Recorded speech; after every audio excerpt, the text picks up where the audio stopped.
Don't take my word for it. Look that mess up. You may now turn your class ring and move your tassel from the right to the left.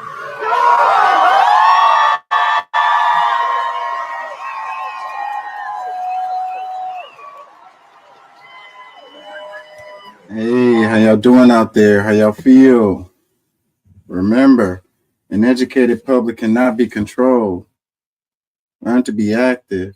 The views and events expressed here are totally whacked and are not necessarily the views of anyone. ¿Cómo estás? Bien, bien, bien. ¿Podemos ayudarnos más? Sí se puede. For me and my billionaire friends to get more richer. Congrats, idiots. Okay, comments. See, again, this falls into the whole assumption that immigration as a whole is what has been talked about and things like that. It's not immigration as a whole. It's the mass of illegal immigration coming across like that. And it's not just about big elections. Local elections are just as crucial, if not more so. Local leaders influence the quality of education, transportation, and even health services close to home. The judges, the county tax assessor, the DA, all that really can have an impact on your life. Who's running the jails, the sheriff, those races are very important. Well, particularly for my position as the top law enforcement officer in the third largest county in the country, I think one of the biggest issues for me is the way that we don't rehabilitate people that get caught in the system. That's something that I'm going to start to change January 1st. We're going to work to give people another path out of the system without saddling them with criminal convictions that follow them for the rest of their lives. Sylvia, I want to ask you, what issues matter most in your community, and why did you decide to vote today? Well, I decided to vote because you can't complain if you didn't try to do anything about it. Not to mention, I just want a better change to help with the crime, to make it easier to get to help these homeless people. I think people are hurting, People are flipping the bill for the presidents, though, because, you don't want to disappoint the kiddos. I went to the mall a couple of times, and the mall was berserk. But I think overall people are hurting, they don't have as much money to spend. She really is concerned what goes on every day with the kids and what they don't have in the schools, and that is what matters to me also. Voting to me is very important because I have the voice that my parents don't have. I am a U.S. citizen, and I just hope that my community really realizes that everybody together can make a huge change. And what you were saying about the money for schools and money for improving situations for immigrants or whatever, there has to be a political will for this, and the driving force has been privatization of everything, profit for everything. So there's no political will, but they have plenty of money when it comes to the military industrial complex, to giving to the Pentagon, to giving to Ukraine, to giving to Israel. How come they can't find the money for the school system if they got money for that stuff? But sometimes people don't feel like their vote matters, or they might feel too overwhelmed to get involved. The truth is, democracy depends on all of us showing up. A shockwave across the nation Friday as the U.S. Supreme Court overturned the landmark 1973 Roe v. Wade ruling that recognized a woman's constitutional right to an abortion. Israel's forces have been attacking displaced people across the Strip.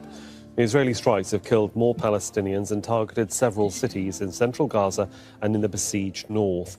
Unlike other social safety net programs that continue to expand, federal housing assistance has shrunk to its lowest level in nearly 25 years, even as homelessness and rental prices have hit historic highs. The more of us who vote, the more our leaders reflect the true diversity and priorities of our communities. It's a ripple effect. Your vote is one of many that builds a society where everyone's voice matters. And for me, personally, what it took for our people to be able to vote I don't waste that history. Just because you didn't do it, somebody did it so you could come up here and be able to cast your votes.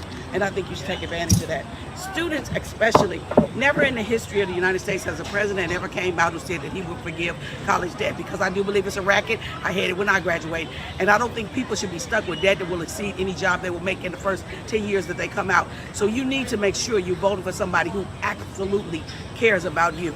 So let's show up, let's vote, and let's make our voices heard. So let me get out of here. Peace and love. Thank y'all for listening. Thank y'all for joining. I don't want to see that. And I'll be back in a couple days. Cool. All right. Peace. Love. Peace. All right. Thank you for listening. I know we be on here for a long time. I'm going to get out of here soon too. So Hellcat says, thank you for inviting me to join. This was a good discussion panel. I have to get out of here. Thank you for being here. Thank you for listening. Thank you for joining.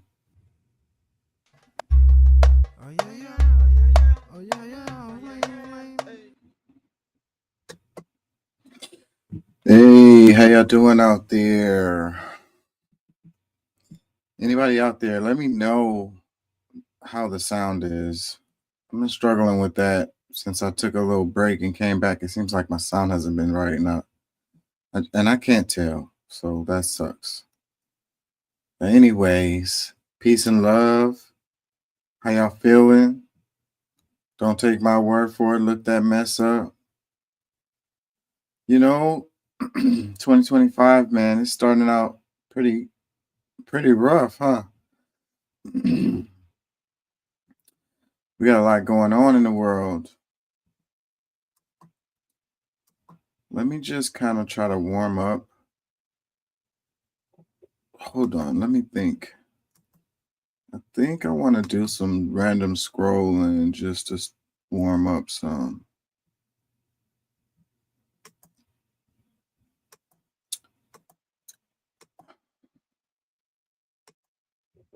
Give people time to get in here.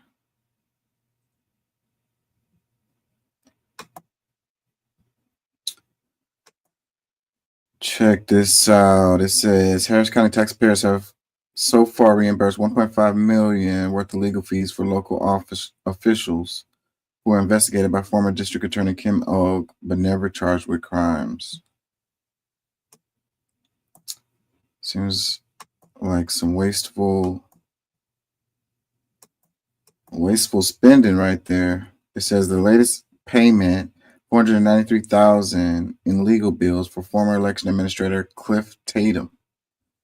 The latest legal expense came out of nearly 2-year criminal investigation of county's former elections office that began in 2022. And more bills are coming. Houston Chronicle. More bills are coming. Seemed like they could have caught that little typo there.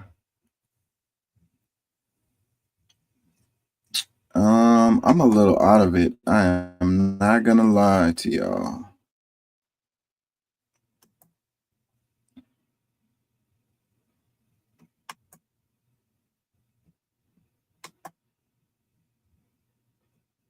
On a big shakeup on Capitol Hill, the Speaker of the House firing the Republican chair of the House Intel Committee.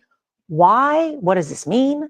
Exactly. It is extraordinary as well. Mike Turner is known for being bipartisan as chair in his oversight of the intelligence community. I spoke with him. He told me this afternoon, Speaker Johnson called him into his office and said, "You're fired. There are concerns from Mar-a-Lago." In other words, Donald Trump, the president-elect, told Mike Johnson to fire the man overseeing the intelligence community who has access to some of the nation's greatest secrets. Now, there was no explanation as to why, but big picture here, Nora, this is not how government's supposed to work. Congress is supposed to be independent. Jim Himes, his Democratic counterpart on intelligence, said this sends a chill up his spine, and he thinks Turner was fired because he didn't bend the knee. Lots to come on that. Great reporting, Margaret Brennan. Thank you so much. Breaking news. So it says House Speaker Mike Johnson has removed Republican Representative Mike Turner as Intelligence Committee Chair. Turner tells CBS. Johnson told him there were concerns from Mar-a-Lago. So Trump wasn't happy with him. you know, and that's what they were saying, that this guy has a reputation of working across the aisle. So maybe that's not what they want, you know. They're like, you need to stand up for the team. Stop working with the other side. Comments. It says, you all answered your own question. He's bipartisan. He's not a part of the regime. They are sending a clear message, and you people are not listening, or you're choosing to ignore it. How far does this country have to fall into fascism before someone rings the alarm? CBS Evening News. Comment. It says, we're going to hell in a handbasket for the next 4 years. I don't know why people always make comments like that. That's such a like generic take on things. Like, so, you know, depending on if it's a Democrat or a Republican in office, the country is, you know, going to hell, or it's everything is fine. Like there's no continuancy, or is that a word? There's no, you know, whether it's Republican or Democrat, and how our lives are. It's like I don't see much difference. You know, it's this way of thinking that's got us where we are. There are people waiting for someone to come save them or whatever, or waiting for the next 4 years or whatever. Like, oh, I can't wait till I can vote again, so I can vote for the person I want to be in there, and he's going to come and save me, or she. Another comment says, this is happening right before our eyes, and it should scare the hell out of everybody. Another one, y'all want all MAGA? We've lost our country. This is terrifying. So, you know, that's what it is. Like, so when the Democrats win, the Republicans are like, we lost the country, we don't have control or whatever, you know, everything is going to hell. And, you know, when the Republicans win, the Dems are like, you know, we've lost the country and we're all going to hell.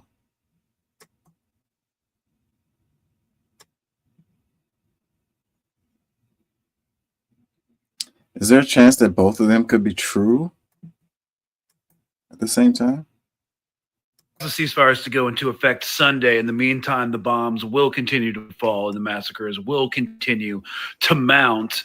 And there will also be temper tantrums, military temper tantrums in southern Lebanon and in the West Bank, because a lot of Israelis, especially in Hebrew media, don't necessarily see this as a victory at all. The resistance groups in Gaza haven't really compromised on any of their conditions that they agreed to last summer. Same thing, three-phase plan.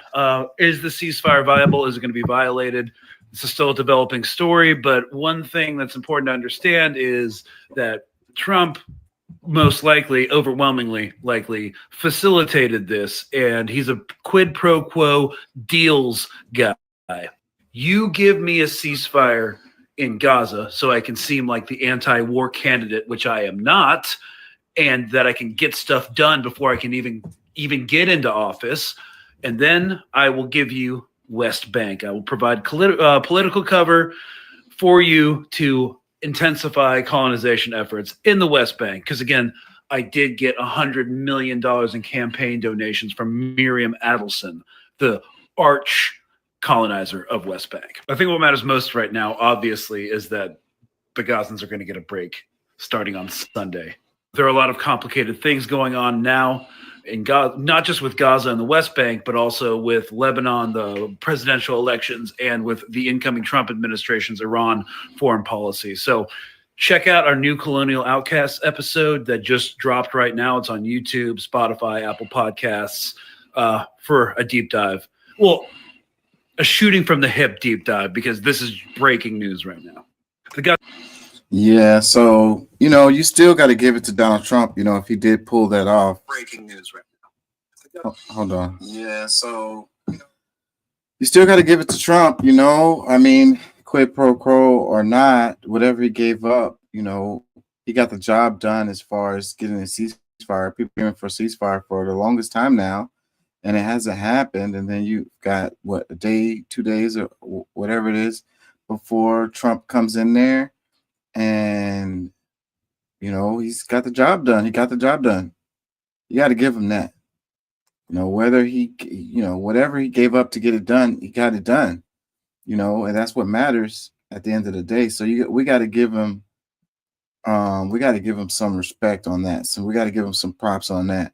This whole time, the Biden administration apparently couldn't get the job done, but there's people talking about how, like, it was kind of a setup or whatever, that they were planning to, they were holding off until Trump could get in there to do this. But I don't know, you always be speculating on stuff like that forever. Regardless, Biden didn't get it done, and Trump apparently did. So you got to give it to him for that. Let me read some comments. It says, just seeing videos of them doing program in West Bank, illegal Zanazi settlers backed by IOF. Guess that should have been IDF. Another comment, it says, why is it Sunday? Why not immediately? They make deals, and that's just how it goes. It sucks, though. I ain't gonna lie, because the reports are that they're still bombing them like crazy right now. So I guess they're trying to,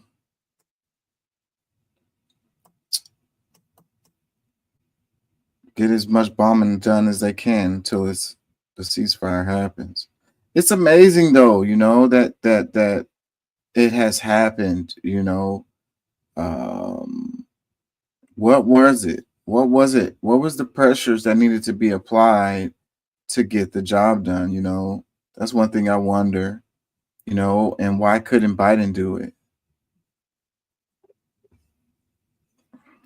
It's crazy, and all the talk about Kamala Harris and the reasons why she lost or whatever. And I would say this issue right here is the one that did her in. This issue right here was the one. She wouldn't separate herself from Biden, and she, they couldn't get the ceasefire thing done. Comments, it says, does Trump's move fall within the Logan Act, given that he's not in office yet? I can't speak to that. Another comment, ceasefire same day as TikTok, coincidental? We know they don't follow rules, otherwise we wouldn't be here 80 years later and be trusted at all, but hopefully we will see liberation in our lifetime. Man, the thing with these kind of things, people like to conspiracy theory everything. Like, the world is complicated, but some of these conspiracy theories are just way too complicated. There's too many moving parts for things to fall in line the way that people, who subscribe to these conspiracy theories do. It's too much going on for things to just fall right in line like that. No way.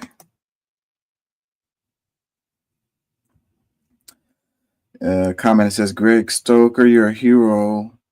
We here in Gaza love you, and we will never forget your stances. Keep going. Another one. I heard one news outlet report so casually about the fact that both sides would literally try to outdo each other between now and Sunday. There's only one side committing genocide. Already 30 people dead in the last hour. Yeah, it seems like they've been revving it up.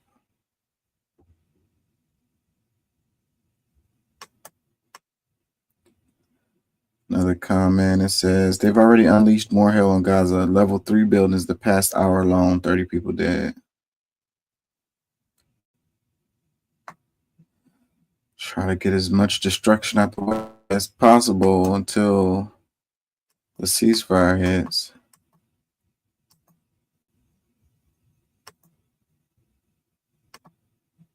TikTok ban is stupid, in our professional opinion. Here's why. Lawmakers voted to ban TikTok because they say they don't want China's government to have access to all of our personal data, and they don't want China to control the algorithms that decide what millions of Americans watch. During oral arguments on Friday, it seems likely that the Supreme Court will vote to uphold the ban. But here's the thing. China, or any country or company, can already buy almost limitless amounts of our information from data brokers. Data brokers are companies that stockpile and sell information about our online activities, and they are completely legal. Meanwhile, the other US social platforms already have secret algorithms that are encouraging more and more people to watch extremist content. Multiple studies have found that YouTube, owned by Google, an American company, actively pushes people towards right-wing and conspiracy theory content. Facebook, another American company, is selling our data to police to aid in abortion busts. And it's being reported that Beijing is considering selling the app to Elon Musk, who has a position in Donald Trump's cabinet and donated over $277 million to Trump and other Republican candidates. What we actually need is accountability, something that won't happen if TikTok is simply sold or banned. If every major social media company were required to make their algorithms open source and transparent, we would know more about how they're trying to shape what we see. A 2023 bill called the Platform Accountability and Transparency Act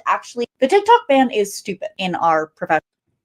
I agree. It is stupid. And they were definitely lying when they come to the shit about the data. Like, it's all about the data. It's like, come on, man.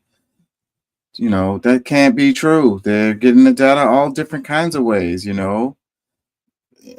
That can't be the reason, you know. And if it has to do with like the content, you know, the content on X or YouTube or Facebook, Reddit is not very, you know, kosher, if you will, either. You know, I honestly, I don't see what difference it makes at all. You know, it's not going to make any difference in my life. I don't care, you know, one way or the other, as far as TikTok, you know, is available in the United States or not. It matters not to me at all. Like, it makes no difference. And I don't think it's really overall. I don't think that it really makes, I mean, I know there's people who make money off of TikTok. So, you know, if that's the reason to like all of these people who are like independent, they have their small businesses and they use TikTok as their way to make money, you know, through content or whatever. And, you know, they're just trying to smash those people. That would be the only one that would make sense to me. That would, because that's the only impact that it's really going to have, I think. Comment, it says, Jesus, let it go. You've known for a year. It's over. If you didn't plan for it, that's on you. National defense takes precedence over whatever BS stance is out this week. So why do these just, I mean, I know why, because people, that's what they've been saying, but why do you believe it? Why do you think that it's really a national defense thing for TikTok to be banned? Like, that's really hard. That's a really hard pill for me to swallow. Like, you know, and these corporations don't care about nations anyways. Like, they care about markets. You know, this nationalism thing that we're on, these corporations are not thinking like that. You know, they want access to markets. They're not trying to like an individual corporation trying to make the United States stronger or better or whatever, like, or an independent corporation is trying to make China stronger or better or whatever. Like, that is not in their mission statement. Like, no company on earth is operating in that way. No way. Now, maybe a government can have access to the information related to a corporation or something like that, or maybe they can force that corporation to hand over information or something like that. But either way, it doesn't matter, because the governments have their own, you know, apps or they have their ways to get the information that they want to get, the data that they want to get. Okay, and if you think that that's not true, then you're crazy. these governments can get the information that they want. They could turn the internet off and you have nothing, or they can limit the internet, limit what is available for for you to look at. There's no point. Basically what I'm saying is, through TikTok, there's no point for them to be like, oh, we're going to just use TikTok to spy on Americans and get their information and use it in some kind of nefarious way. Like, that is silly. Like, and and if even, let's say that is the case, then they would just use a different app or a different tool if TikTok is no longer there. What does it really accomplish? Call me crazy. Another comment that says, wait, I thought TikTok was under law to give China data upon request since it's a Chinese company, or am I missing something? Let's read the replies on that. Because, yeah, you're missing something. You're reading the news and believing what they're telling you. So, yeah, you're definitely missing something. A comment reply says, all your equipment has a backdoor for the NSA. Chinese products have not been found to have a backdoor, but due to the fact the NSA requires them, it is reasoned that the Chinese government has it too.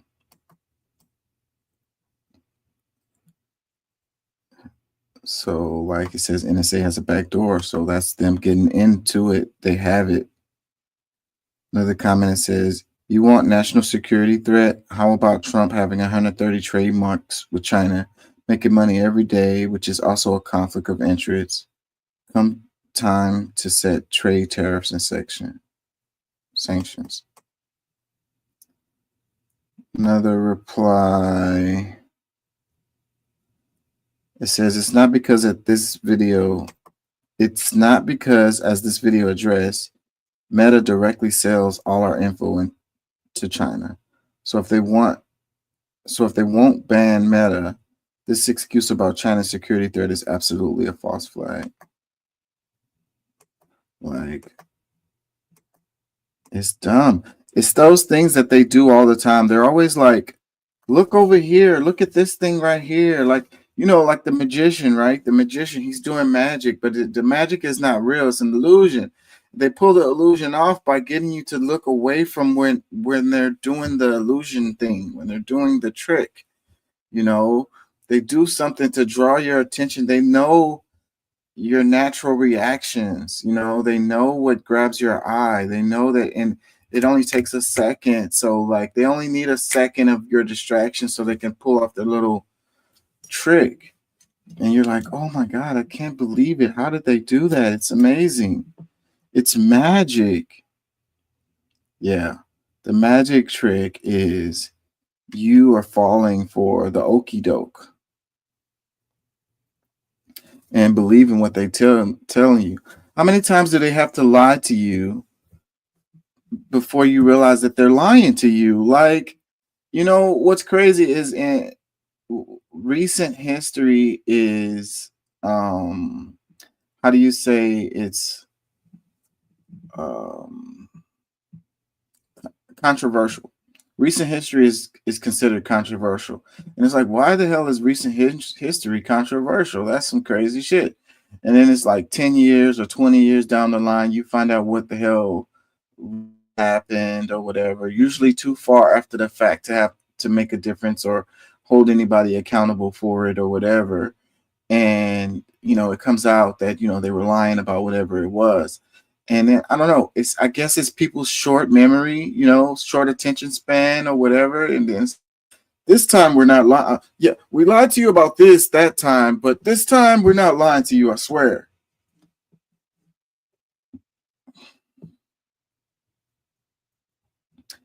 Comment, it says, it does actually equate to a cybersecurity threat. Yes, it's real. And yes, our username passwords are compromised as a result.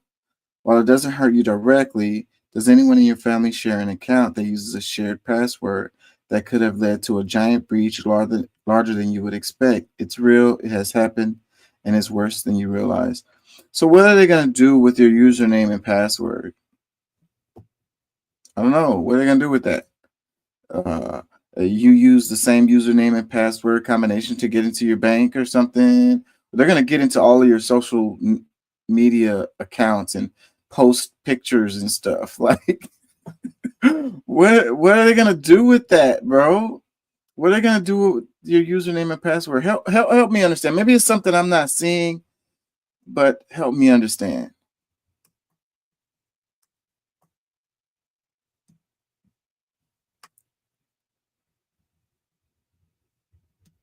They're gonna post stuff in your name and make you I don't know, make you get fired from your job or something. They're gonna be like, what is this stuff you're posting in your account?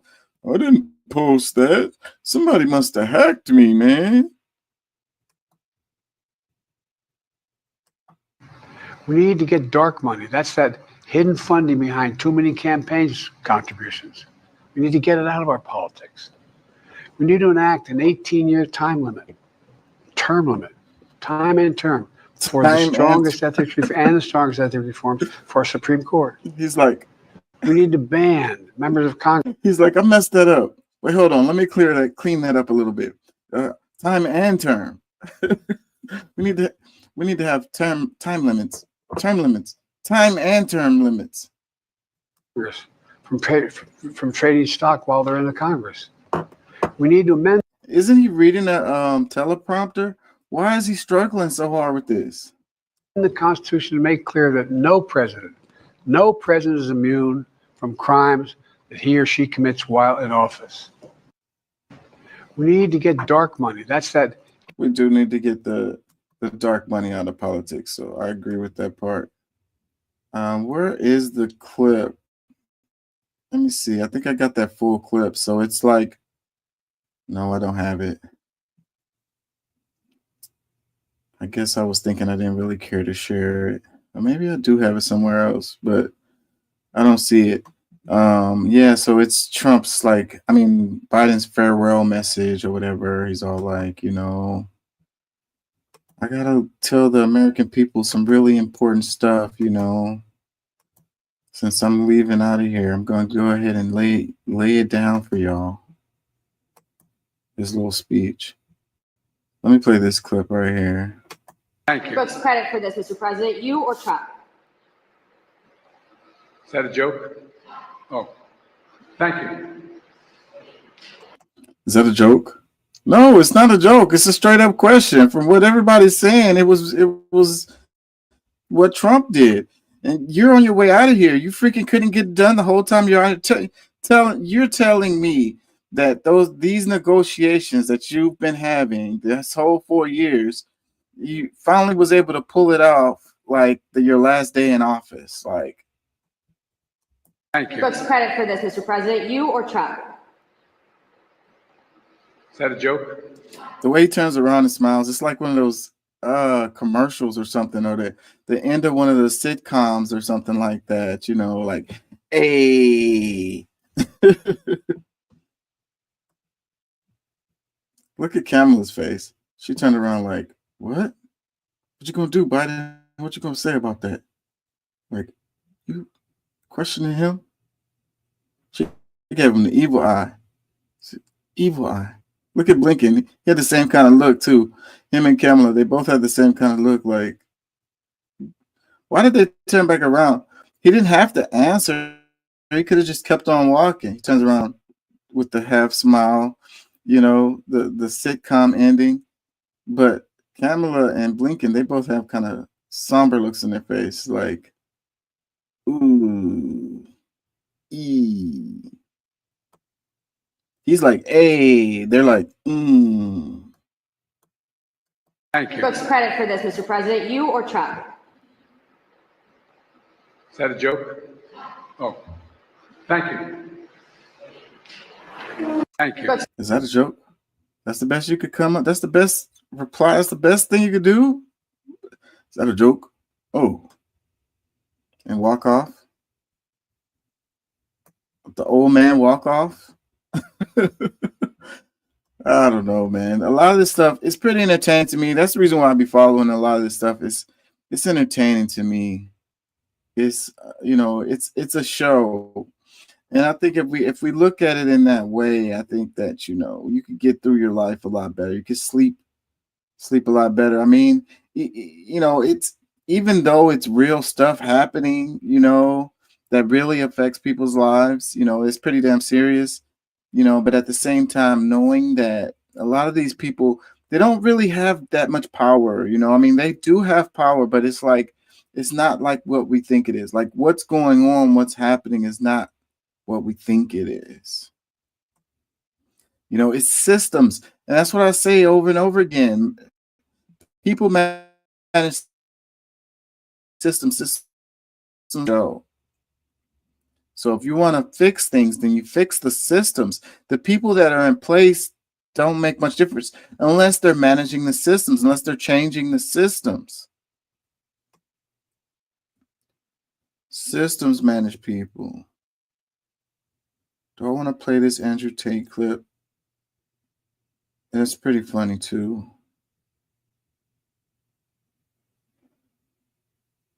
This is them talking about how, the whole time they were covering for Biden. Let's go ahead and play some of this. Does the president have the stamina, physically and mentally, do you think, to continue on even after 2024? Don, you're asking me this question. Oh my gosh, he's the president of the United States. My gosh, you're asking me this question. It's throwing me off guard. I have no idea to answer it really. Like, he's the president of the United States. He's gonna get the job. He can do the job. He is the president. He can do the job. Why y'all asking me this? Why y'all putting me on the spot? Well, it's like your job. Like, you're the press secretary. Like, you're the spokesperson for the president. Like, you're the one that we ask these. Who else are we supposed to ask these questions to or whatever? Well, you don't ask questions like that. Not like, is he able to do the job? Like, what do you think? I can't even keep up with it. The most difficult part about a meeting with President Biden is preparing for it, because he is sharp, intensely probing, and detail-oriented and focused. I can testify because I've been working very closely with this president for the past 2 years. I've been knowing him for 30 years. And I'm telling you, this guy's tough. He's smart. He's on his game. Joe Biden has vision. He has knowledge. He has a strategic thinker. The president is focused. He's detail-oriented. He's always thinking about the big picture. He is engaging. He is capable. He has an incredible record as president. And I'm often with him on foreign trips. He's at the top of his game. So he has a vision. He has knowledge. He has judgment. He has a strategic thinking. She keeps it. I'm sure there was a memo, right? Did they send a memo out to all of them? Hey, so whenever they, question, Biden's cognitive abilities, this is what you need to say. This is a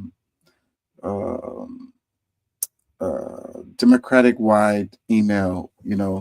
Everyone's getting this. Make sure that you read it and familiarize yourself with it so that you can be prepared for these answers. How much you want to bet there was an email like that? Something along those lines. I, met with the president, 5 or 6 weeks ago, and he seemed fine to me. I have complete confidence in the president.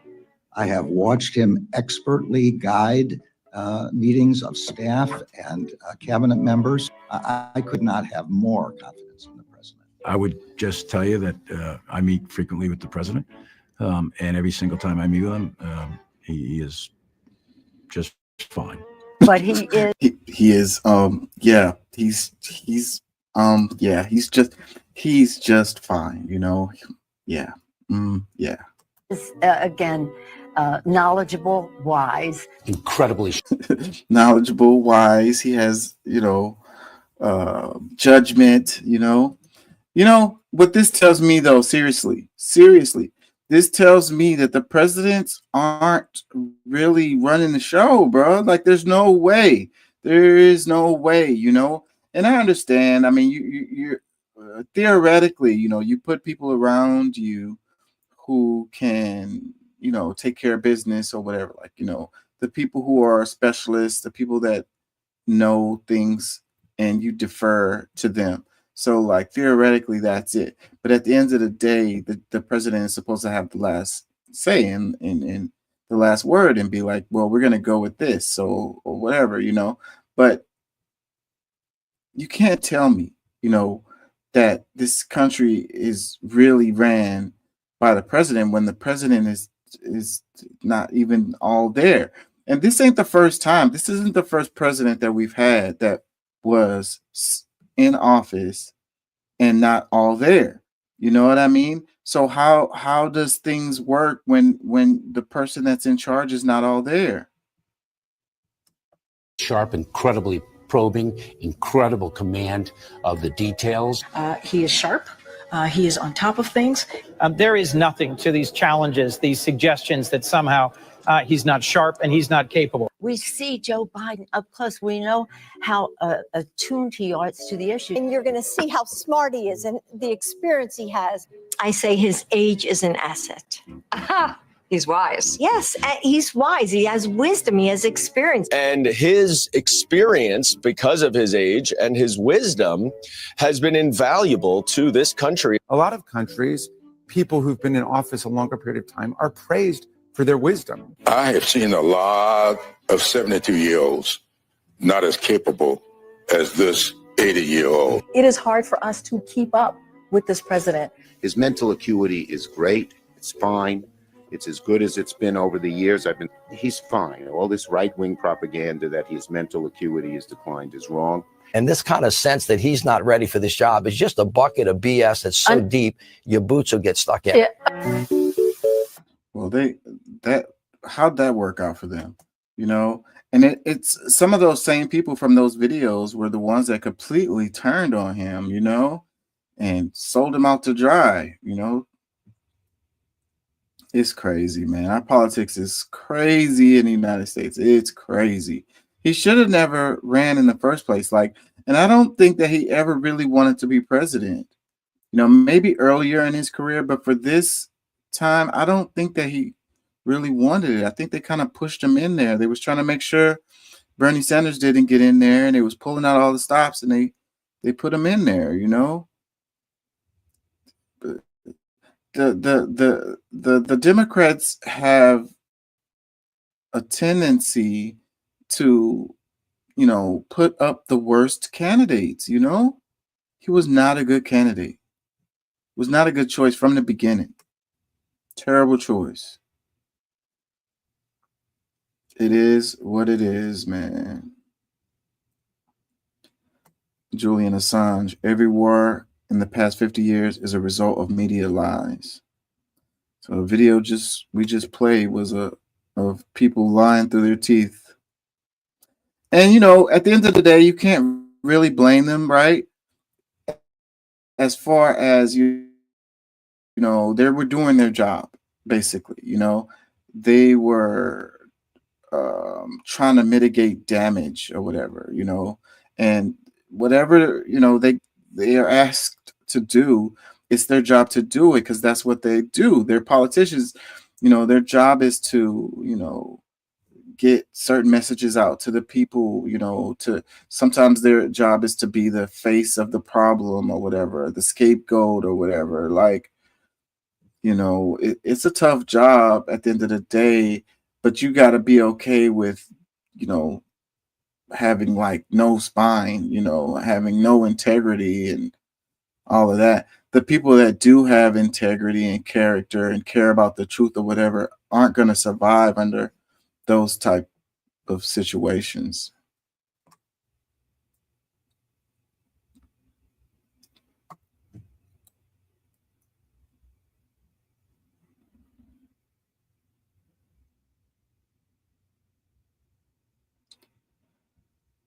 Talking about Jimmy Carter.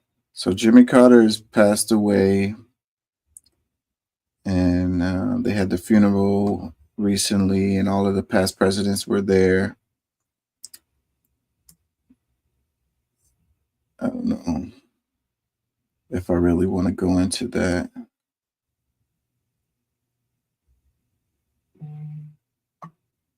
Let's play this Trump clip. It's so sad when we lose people from Harvard, MIT, from the greatest schools and lesser schools that are phenomenal schools also. And what I wanted to do, and I would have done this, but then we had to solve the COVID problem because that came in and, sort of dominated for a little while, as you perhaps know. But what I want to do and what I will do is you graduate from a college, I think you should get automatically as part of your diploma a green card to be able to stay in this country. And that includes junior colleges too. Anybody graduates from a college, you go in there for 2 years or 4 years. If you graduate or you get a doctorate degree from a college, you should be able to stay in this country. And you know more stories than I do, but I know of stories where people graduated from a top college or from a college and they desperately wanted to stay here. They had a plan for a company, a concept, and they can't. They go back to India, they go back to China. They do the same basic company in those places, and they become multi-billionaires employing thousands and thousands of people, and it could have been done here. And a bigger example is you need a pool of people to work for your companies. You have great companies, and they have to be smart people. Not everybody can be less than smart. You need brilliant people. And we force the brilliant people, the people that graduate from college, the people that are number one in their class from the best colleges. You have to be able to recruit these people and keep the people. It was such a big deal. Somebody graduates at the top of the class. They can't even make a deal with the company because they don't think they're going to be able to stay in the country. That is going to end on day one. That's fantastic. Yeah, that's great. Well, I think we all wholeheartely agree with that. I don't believe him when he says that. I mean, it would be nice, but I don't believe him. The caption says, Trump gets it. Donald Trump, if you graduate from a U.S. college, 2-year, 4-year, or doctoral, you should automatically get green card to stay. Too often, talented grads are forced to leave and start billion-dollar companies in India or China instead of here. So yeah, I mean, it will be great, I think, but he's gonna have an uphill battle. You know, the immigration arguments that people have, so if a person overstays their visa, that's an illegal immigrant, okay? And they're breaking the law, right? So then that's one of the arguments that people have about the immigration. The other one has to do with culture. People aren't integrated properly into the society, if you will, and they're bringing their culture, and Americans are losing their culture to immigrants' culture and stuff like that. So Trump will have to go up against those sentiments to accomplish this, and I think that would be a real struggle. Let's read some tweet replies. It says, 2-year college diploma for a green card. Has America learned nothing from what has been happening in Canada? See, there it goes. And that's what I'm saying. Like, so in Europe, they're saying the same thing, the whole Brexit, and they were all like, all these immigrants are coming over here and they're taking over our country, and they're bringing their culture or whatever. And those people weren't illegal immigrants; those were legal immigrants. So the immigrant argument isn't just about illegal immigrants. You know what I mean? It's immigrants, period. Okay, people have a problem with immigrants, period. Over a certain amount. Like, it's okay as long as it's a small amount, and they can't really just build whole ass communities and large swaths of the city or whatever, so it'll be a numbers issue at the very least. So if Trump is saying anybody who graduates with a 2-year, 4-year or master's or doctorate degree, this would be a large numbers of people, right? And then the people will keep on coming, especially if they know they could just get a degree. A lot of them go to school anyways. If they could just go to school and then they could just get their green card that way, then what will those numbers look like with the number of immigrants that will become, basically legal? And would the government have the authority to revoke that green card for any reason? will they be able to hold that over the head of these people? You know, to get them to force them to like work for a job or whatever? Will it be tied to their job, and will their employer be able to be like, you know, I'll get you shipped back if you don't act right, or whatever, if you don't accept the pay that I want you to pay, if you don't come in on a weekend, on a holiday, on your day off, on your birthday, then you know I'm gonna send you back to your country that you came from.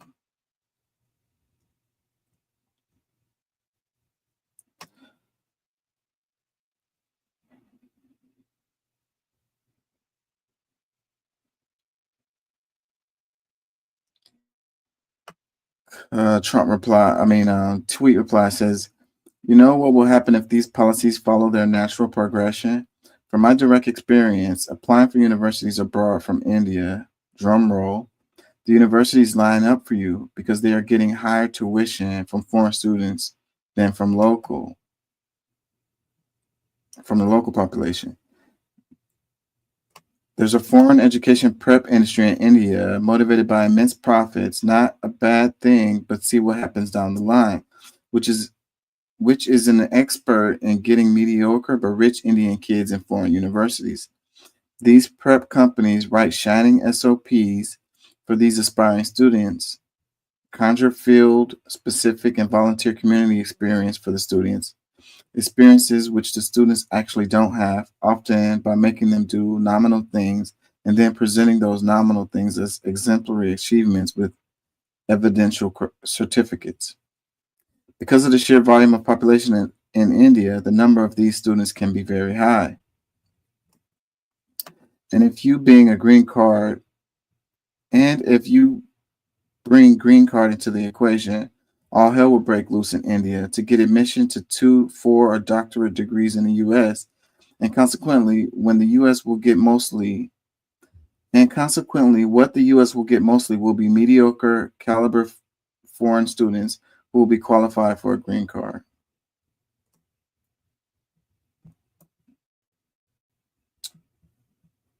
So yeah, I mean, it sounds good on the surface, but for one, I don't believe him. And for two, I don't think he'll be able to pull it off, even if he's sincere. He's going to get a lot of pushback. Let me see. Another post reply says, but they have to complete school, make the green card based on merit of success, graduating with honor and not squeezing by, have a green card test showing they love the United States too. Graduating with a C and a worthless degree won't cut it. You know what they tell me? They told me when I started college, they said C's get degrees.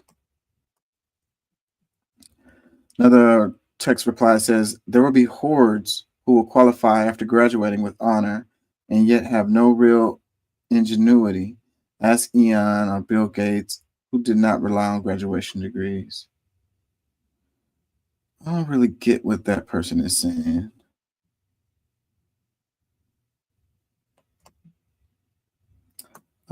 I agree. Like, your grades don't really, they do to a certain extent, but they show that you can follow directions really, really well. That doesn't mean that you're actually creative or whatever. So like a student that's getting like lower scores doesn't mean that they're not as intelligent or creative or have ingenuity. You know, it could just mean they had other stuff going on in their life at the same time while they were going to school, you know.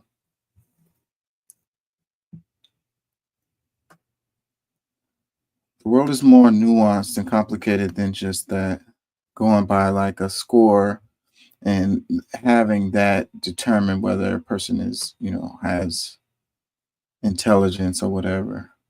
Just accomplishing the degree is a feat. That's the reason why they give you, you know, they give you stuff for it. It's an accomplishment. It's something you finish. A lot of people won't be able to do that. Let me read this. It says Donald Trump on H-1B visas March 3rd, 2016. Megyn Kelly asked about highly skilled immigration. The H-1B program is neither high skilled nor immigration.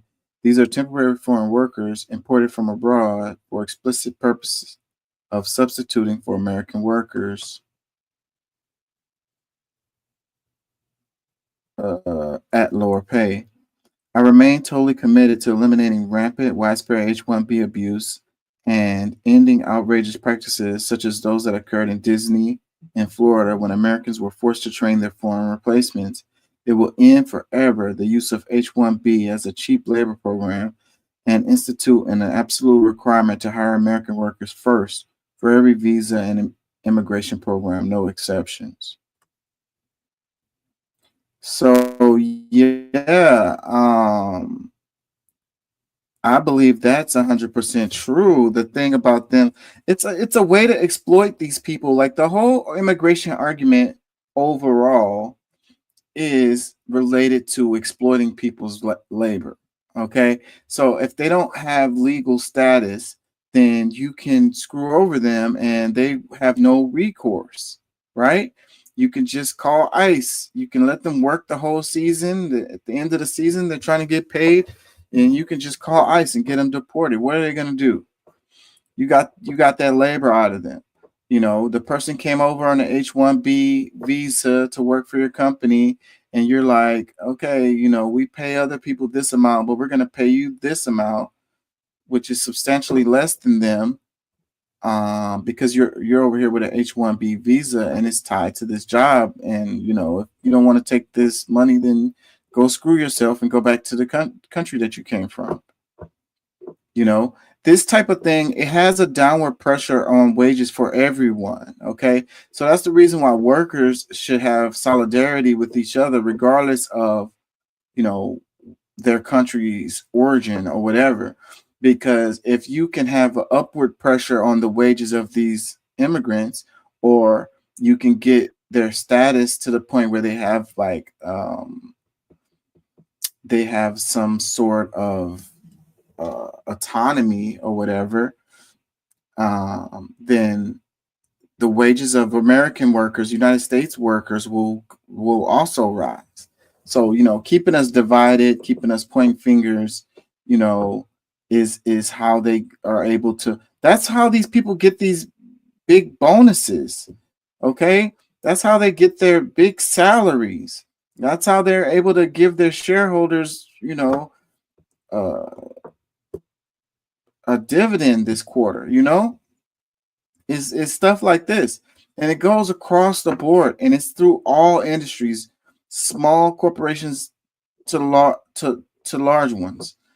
Everyone benefits. You know, if I used to be a manager, and the parameter that you had the most room to affect the bottom line was labor. Okay, if you're selling a product or whatever, the price of that product doesn't move very much. You know, there's not much wiggle room there.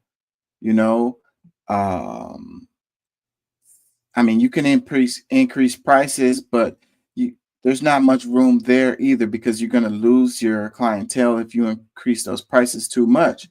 So the space that you have the most room movement is your labor costs. And that was one of the things that we was forced to monitor really closely. And it was a thing that we weren't allowed to get out of control. It would affect our bonuses. It would affect our pay if we didn't manage the labor good enough. And if we managed the labor really well, then we would get more money. Okay, so it's really simple. You know, it's like we could talk about slavery. Like if you didn't have to pay people, if you didn't have to pay your employees, how much, if you own a company and you have employees and you don't have to pay them anything other than like enough for them to get back and forth to work and like some food so they can have energy to do the job, you know, how much money would you be making if you didn't have to pay your employees? Your labor is a huge part of your cost of doing business. So take that part out and you're like almost all profit. Huge profit margin. Whatever. Call me crazy. Call me crazy.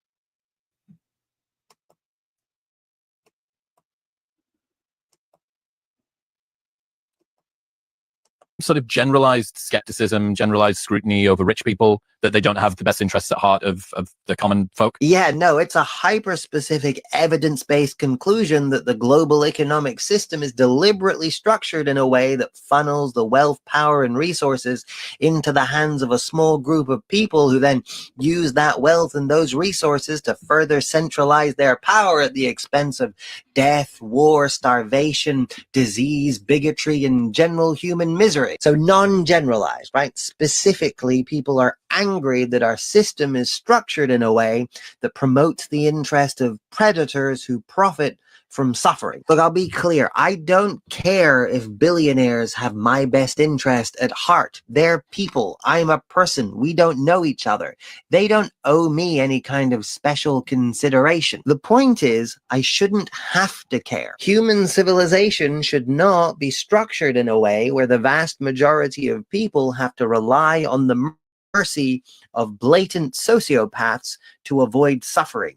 That's a really bad model. People like this seem to forget that the rules of human civilization are made by the humans, and the point of human civilization is to create a healthy and safe environment for human beings to thrive and prosper within. So, when human civilization is obviously causing more suffering than is necessary, we're supposed to change the rules. We can change the rules, right? You're not a hater or bitter or jealous for wanting to fix a self-evidently broken system. Actually, you're kind of a traitor for not wanting to. After all, you're not the rich that we're talking about. You've got a few $1 million in the bank. Good for you. Nobody cares. We're talking about the kind of wealth and power that can corrupt and alter the system that governs people's lives and threatens people's well-being. Look, right now the Swiss mega corporation Nestle is going a bit viral because Americans have found out that they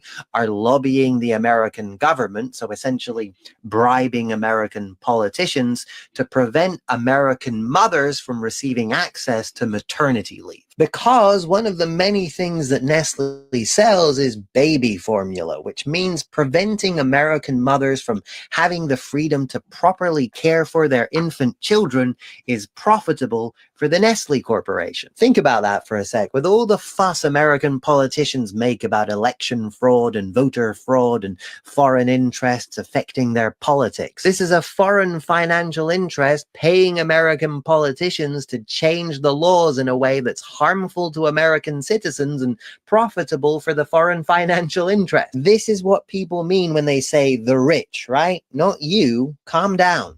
Is it just some sort of generalized skepticism, generalized scrutiny over rich people, that they don't have the best interests at heart of the common folk? Yeah, no.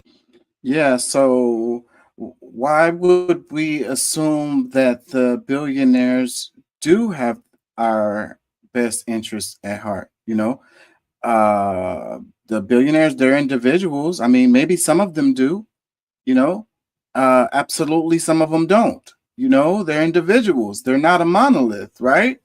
So to automatically assume that a billionaire has your best interest in heart is silly, you know? And given that they've gotten to the point where they have billions of dollars, that will let you know something about their interests, right?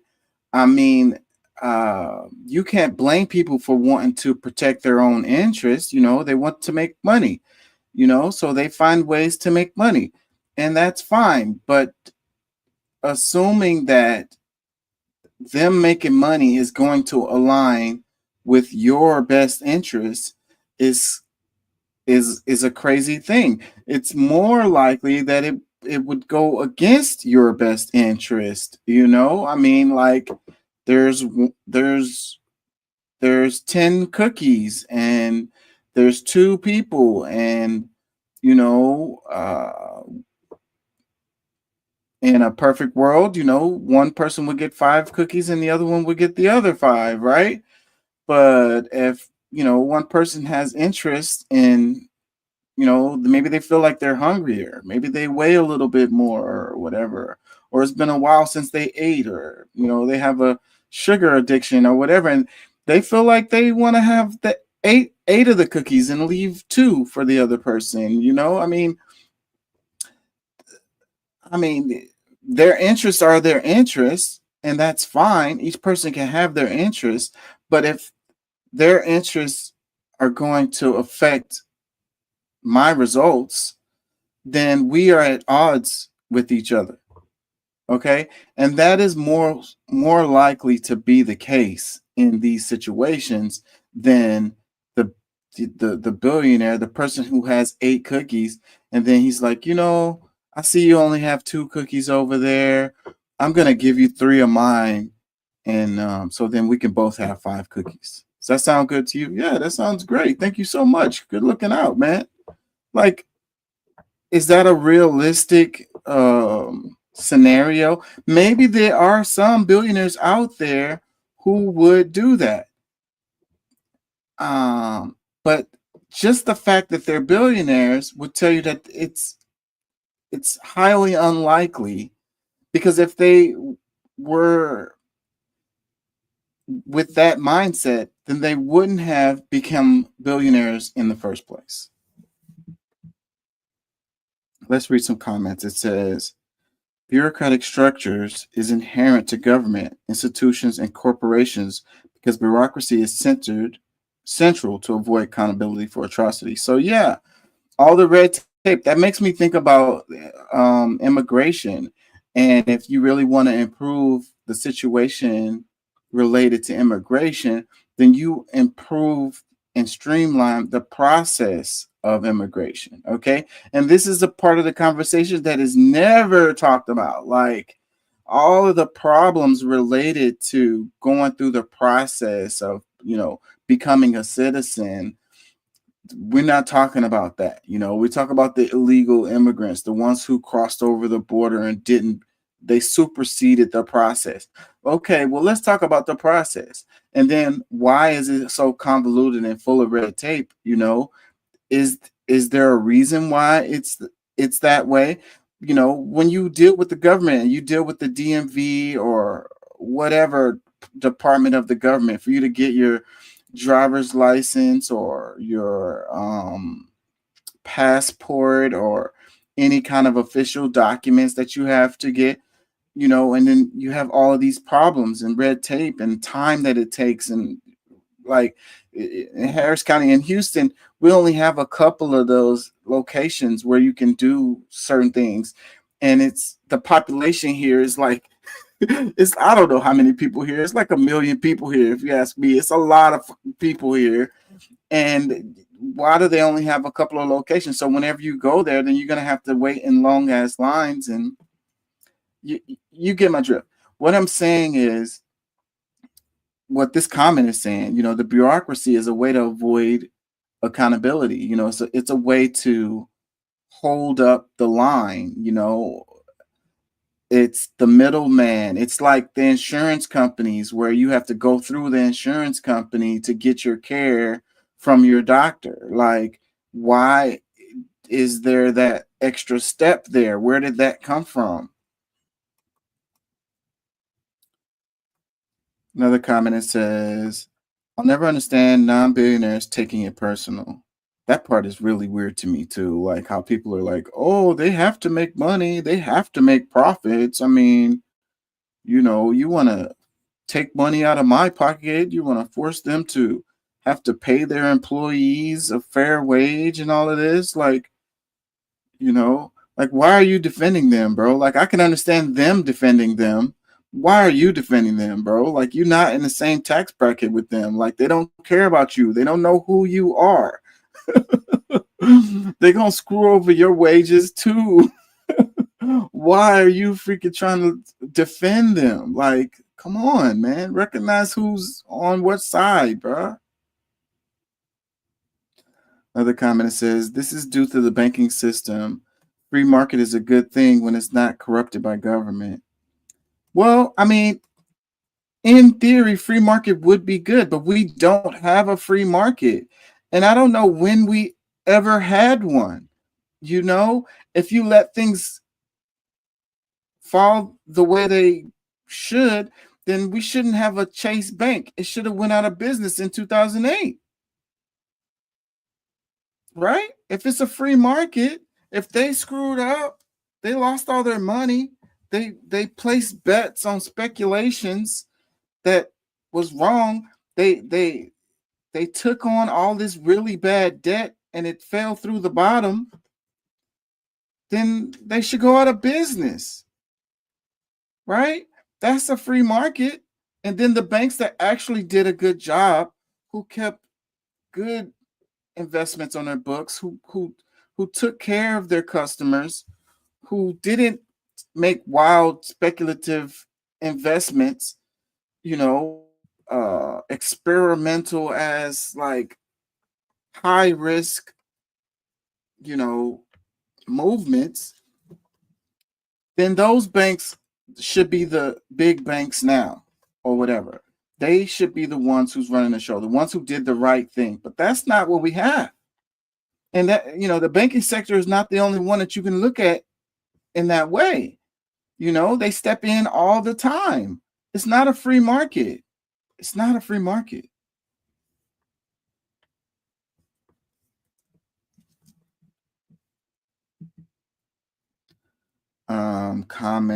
Another comment says, if only those podcasts, bro, would read a history book. Another one, not to mention one of the CEOs of Nestle believes water should be a human right. Yeah, Nestle comes and they take the water from the local communities and then they sell it back to them in the bottles. And then they bought it at like pennies, for like pennies a gallon or less than that. It's a racket. You know, who owns the water anyways, right? Like, when we could talk about the wildfires, I'm meaning to get into that. I was kind of avoiding that topic. I don't even know if I have any posts in here about it because I'm kind of late and the whole thing is kind of, I'm going to say it's blown over, but everybody has already, you know, talked about it. It's been ridiculed to death, but who should own the water, you know? Like, who should own the oxygen? You know, like, that's not a thing that someone should own. Like a corporation shouldn't be able to own the water, bro. Like, who owns the mountain? Who owns the snow? You know, a lot of this stuff always comes back to property rights. And I know that that's the argument. That's the fundamental argument of capitalism versus like Marxism, you know, socialism, communism versus, you know, free market capitalism. It comes down to property rights, and people have their opinions or which side they fall on related to property rights, but that is the fundamental argument for a lot of stuff.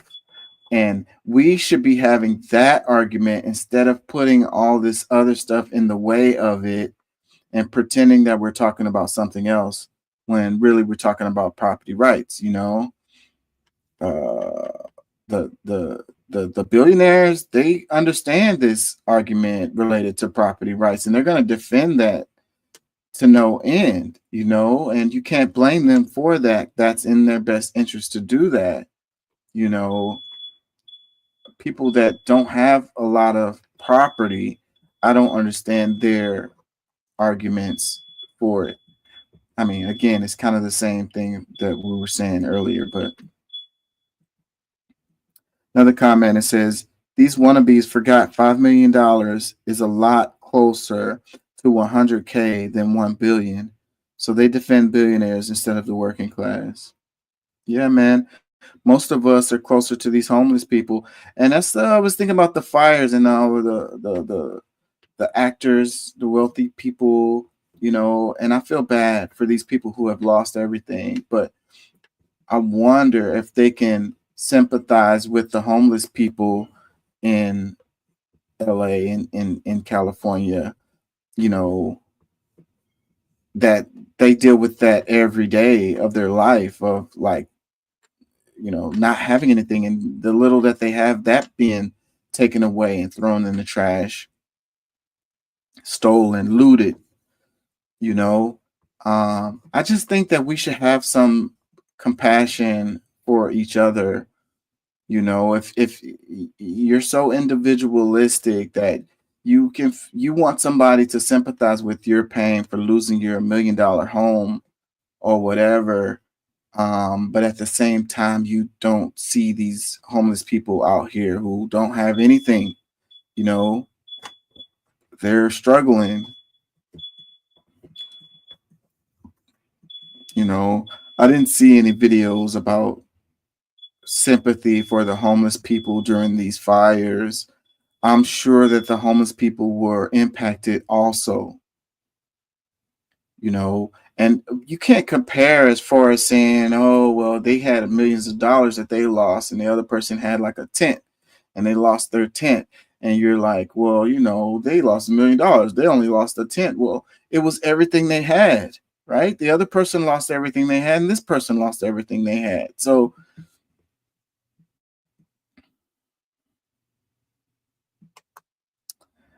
another comment says, Holy S, I knew Nestle was evil, but that is cartoonishly evil.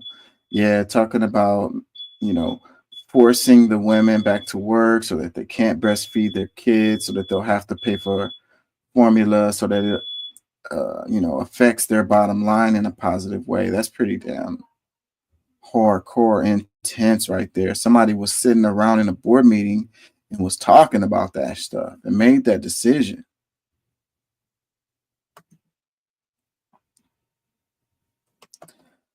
Another comment, it says, I wonder why we think this. Could it be we maybe got some justification, like, for example, the entire human history after we started to create settlements and hierarchies and trade with money? What is the point? What are they trying to say here? I don't really understand what they're trying to say there. Dang, and I lost my train of thought. I was just about to say something related to the fires. Everybody losing everything. It's really sad. Building the settlements in those areas.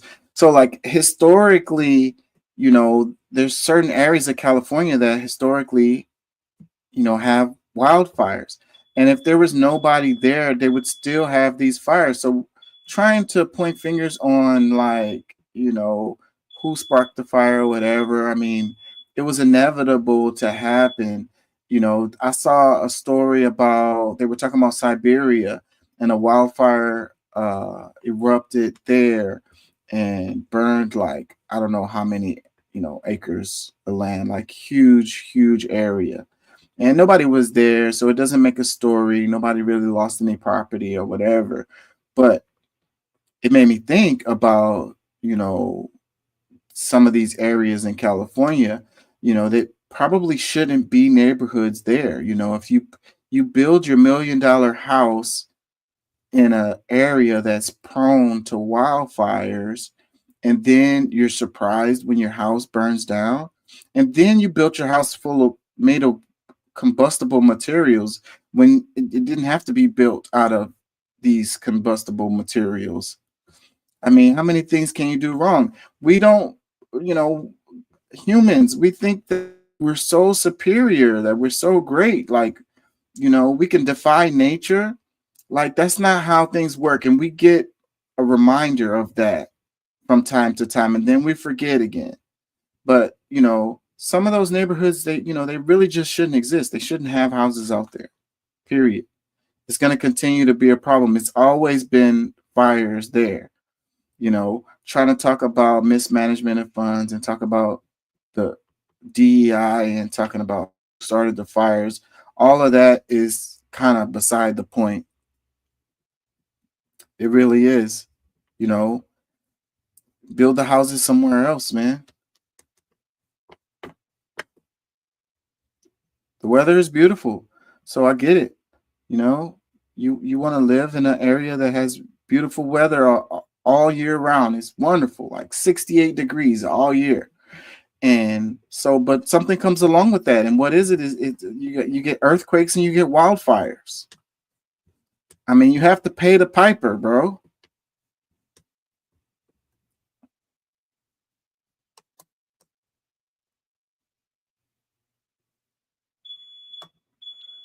Another comment that says, I just don't understand how one can have so much.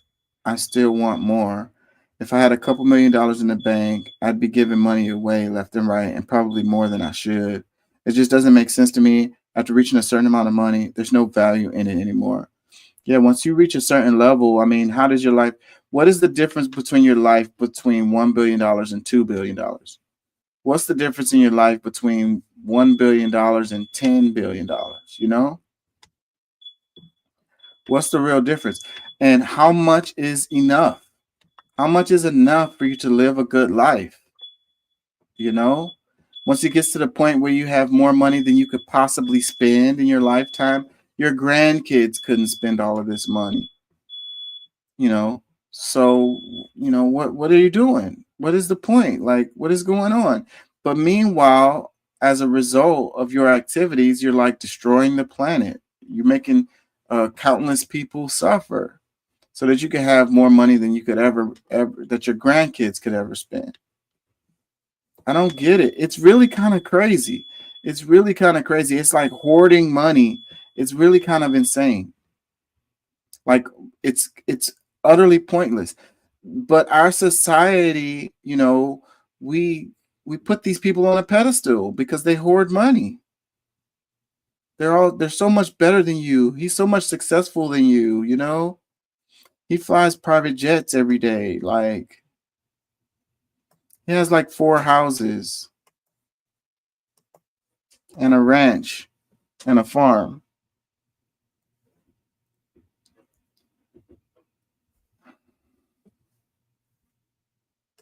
Let's go on.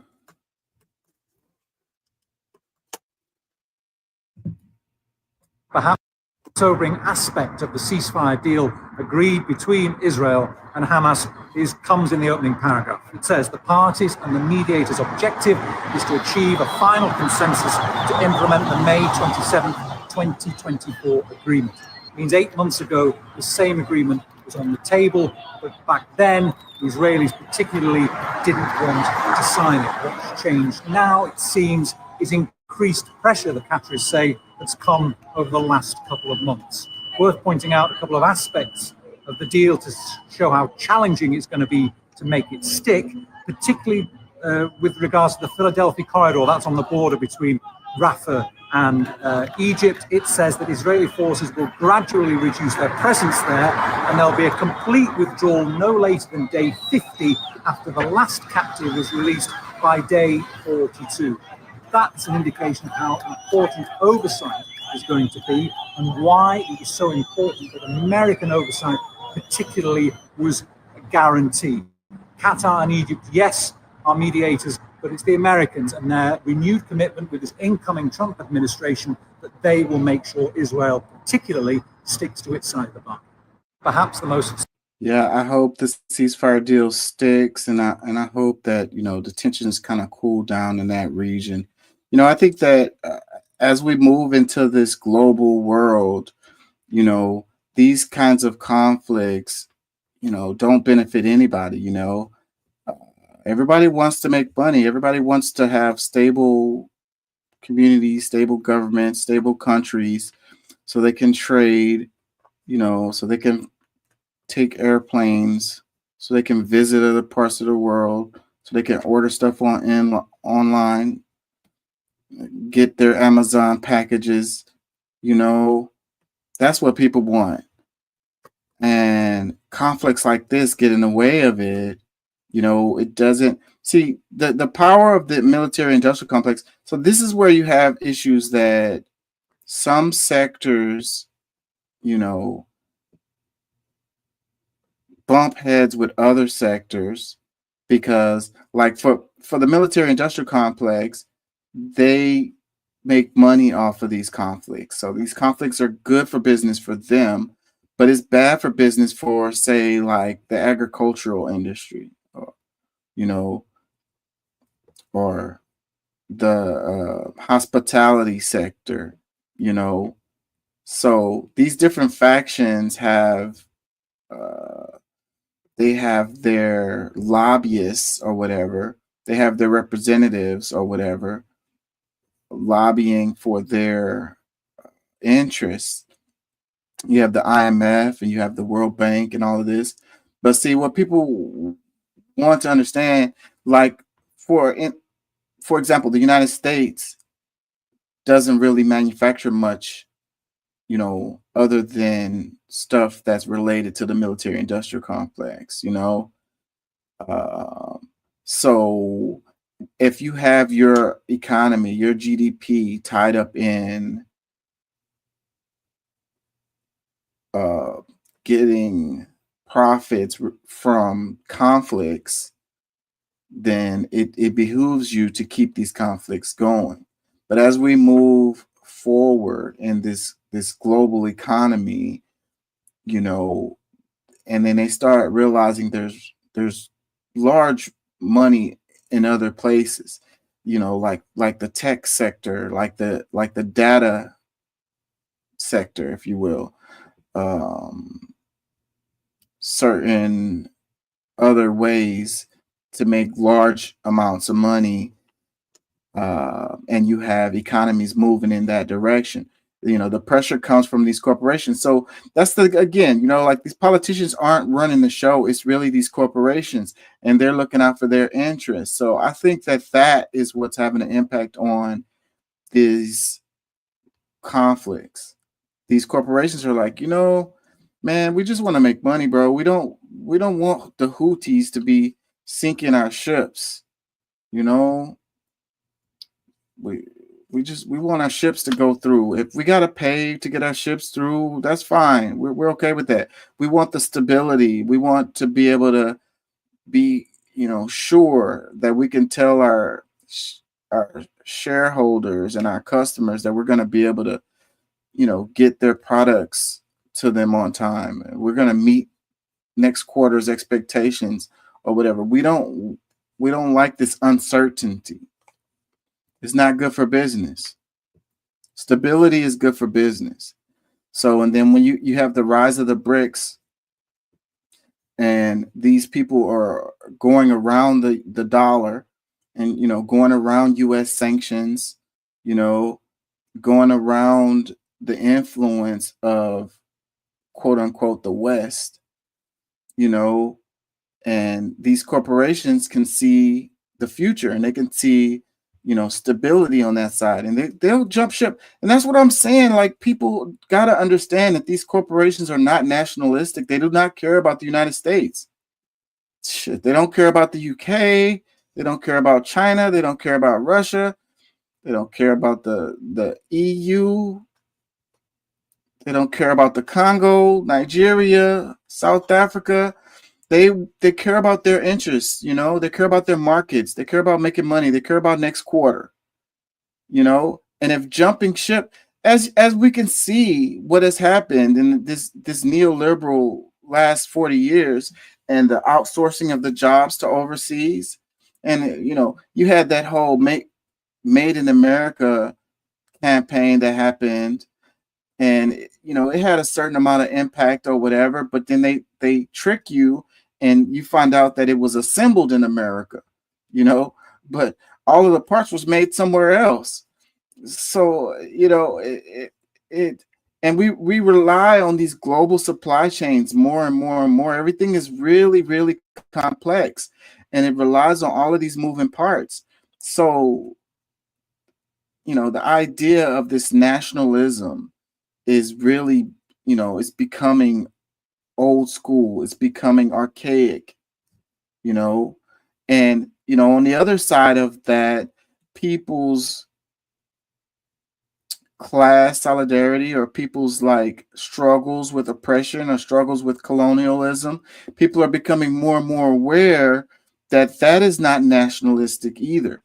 That the people on the other side of the world who are going through the same things that you are going through, the same struggles that you are going through, those are your comrades. Those are your people. Those are the people that you want to have solidarity with your fight. And then you're going to have more power to get what you want to get accomplished. People are becoming more and more aware of that.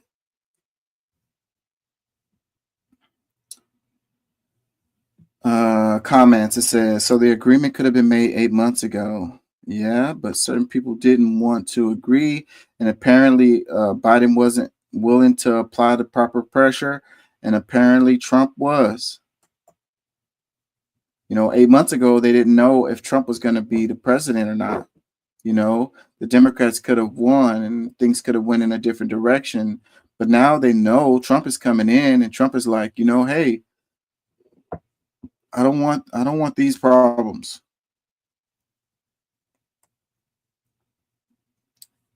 Probably smart enough.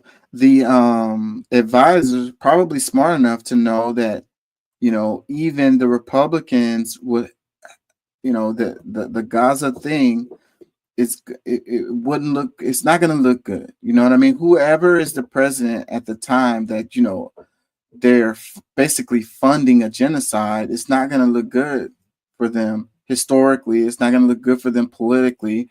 Their constituents aren't going to be happy with it. If Trump ran on America first and he's, sending all this money to over there, people are going to say things. Another comment, it says, U.S. has always been the real culprit. If they had pressurized Israel 8 months ago, this ceasefire agreement could have been signed and saved hundreds of lives. You could probably say thousands of lives. Another comment says, no doubt, promised them West Bank. That's what is different. Trump is a deals person. You give me this, make me look good, and I give you West Bank. This is not over, sadly. Yeah, I don't think that he really has the power to give away, land that is not like controlled by the United States. Like, yeah, that land over there and that other country over there that's being occupied by these people over there, that's yours. You can have that. I don't know that he has the authority to do that.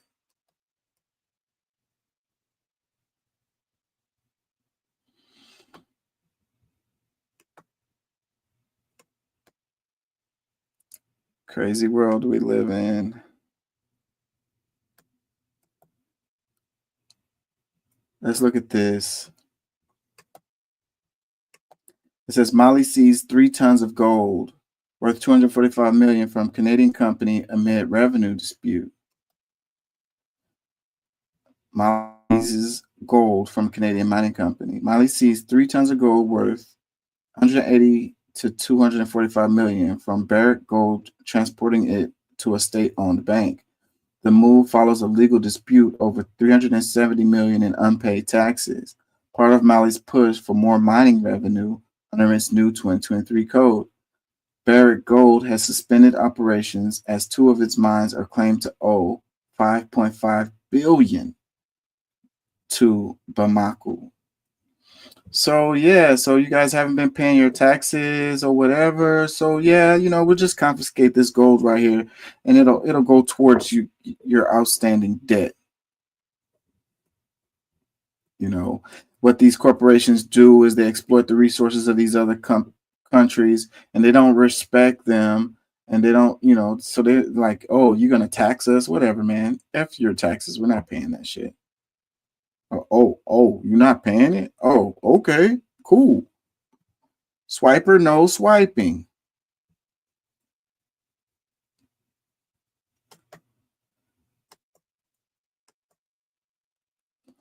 So it says Mali recently seized 3 tons of gold valued between 180 million and 245 million from Barrick gold amid a dispute over revenue sharing following the adoption of a new mining code in 2023.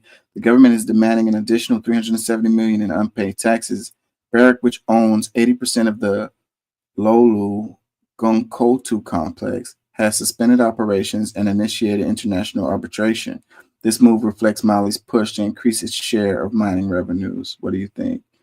I think it's great, you know, that these people have some, what's the word? Autonomy.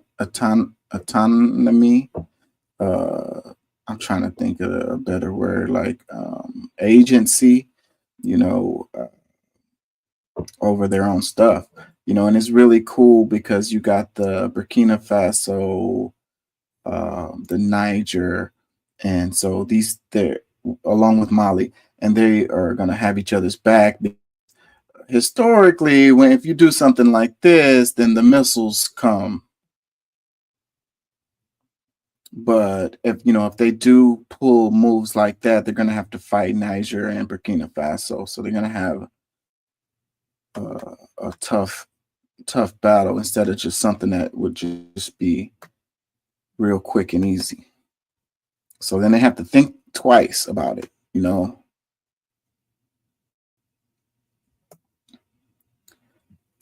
A comment, it says, what the hell is Canada doing mining in Africa? Very, very good question.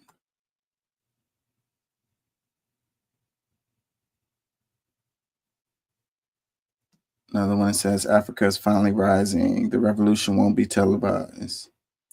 Actually, it will be. It's being broadcasted or live right now.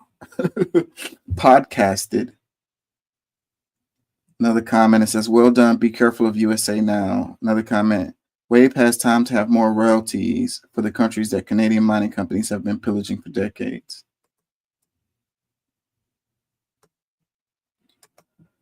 Yep. I wanted to have the argument with the DEI argument with Doc and Pat, but I was supposed to come on earlier. I planned on coming on like 2:30, 3 o'clock, but I was exhausted. I had to take my daughter to the ER, and I had to pick up my nephew from the airport, and I just was out of energy, so I couldn't come on till like 8:30 or so because I had to rest. It's my only day off so far. Let me read this. It says Burkina Faso President Ibrahim Traoré rejected loans from IMF and World Bank. Africa doesn't need the World Bank, IMF, Europe, or America.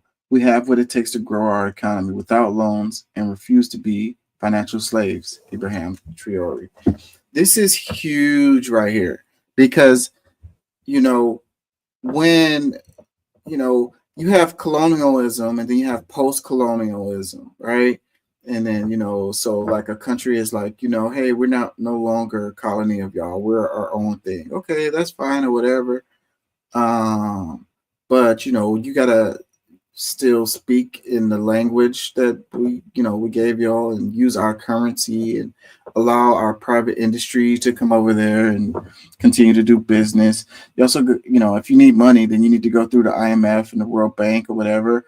And the IMF and the World Bank is going to be like, you have to spend this money in certain ways that we give you, specific ways. You can't spend it on education. You can't spend it on infrastructure. You can't spend it on creating new industries for your country and stuff like that. And you also got to pay this money back with interest, huge interest, and you got to do installment payments. And so basically all the money you make, you're going to have to pay it back to pay back this loan, and again, we're going to specifically tell you how you can spend this money. Anything that actually helps your people or your country is a no. And a lot of countries take that horrible deal and are stuck in deals like that. And you never, you may have got your independence from the other country and no longer a colony, but you don't have your independence from the other country. You are still a colony. You're a neo colony now, and the IMF is the one that you're submitting to, you know, and the IMF is supporting these quote unquote Western countries and wanting to their private corporations to be able to exploit, you know, the labor of your country or the resources of your country, basically whatever they want to exploit from there. Comment, well, caption, it says, why take loans when we have gold that you turn into money, then give us back as loans that we can't afford to pay back? Neocolonialism is just theft. Yeah, so, you know, we owe you money. You owe us money, so we're going to go over there and we're going to mine the gold out of your country or whatever.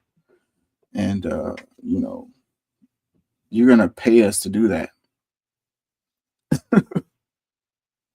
Comment says, let's be free again. Another comment that says, Africa has the resources and strength to grow its economy without becoming financial slaves. His words, we refuse to be financial slaves, speak to a powerful message of independence and self-reliance. However, history has shown us what happens to leaders who challenge global financial systems and assert sovereignty. The CIA and other powerful entities have intervened time and time again to maintain control. Traore and other leaders who stand up for their nations need to stay vigilant, protect their people, and build strong alliances. And that's what they've been doing, man. And they haven't touched this guy yet. He's already had like multiple assassination attempts. Comment going on. It says, to the people of Burkina Faso and Africa, stand behind this vision.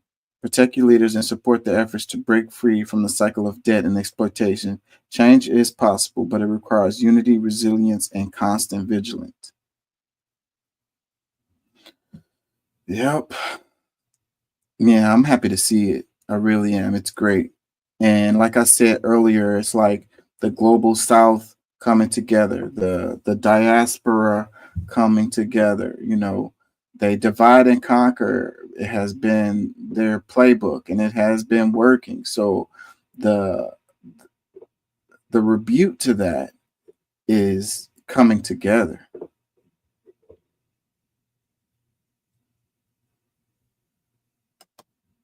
That's where the strength is.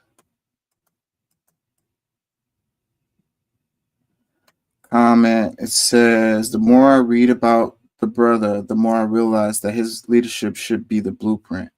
Another one, respect to one of the greatest president Africa has ever seen. Another one, protect him at all costs. Another one, Africa awakens.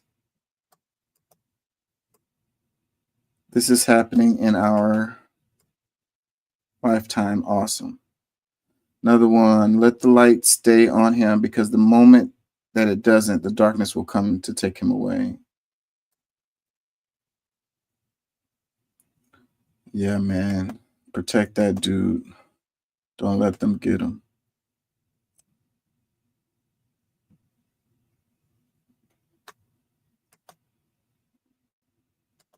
In Arizona, like most of the American West, water is running out. But even as water supplies are dwindling, some people have more access than others. The amount of water that they're using is just unreal.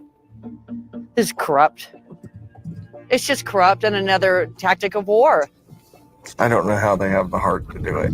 For a long time, Pierce was a quiet town of family farms and people looking to retire surrounded by mountains. But 10 years ago, that started to change. You know, when a parasite or a virus looks for a healthy host, that's what's going on here. They just kind of took off and got bigger and bigger. The company is called Riverview, and since 2014, they've spent more than $160 million buying up land around Pierce. Riverview now owns 55,000 acres of land. They use it to grow alfalfa, enough to feed 150,000 cattle. And that requires a lot of water. Before Riverview came to town, the dairy farm here used about 61 million gallons of water per year. But by 2022, Riverview's massive operation was using more than 14 times that, roughly 900 million gallons. Vance Williams had hoped to live in Pierce, Arizona for the rest of his life. But in 2020, his well ran dry, leaving him without running water in his house for 6 months. This is the water tank I had to buy. Once I realized how big the problem was, we were living on 5-gallon jugs of water before that. How much does something like this cost? That was, I believe, right around $3,000. Took every penny I had extra and some that I didn't. Some of it went on the credit cards. When it comes to water laws, Arizona is still pretty much the Wild West. The state started monitoring water levels in 1980, after a landmark law created new conservation rules, like limiting the amount of water farms could use. You don't want to buy a home in an area that doesn't have the water to sustain you or your kids or your grandkids. But here's the catch. The 1980 law left out roughly 80% of the state. It basically just covered major cities and excluded rural areas. That's how Riverview is allowed to pump as much water as they want. The advantage lies with the people who have the deep enough pockets to drill deep wells. As long as you own the land and you submit the paperwork, you can drill a well as big or as deep as you'd like. And this is happening across the state, from a dairy farm owned by a Saudi prince, to a New York-based investment firm, to a billion-dollar insurance company. Arizona's extremely lax regulatory environment has made it an ideal home for corporations looking to pump unlimited water. In Arizona, like most of the American West, water is running out. But even as water supplies are dwindling, some people have more access than others. You know, what this really makes me think about is how we should just change the way we're doing things. Like, you know, the argument isn't framed properly in this segment because any one of those individuals in Arizona that wanted to dig a deeper well could and had the ability to do it would take as much water of as they could for their own needs. So these corporations are basically doing the same thing, you know, but the problem really is related to how we do things, like the monoculture, the monocrops, like the way we plant them, again, it's a global market, like I was saying earlier, and that's what drives this type of thing, because when you have this many acres of growing one particular crop, like where the hell are you going to sell that? Like your market has to be the world, you know what I mean? So, but this is the problem. Everything should get more local, and everything should be more like diversified, and you plant plants that, like one plant takes this certain nutrient from the earth, and then you plant another plant that replenishes that particular nutrient into the soil, and you plant them next to each other. Like, so when the Europeans came over here to the States and they saw the Aboriginal Americans, they couldn't even recognize, their farms, because it didn't make sense to them, because they had plants with other plants, with trees and with all of these different stuff. So it just looked like a mess. It didn't look like a farm to them. But they understood how different plants can work together, to maintain a balance, and to not take too many nutrients out, and, conserve water, and to maximize the amount of sunlight and all of this different stuff. Because like some plants want a lot of sunlight and other ones don't, so you get the ones they're planted underneath the other ones. They grow taller and they grow faster. Anyways, if you know farming, you understand what I'm talking about. But what I mean is the way we do things is the problem. Okay. That's what leads to these people taking countless gallons of water from the water table. And who knows what the long-term effects of this will have in these areas. I guess they don't really care, right? They have so much money that if they tapped out the water in that area, they just move the farm to somewhere else, because they have the ability, they have the amount of money to start completely over in another location that has what they need, you know? So that attitude, that perspective, that way of doing things is the problem. Okay. You know, and locally based, what I mean is it's healthier for you anyways to consume fruits and vegetables that are locally grown for more reasons than just the amount of time that it takes to get from the other place, or the preservatives that they have to use, or these damn GMO seeds that they use. Beyond all of that, it's just that your body is attuned to your local environment, and the nutrients that you get from local plants, fruits, and vegetables, your body is going to consume those nutrients in a more efficient way. You're going to get more nutrients from the local stuff, basically, is what I'm trying to say. You know, so it's better if you have local markets for your products. So, but for that to work, then you can't be using 150 acres or 3,000 acres or whatever to plant one thing, because you won't have the local market for that. Does that make sense? What I'm trying to say is it's the way that we do things is the problem. And we need to frame these conversations in this way, besides the conversation of, oh, this guy is taking more of the water than us, and it's not fair. So, but if you had the capabilities to take more of the water, you would do the same thing. So you're just mad that that other person has more capabilities. It's not right. Don't get me wrong. It's not right. It's effed up. But the perspective of the person saying, you know, that other person is doing what I would do if I had the money to do it, but I don't, so it's not fair. You know what I mean? Like, that rings hollow. Okay. Changing the system is what needs to be the focus. How we farm, you know, how many different plants and animals that we farm, what kinds of plants and animals, vegetables that we farm, where they are, which markets are they for, stuff like that. You know, we can create systems where everything is kind of feeding each other and, you know, depending on each other and working in balance with the local environment, with the local economies, with the local peoples. Call me crazy. Let me read this. More Perfect Union put this. It says, corporations are taking advantage of lax regulations in Arizona to buy up water rights.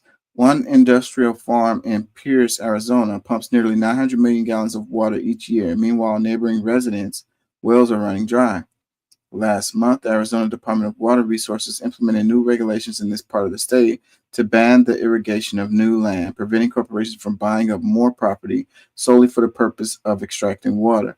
The new regulations also require individuals and corporations to measure and report all groundwater withdrawals to the state.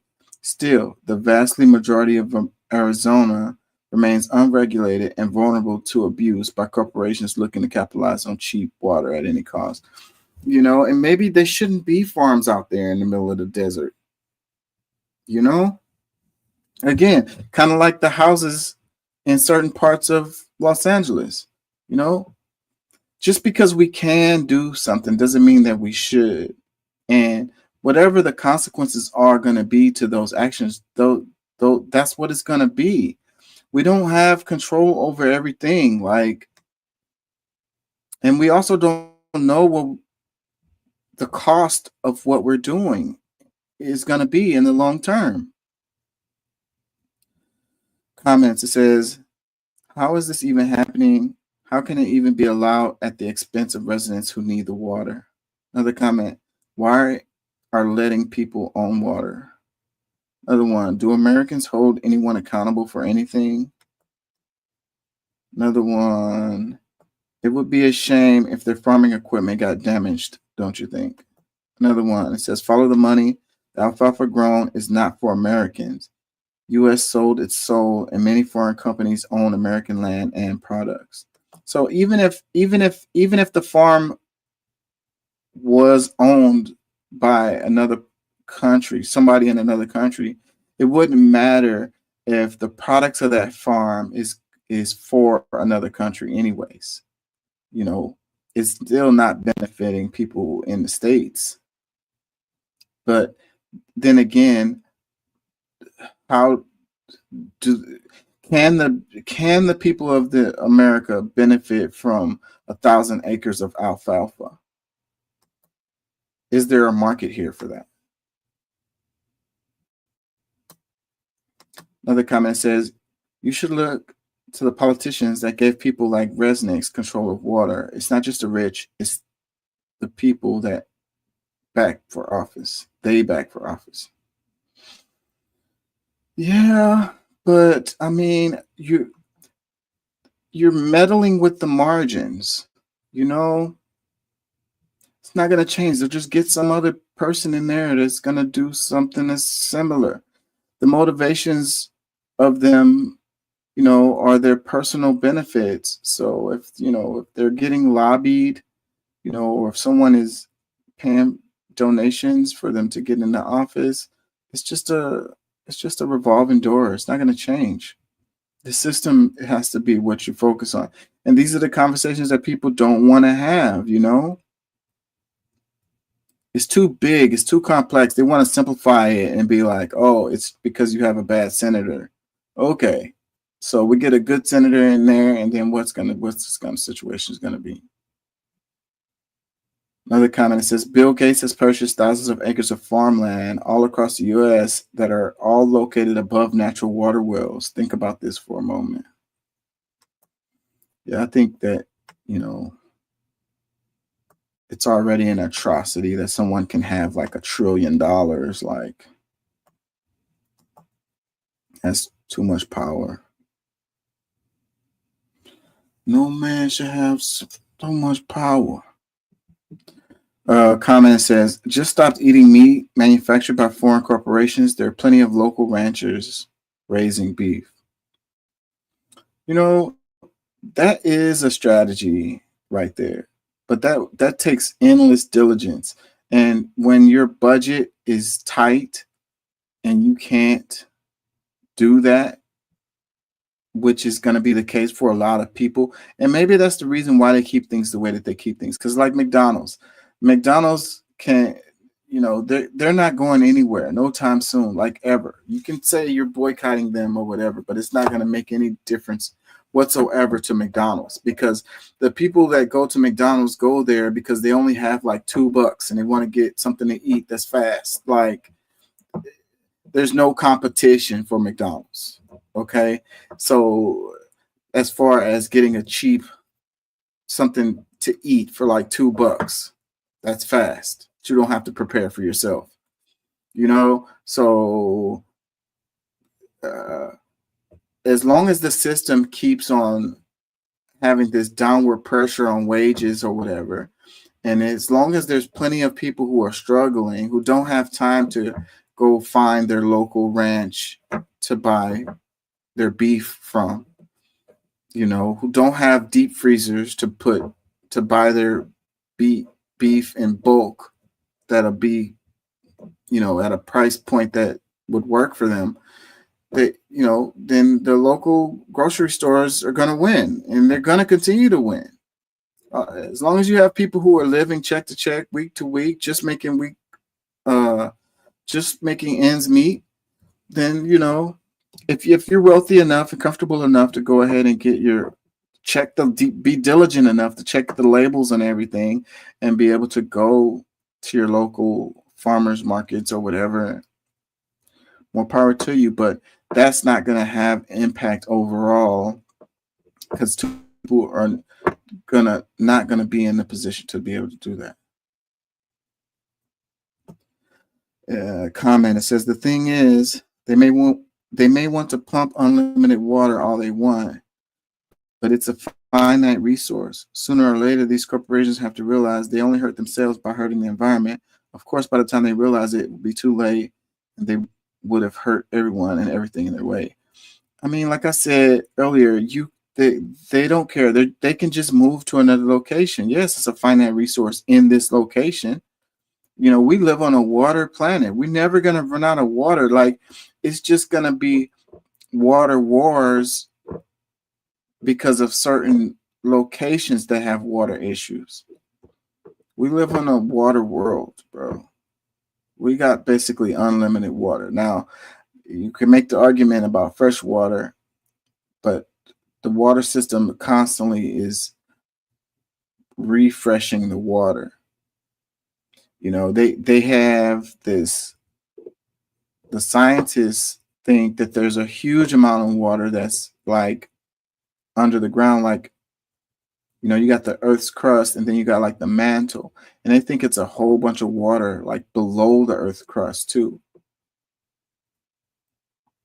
And it would make sense because we have these big, huge oceans.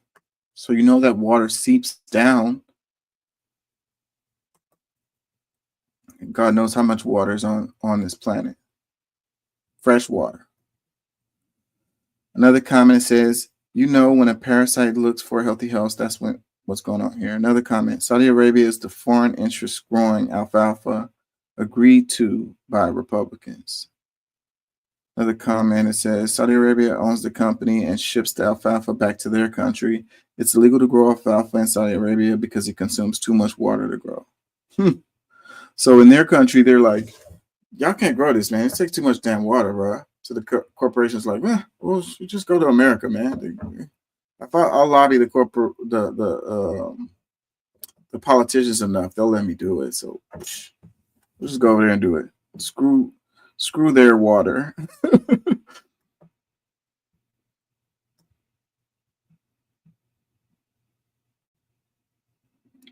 That's funny. You know, it's always it's a reversal, like I say, and with the BRICS and with the West and the East, you know, the global South, the global North, like those lines are blurred now, right? Who is the global North? Who is the global South? You know, where is the West? Where does the West end? You know, where and the East begin? You know, it's complicated, right? When you really think about it. And then it's like, so historically, you know, these quote unquote Western countries are the ones that tend to exploit other countries for their resources. So wow, how have the tables have turned?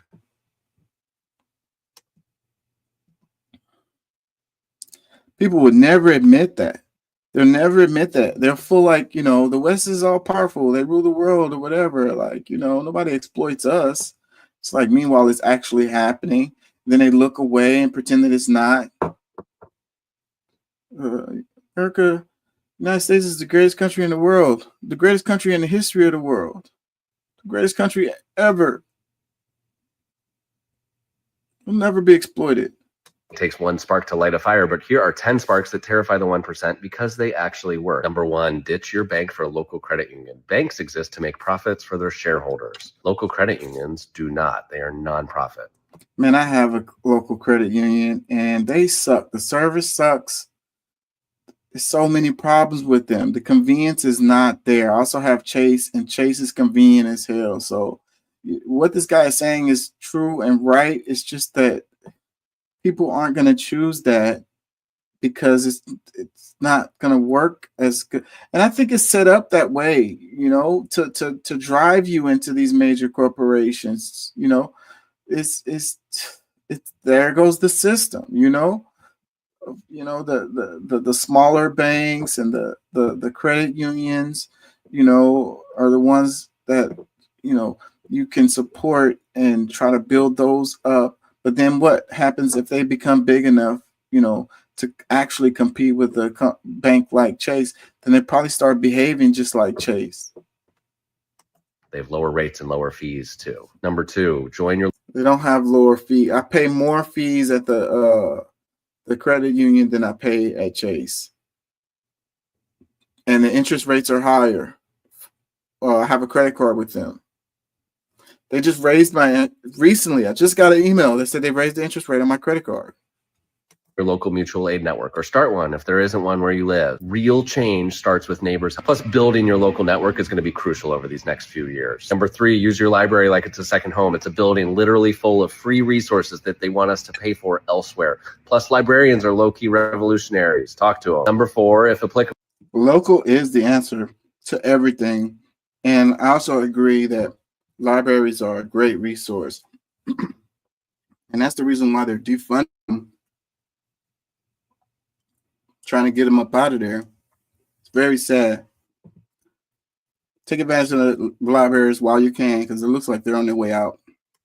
Join your local tenants union. Nothing scares landlords more than organized renters. When we know our rights and stand together, the power dynamic shifts fast. Number 5, join a bulk buying group. Cut out the middleman and watch your grocery bill drop. Number 6, join your local buy nothing group. Watch things magically appear when you need them. Also, get rid of the scarcity mindset that capitalism thrives on. Number 7, I'm biased in this one, but buy local whenever possible. 68 cents of every dollar that you spend locally stays in your community compared to 43 cents when you don't shop locally. 8, support citizen journalists and independent media.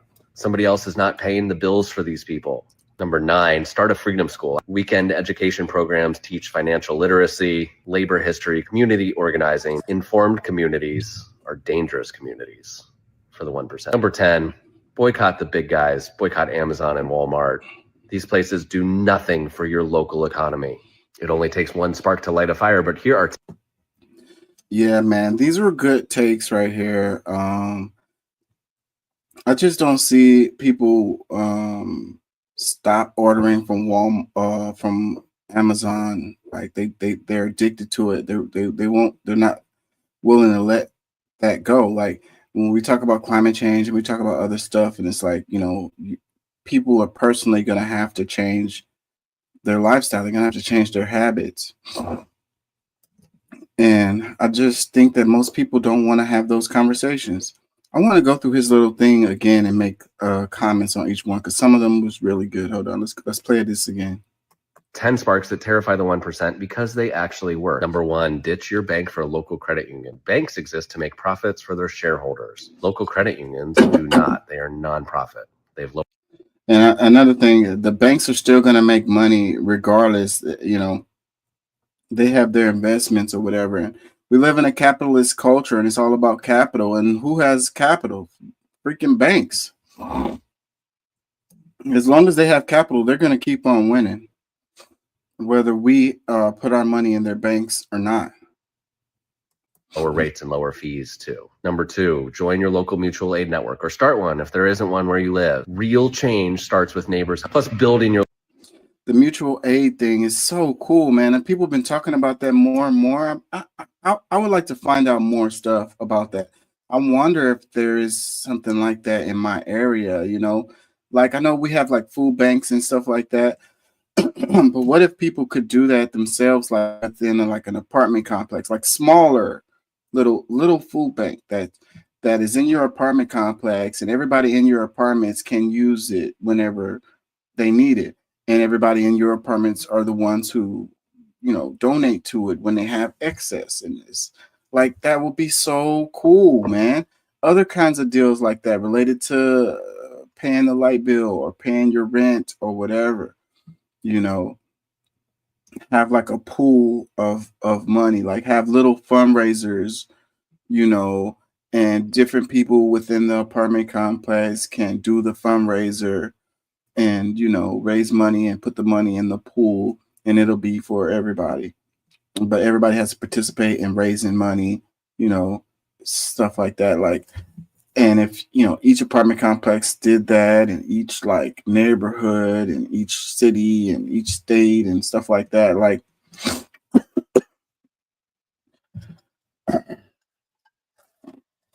excuse me, us waiting for the politicians to come and save us is not the answer. We got to save ourselves. But for us to do that, we got to work together as a team, and we got to pool our resources, and we got to come together, and we got to stop looking at our neighbor as our enemy.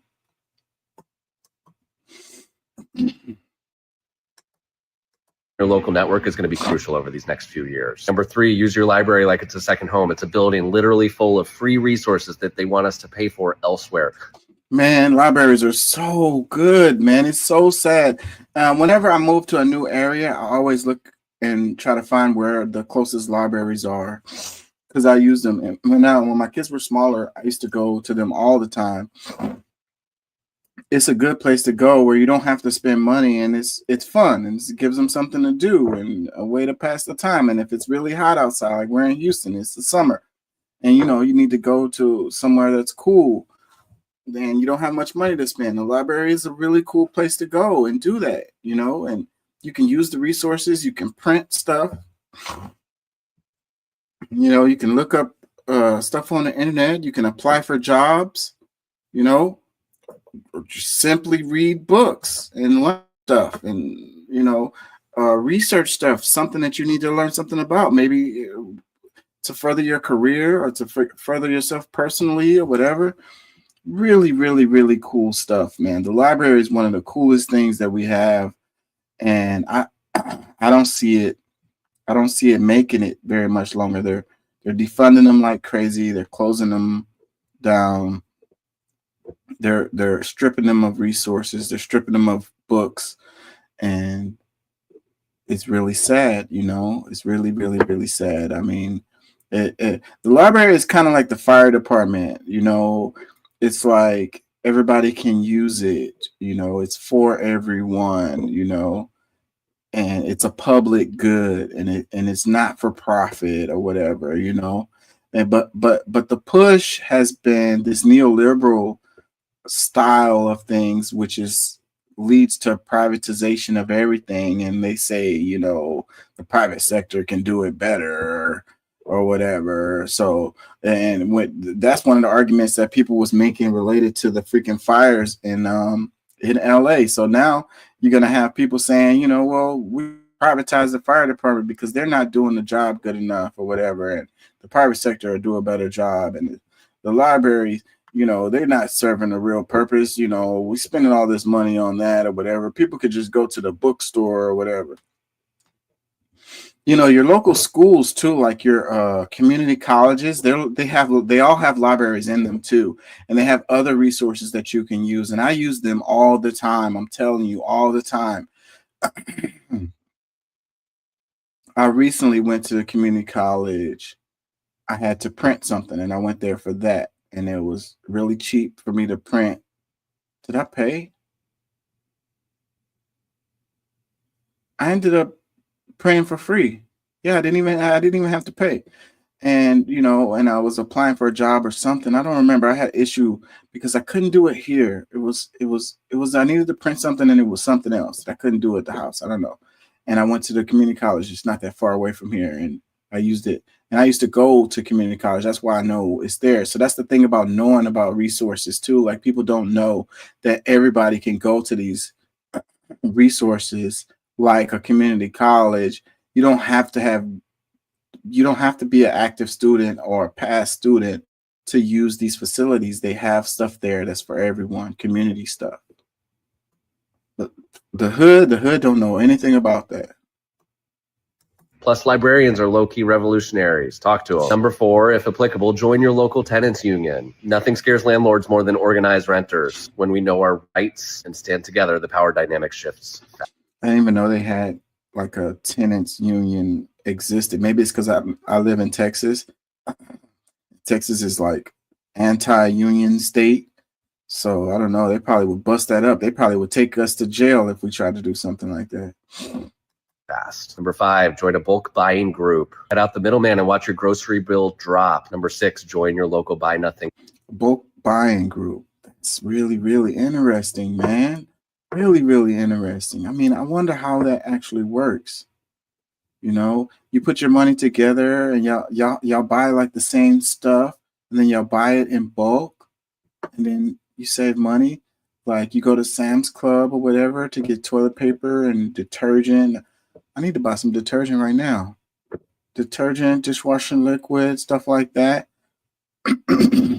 Y'all put your money together, and then y'all split up the stuff that y'all bought out of there. Wow. Never even thought of that. Group. Watch things magically appear when you need them. Also, get rid of the scarcity mindset that capitalism thrives on. Number 7, I'm biased in this one, but buy local whenever possible. 68 cents of every dollar that you spend locally stays in your community compared to 43 cents when you don't shop locally. 8, support Yeah, so shopping locally means not Amazon. You know what I mean? It means not really Walmart, really. You know, it's the same thing. You know, you have the small little grocery stores. You have the small restaurants that you can get stuff from. You know, they appreciate you too, and you can establish a relationship. And I tell this story a few times on the show where, like, I remember when I was a kid, and you could go to the corner store, and it'd be like, you're a little short. You don't have the money, like you're a few cents short or a couple of dollars short. Or you're buying some eggs or some milk, some bread or something from the corner store, and the corner store person, you know, it'll be like the owner will be there, and they will be like, cool, I know your mom, I know your dad, and y'all come in here like literally every day. Just next time you come in here, you cover what you owe, and and they'll trust you to do that or whatever, and that is gone mostly because these corner stores are owned by these big corporations now, and it's just an employee behind the screen, and they don't have the authority to make that call.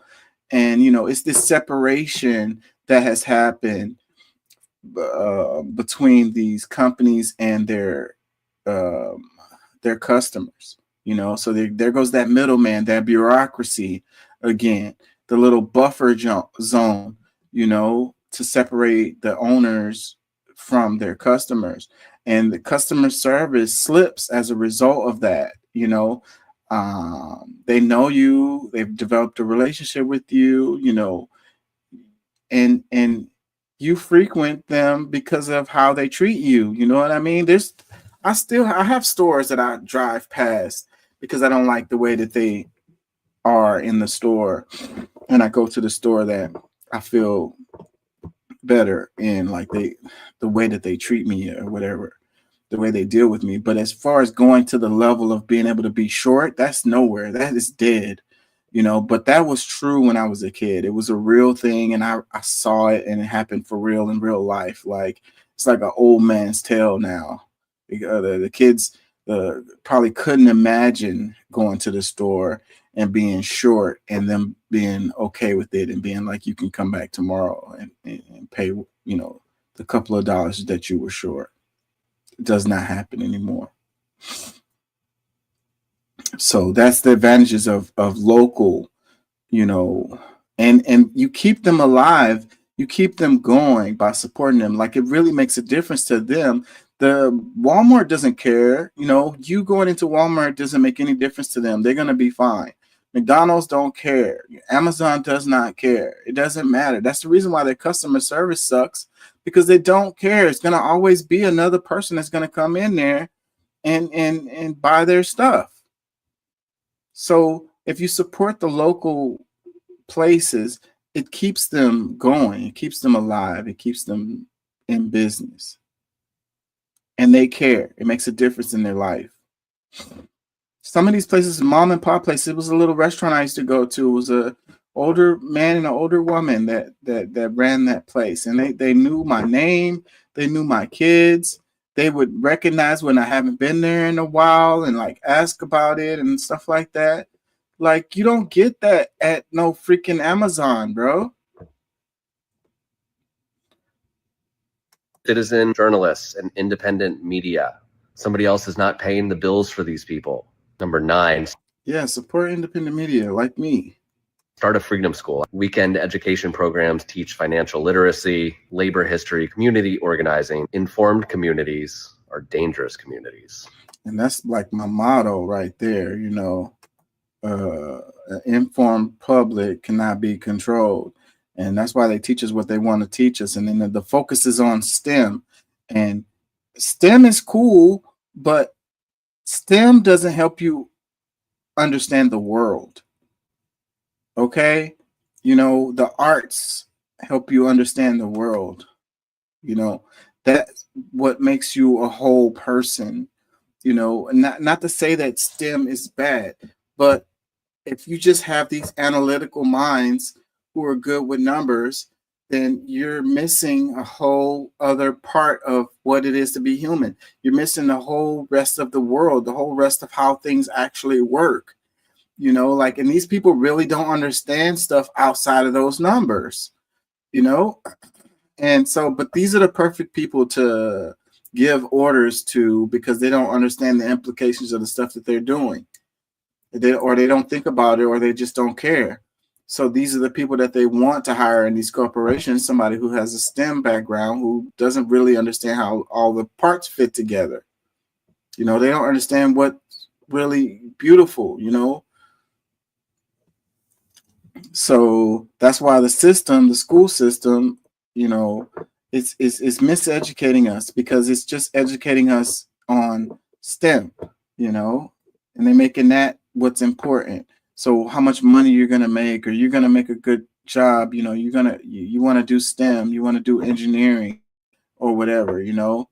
So, and that's it. So, you know, we don't need social workers or whatever. We don't need anthropologists or media production people, you know, like, I don't know. We're gonna have to educate ourselves. That's the reason why, like, with my daughter, I've never been really hard on her. As much as I love education and I'm kind of into education, I've never really been hard on her about her education as far as what they're teaching her in school, because I know that I have to fill the rest of that in. So, you know, whatever they're teaching you is whatever, but I'm going to tell you what the real deal is when you come home from school. Just do whatever they tell you to do so you can get through that. And I'm going to let you know what the real deal is. And you got to have to educate yourself at the end of the day. They want you to know it's just enough so that they can manipulate you and control you.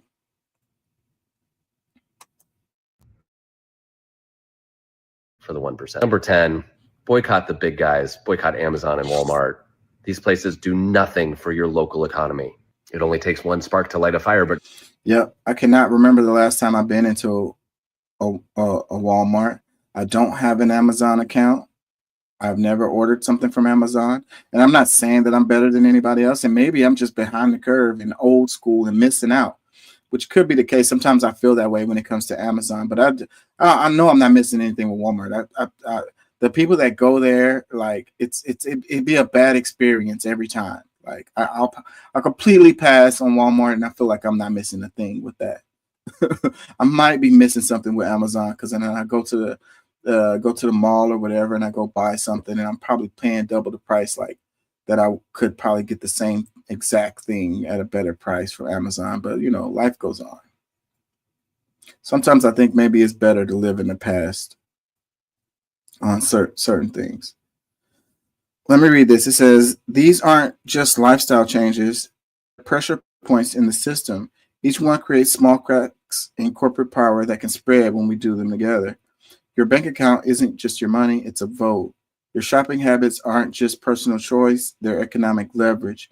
Your community connections aren't just friendships, they're the foundation of real power. The 1% didn't build their fortress overnight. They did it one legal loophole, one tax break, one corporate merger at a time. We can unbuild it the same way. This isn't about individual actions versus collective power. It's about building the networks and resources we need to take bigger action together. Start where you can, find others, do the same. I love this post, man. I love this right here. This is great. Good work, Dr. Norton. Good job.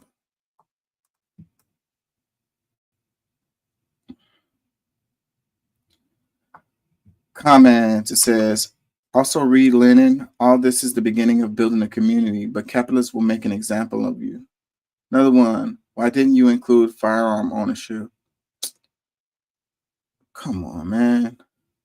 I mean, that's fine, but like, just interjecting that, I guess you're just trying to disregard all the stuff he said because he didn't say anything about owning a gun. Like maybe that's just not his priority. You know, you don't know about this guy. He probably has a gun. You know, I mean, why make this comment? You're trying to disregard everything that he said?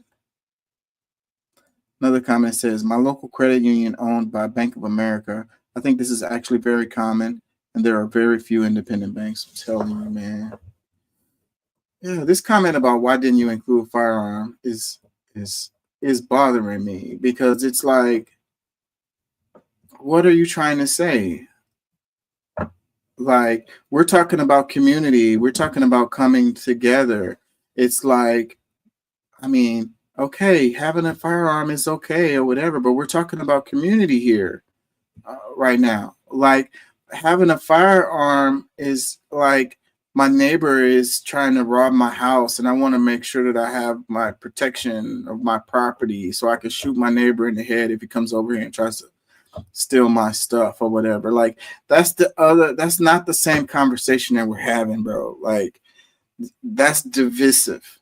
That's like, you know, I don't want to be in the community. I want to have my guns. The community is my enemy. I want to shoot them.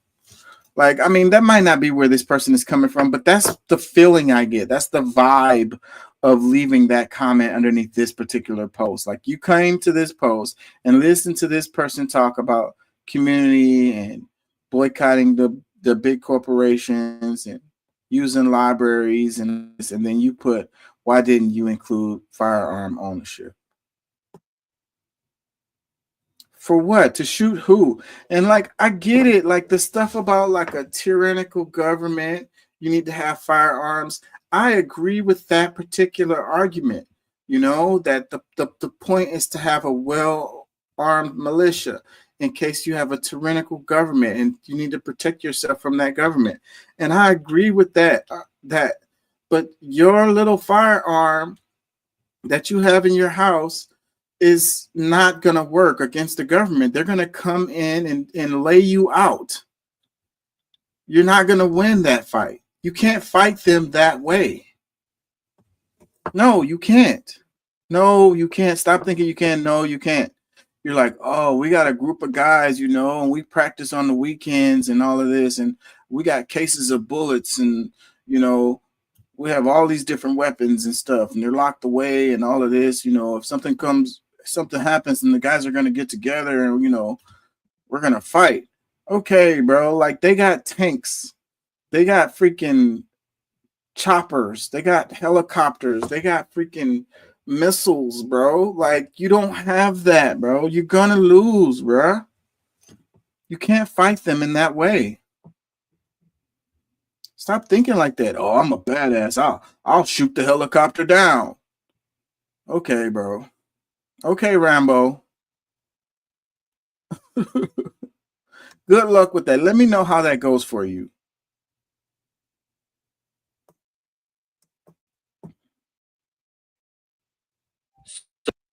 Tourists in Puerto Rico set fire to multiple businesses. So the white woman in question was drunk at the bar and was asked several times to leave. The cops came. They didn't do anything. They thought there was a big joke because they were laughing, so they let her go home. She came back a few hours later, making another scene.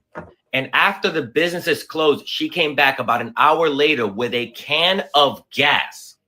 Then we see her burning down the bar, and this fire got so big that it burned down several businesses in the area. The family, who this was their livelihood, and it took years for them to build, lost their bar, Bar Maria, and their gift shop. These businesses were also a large employment engine for the community. Now, thanks to Dinesh, we already know that the woman is Danielle Berthathy. I think that's how you say her last name. Frankly, I don't give a damn. But apparently, she's also changed her name on social media to Danielle Renee. And when Dinesh questioned her on social media, she blocked him and deleted her social media. Now, here's a better picture of her that Dinesh got. And according to authorities, she's already left Puerto Rico and is back in Missouri. The families have started a GoFundMe to help rebuild. You know where to find the link. And this is a TikTok, I believe, of one of the companies. They've been posting the videos if you want to follow them and support them as well. This woman needs to be found and charged to the fullest extent of the law. even charged with a hate crime. This is a white woman from the US doing this to Puerto Ricans who are US citizens, but again, they don't see brown people as citizens of the United States. She, in her white supremacist mind, thought she was well within her right to do this because how dare brown people tell her what to do. So seriously, TikTok, let's spread this around to make sure that she is found and held accountable. So Yeah, I don't know if it's as deep as what he's saying, but the selfishness of this is crazy. I was reading this article. It happened a while ago, and it's a really crazy ass story, bro. I really don't like how people can feel like they can go to like the Caribbean or whatever, go to other countries and wild out and you know not expect to have any consequences of it. Like, I don't know, man. You're having a good time. You got drunk. Somebody hurt your feelings, and you decide to burn the place down. And you're like, shit, I could just go back to the States. I'm good. Like, I don't have to worry about it or whatever. Like, what a crazy story, man. There's so many narcissists out there. There's so many, like, extremely selfish, individualistic, freaking sociopaths out there. Yeah, this person needs to be held accountable. This is a crazy story. Y'all look this story up because it's crazy. This is a true story and it's crazy. Comments, it says, I don't wish death on people, but if she can't pay up the money and the damages she made, oh well. I can't believe she made it out of PR safe. Her actions are unforgivable. Another one, is she getting arrested or what? And that's what I would like to know. You know, what is the follow-up to this story? You know, did they find her? Like, how can the people in Puerto Rico hold her accountable, you know, from so far away? You know, she's probably going to get away with this.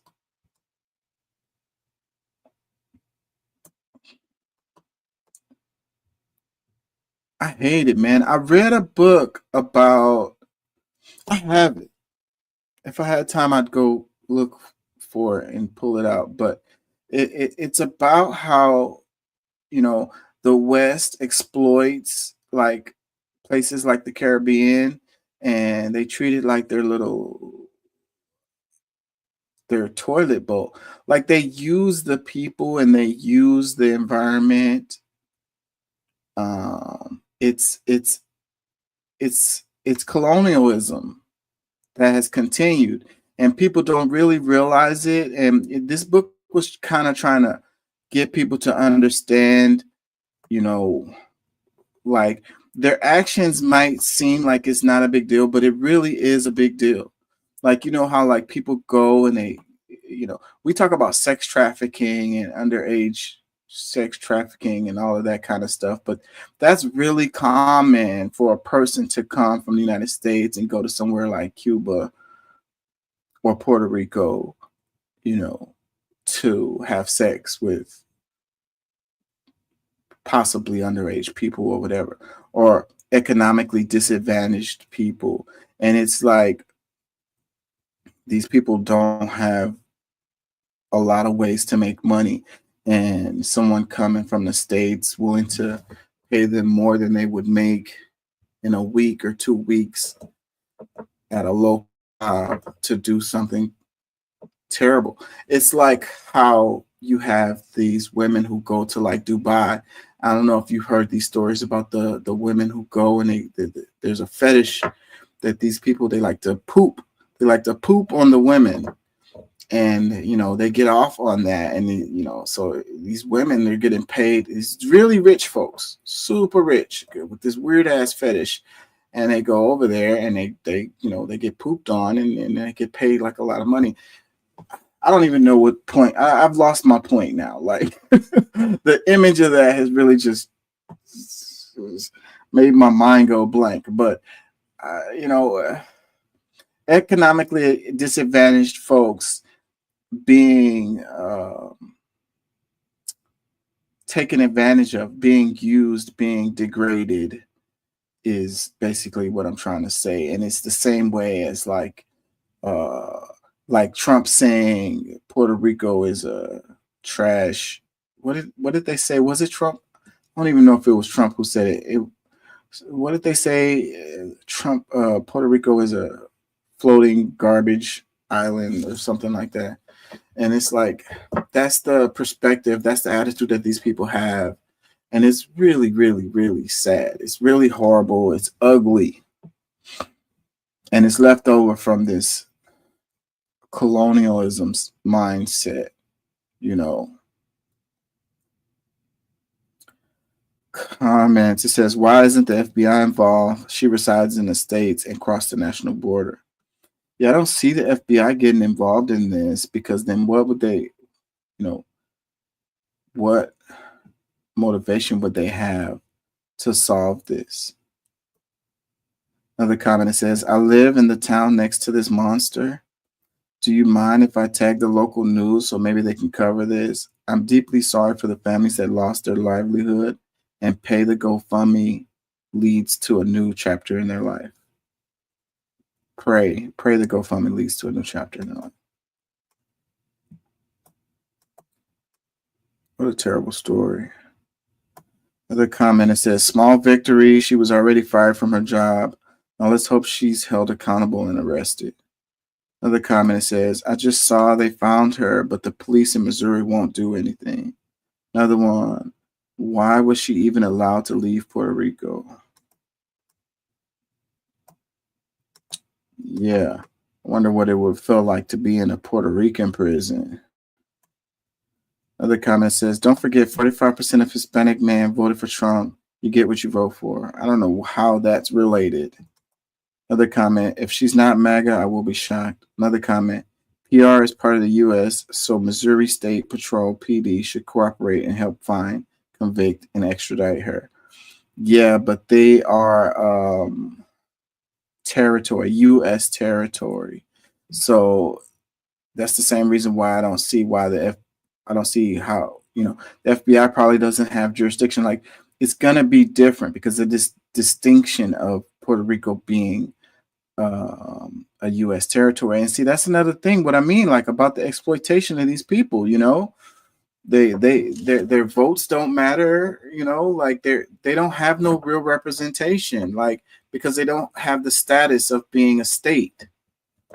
And it's sad. It's really sad. You know, either let Puerto Rico be their own country, or let them be a state. You got them in this limbo state. You know, this limbo space of in between a state and a colony.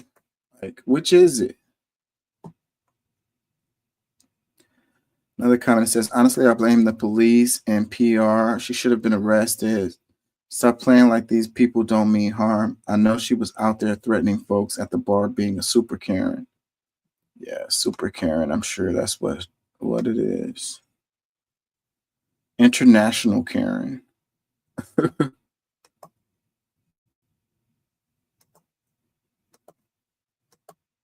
Evidence in history shows the exact opposite. If you look at how minorities are treated by the medical system, most doctors now are white, and there are lots of mistakes in medicine. So you're saying that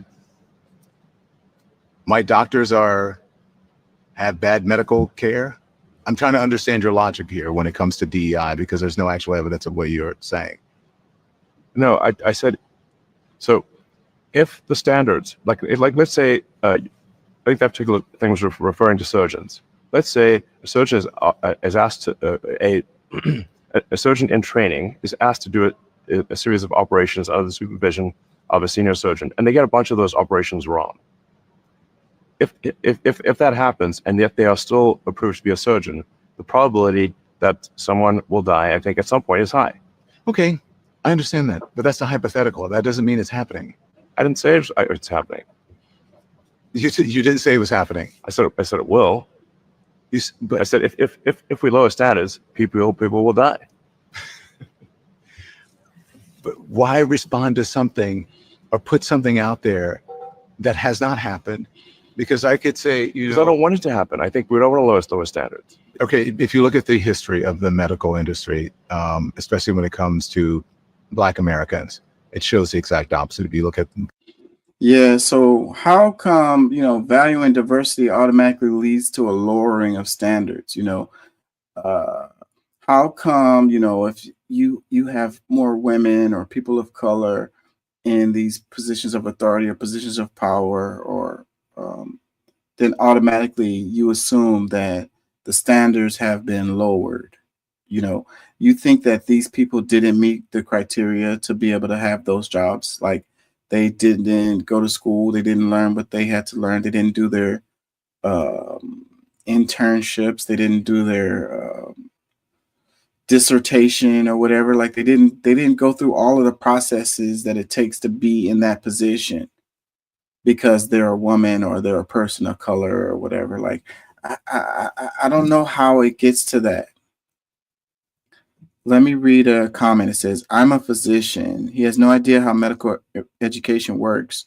Once you've reached the level of surgical resident, you have taken the MCAT, gotten into medical school, excelled and garnered excellent board exam scores, and applied residency programs across the country. You don't get to that level based on DEI. There are too many national standards that must be attained by every physician, Black or white. Further, residents don't operate alone either. This guy is whacked. Yeah. So it's so many people that don't know what they're talking about and they have opinions. They're loud, but they don't know what they're talking about. Like it's like a person got a degree and they got it as a result of DEI. It has nothing to do with their freaking papers that they wrote or all of the classes that they attended. Nothing to do with that. It was DEI. They just hand out those degrees to people of color and women so that they can reach their quotas.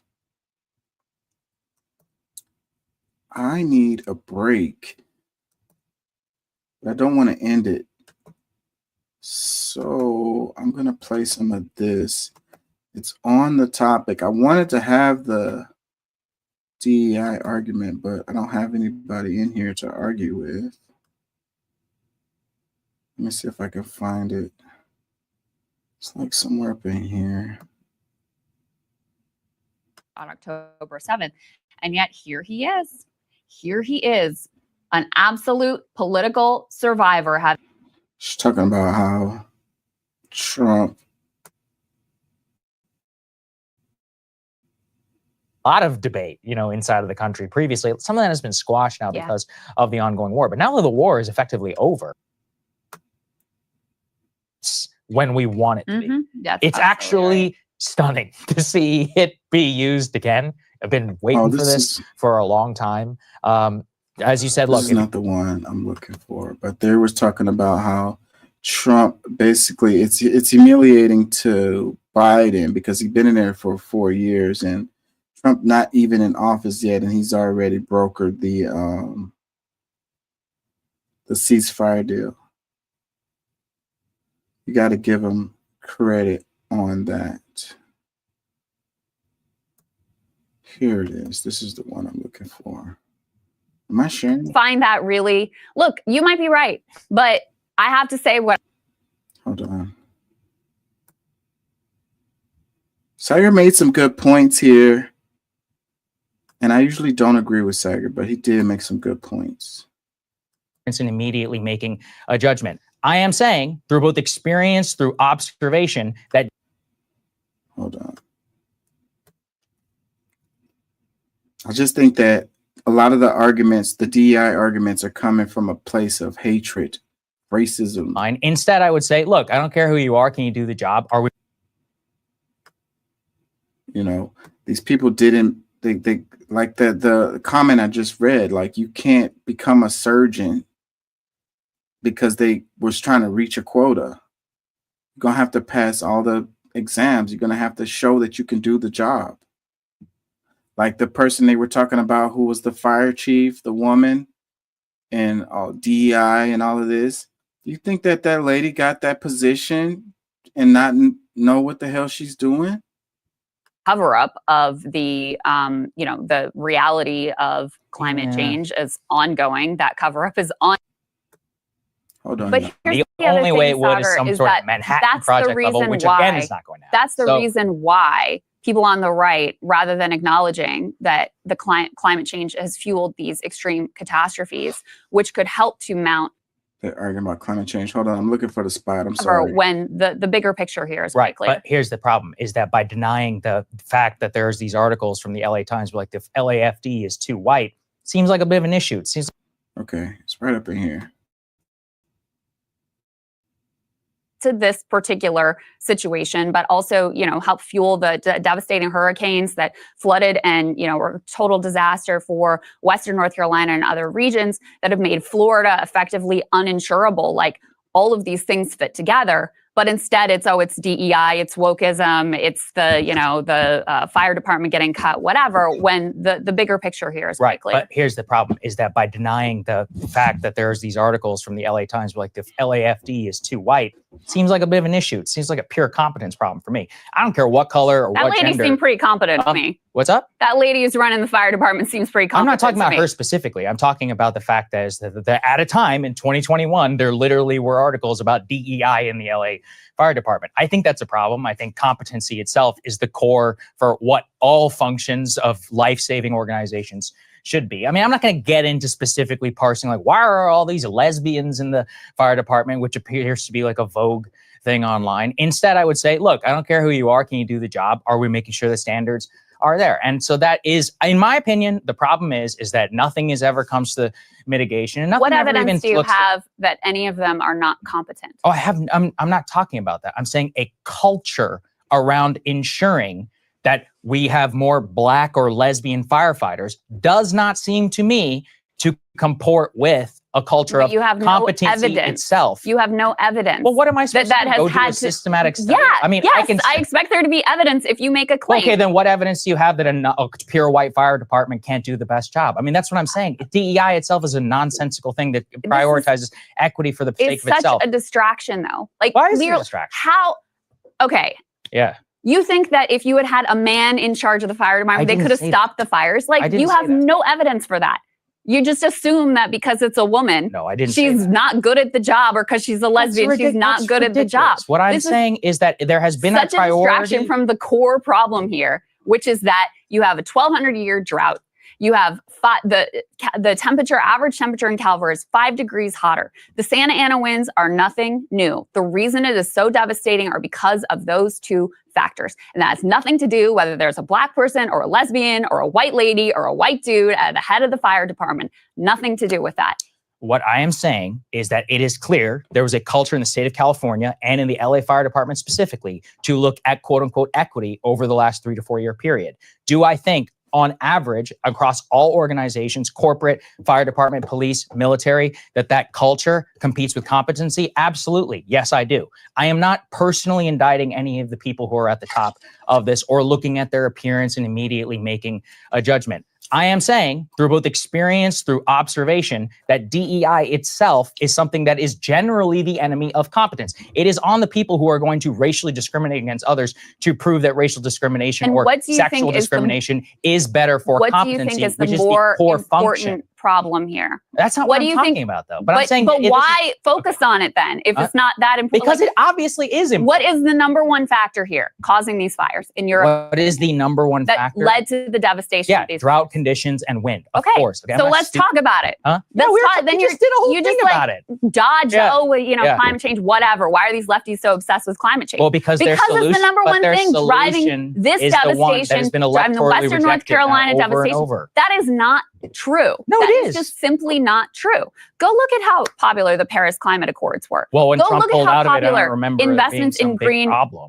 Go look at how popular investments in green energy are. But the thing is, Sagar, too, that you act like public opinion is just this static thing that just sits there and is what it is, versus something that is malleable and shapeable, and that people change their mind based on, I don't know, their home being destroyed by a climate fueled catastrophe, whether they're here or in Western North Carolina. So Yeah, I, as someone who analyzes these situations, of course, I'm going to focus on the number one factor that is causing these absolute cataclysms here and around the world, and really is going to contribute to destabilizing the entire globe. So the reason why I talk about it is I think that the way it codes, and this is what many people who talk about it are not able to do, is they are unable to communicate this in a manner which does not tell American citizens that their lives are not going to be significantly curtailed, which I think the true reality of most of this discussion is, oh, we have to get rid of cars that have too much emissions. We have to significantly curtail the way that we consume goods. We have to reduce our quote unquote carbon footprint, which means what? Which means that the price of all this stuff is going to go up. Consumption itself is go down. I don't even necessarily think that's a bad thing per se. It's going to be tough in a hyper individualistic and consumer capitalist society, which is the United States. Most of the way that this stuff is communicated is usually you're the problem, our whole society is the issue, or some imaginary wealth tax of 50% is going to change everything. It's just not. The bulk Well, it's kind of true what he was saying there, but why does it always come down to this? It's like, so, if something happens in a democratic state, then the Democrats suck.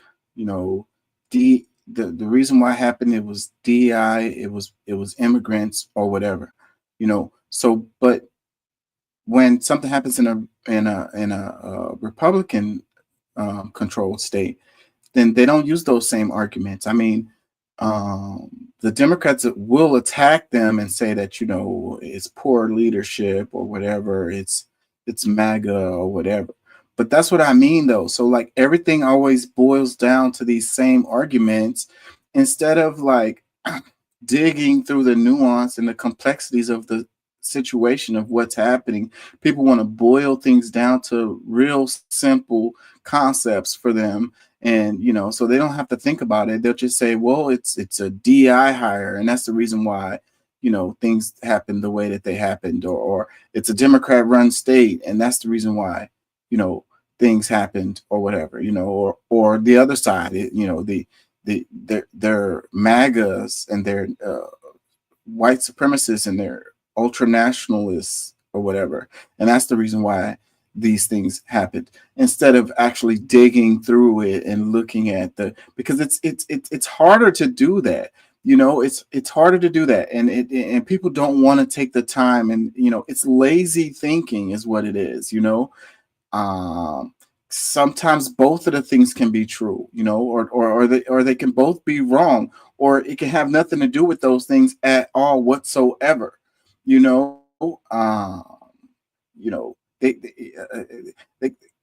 It can't just be, they might say, it's an act of God or whatever is the reason or whatever. And that's another simplification, even though, natural disasters happen, but how you prepare for them, how you react to them, what things did you have in place to deal with this inevitable reality?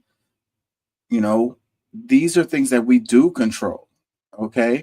And those are the things that you want to focus on. And those are the things that you want to look at. Like what I said earlier about, do you really want to build a city in a place that, naturally has wildfires all the time? And if you do build a city in a place that naturally has wildfires, do you want to build it out of combustible materials? You know what I mean? These are the things that you want to look at, and talk about. And these are the things that can lead to better outcomes in the future. But talking about DEI or talking about MAGA or white supremacism, that isn't going to necessarily lead to better outcomes in the future. So we just end up in the same spot. It's like a dog chasing his tail, and you're just going in circles, and nothing ever improves, nothing ever changes. It always stays the same, and just keep having these arguments. It's like these self-righteous arguments. It's to make myself feel right. It make myself feel good, make myself feel superior, make me feel like my team is the team that, is winning and right or whatever. Instead of digging through it and being like, well, sometimes my team makes bad decisions. Emissions are from the, giant corporations and the wealthy. And by the way, what is going to increasingly fuel carbon emissions is this race for AI development, which is incredibly resource intensive, which we're having no conversation and debate about. But the reality is we have the technology to be able to do this. It just requires collective, yes, large scale, federal government led collective action. Yeah, but significantly changing the American way of life, which I think Not- most but people don't want to do. I don't, but I don't even think that's true. But there are studies, for because example, in Louisiana where they have major, there was the oil, I forget exactly, the facilities that were there. There's a good book about it, and I'm removing the name. The people there who were the most affected by the oil industry and others are the most Republican, because they are like, listen, at the end of the day, even though they're literally being poisoned by some of the their things around them. livelihoods are Yes, tied but to their point, extraction. yeah, but their point is that it's clear to me that the left, the Green New Deal, et cetera, wants to do away with my job, and I don't trust that they're going to do Because anything who told for them me, which that? I It wasn't think the they left might that be told right. them that. It was the right that told them that. It So was you a think that they're massive brainwashed, campaign or they of can think for misinformation. themselves? I think that they've looked at. I think they're right. I think they've looked at the failures of the government in the past and things like NAFTA to be able to deliver quality of life. But I mean, again. So I mean, we're the Industrial Revolution was kind of built on these industries, and all of the futuristic, or the state of man today is as a result of the way we've been using these resources historically, and our industries are reliant on it. So these things aren't going to really change overnight or anytime soon, really. But Crystal's argument that, these people who rely on these industries for their livelihood can still have a future, is true. They can be working in a different, the green energy stuff can end up benefiting them because they can end up working in those industries or whatever. So, but and I've been watching a lot of stuff about the climate emergency or whatever, and they're really smart folks, and they're saying that we like oil isn't necessarily the problem, and getting rid of the oil isn't gonna fix the problem.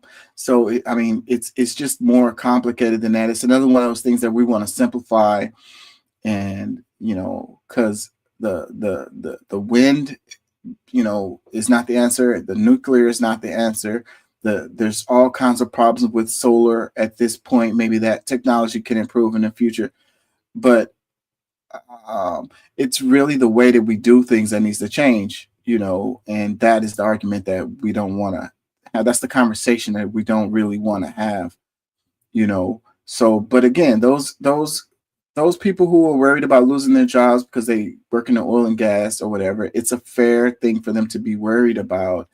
But at the same time, it doesn't mean that they won't have, if the like Green New Deal type stuff has its way, that doesn't mean that those people won't have jobs.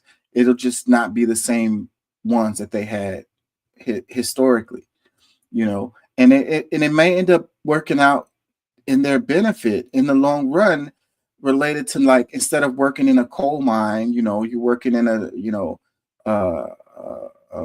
mining, a data mining, or like a crypto mining or something like that, which those things aren't good for the environment either, related to the amount of water it takes and the amount of energy that it uses. That's the reason why this stuff isn't really the answer. And when people say stuff like it's kind of a scam, I really do sympathize with them, because it's about making money. So this is going to be the new dominant industry. It's going to be the new oil, basically, and it's going to come along. The same stuff is going to come along with it that came along with the oil, and they're just going to dress it up in new packaging that's prettier or whatever. Again, I'm not saying it's an easy problem, but how's the American way of life going in LA right now? How's the American way of life going in Asheville, North Carolina right now? How's the American way of life going in huge parts of the Gulf Coast that have been devastated by hurricanes and are going to be? How's the American way of life going in Miami, where when it rains, it just like, floods the whole city? And that's the thing that does frustrate me, though, because the evidence is clear. Climate change is happening. It's a real thing. Like, there's no argument to that. What we're gonna do about it is the question.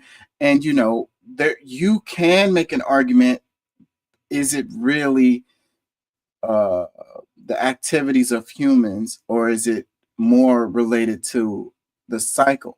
But then if you talk about the Holocene, where they talk about like the age of humans having the greatest impact on the environment, I mean, you can't look around and feel like humans aren't having this huge great impact on the planet, as far as the way the systems go, as far as the biodiversity, as far as the pollutants. At the very least, any one of us out here, even if you're you don't believe in climate change, you have to believe in pollution. Like polluting the ocean, pollution in the air. This stuff is going to affect you and does affect you without a doubt. You could put the climate change to the side and just focus on the pollution part, the microplastics and all of this, and it's landing in your food. You're breathing in particulates that's floating around in the air.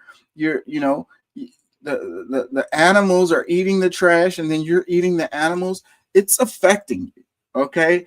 And it's a problem that needs to be dealt with. So, but as long as you're like, oh, the environmental thing is all just a scam, then the corporations get to continue to, put toxic waste in your cereal. So there would be a cost. There would be a transition period, but the consequences of not acting, like you ignore the consequences of not acting. Oh, I'm not ignoring. And those are absolutely grave and dire. And instead, want to talk about like, oh, there's a lesbian in charge of the fire department. Isn't that the real problem? See, no, I it's think not that's the a real straw fucking man problem. too, for the fact that we're talking about DEI itself, which has been pervaded through the California government. But beyond that, which is bringing it to a democratic question, people have been bombarded with propaganda since I was probably born that, oh, everything is horrible, the sea levels are going to rise. Many of these predictions don't end up being true, which then no, but it's not, because people said, oh, X amount of coastline was going to disappear by, 2025, didn't happen. The same, catastrophic language is being used over and over again. People don't feel or see the fact that things are changing all that much beyond hurricanes and or fires. I think we should see, like, the thing is, things happen gradually. Change happens gradually until you reach tipping points where then there's drastic changes. And that doesn't mean that, it's not true what they were saying. But in his defense, the doom and gloom story that you're getting told, it kind of just wears you out, where they're like, oh, the world's going to come to an end or whatever. And, it's like Thunberg, Gretchen, what is her name? And she used to be in the news a lot when she was just talking about climate change. And because I think that goes along with their agenda. But then when she started connecting the dots related to colonialism, and exploitation of the East and the global South countries, she started to get less and less media attention, because just screaming about the doom and gloom of climate change and the world's coming to an end works with their narrative and works with where they want to be. So like, people are just looking at something like it's an impossible thing to deal with. So, and it's way too big for me to even like comprehend. So I need to give it away to the specialists and the experts or whatever, and whatever decisions that they make or whatever, we're just going to defer to them and just go with that. And then they have their agenda related to that. It's going to have to do with making money. Like I say, it's going to be the biggest freaking way to make money going into the future, is this kind of thing. So, and they want us to just defer to them and not really just kind of, think it through for ourselves. But when you start connecting the dots related to oppression, global South, and economics and all of this, then they're like, whoa, whoa, whoa, whoa, whoa. You know, solidarity across the world related to global South issues. They're like, whoa, whoa, whoa, whoa, whoa. No more media coverage for this person. But, you know, saying that the things aren't happening is kind of like denying what's right in front of your eyes. I mean, like, as the weather continues to get more and more intense, you know, what are people going to say? You know, they're going to continue to say that, you know, the climate change thing is not real. Like, what would it take? What would it take for these people to acknowledge that it's a real thing? And it become a left and right argument where it's like supposedly the left is the ones that's saying climate change is really real, and then you got the right saying that it's not. Like, how did we get to that point? I think that is another thing related to the system of manipulation, that, you know, if you're conservative, then you're supposed to think that climate change is not real, and if you're on the left, you're supposed to think that it is real. Like, you know, how did that dynamic happen? I'm saying, what is, you know, denying climate change? How does that fall under conservatism? Should speak pragmatically. We can both accept that there will be more fire, more hurricane, etc., and say, okay, so what are we going to do about that? Well, we have to invest a lot more money in this and this. We don't necessarily need to say, oh, all electric cars are going to be driven in the state of California by 2030. Ridiculous, absurd, never going to happen in the first place. At the end of the day, it's about a consumptive mindset, which fundamentally, you're talking there about transition. That requires a lot of trust from people that their lives and their jobs and all this quote unquote just transition language was going to happen. I don't think there is any reason after the failures of COVID or after the last 5 years to say that would be competently managed, or it would be one in which we should, as a vision, buy into. We have probably one of the most atomized, individualistic times in modern American history. I think there's a lot of reasons for that, and immigration being number one. But in all of that, absurd, you will not get to a point where everyone's just going to buy into this kumbaya, like, oh, I'm going to give up, you know, 30% of my consumption for quote. Man, he's making a absolutely right on point there. Like, he's absolutely spot on with that. But you know what it makes me think about is like the infrastructure, because, you know, again, you cannot believe in climate change or whatever, but you can, you know, realize that the infrastructure needs attention. You know what I mean? You know, we shouldn't have bridges that collapse just because a ship hit it. You know, we shouldn't have whole neighborhoods that burn down because there was a fire.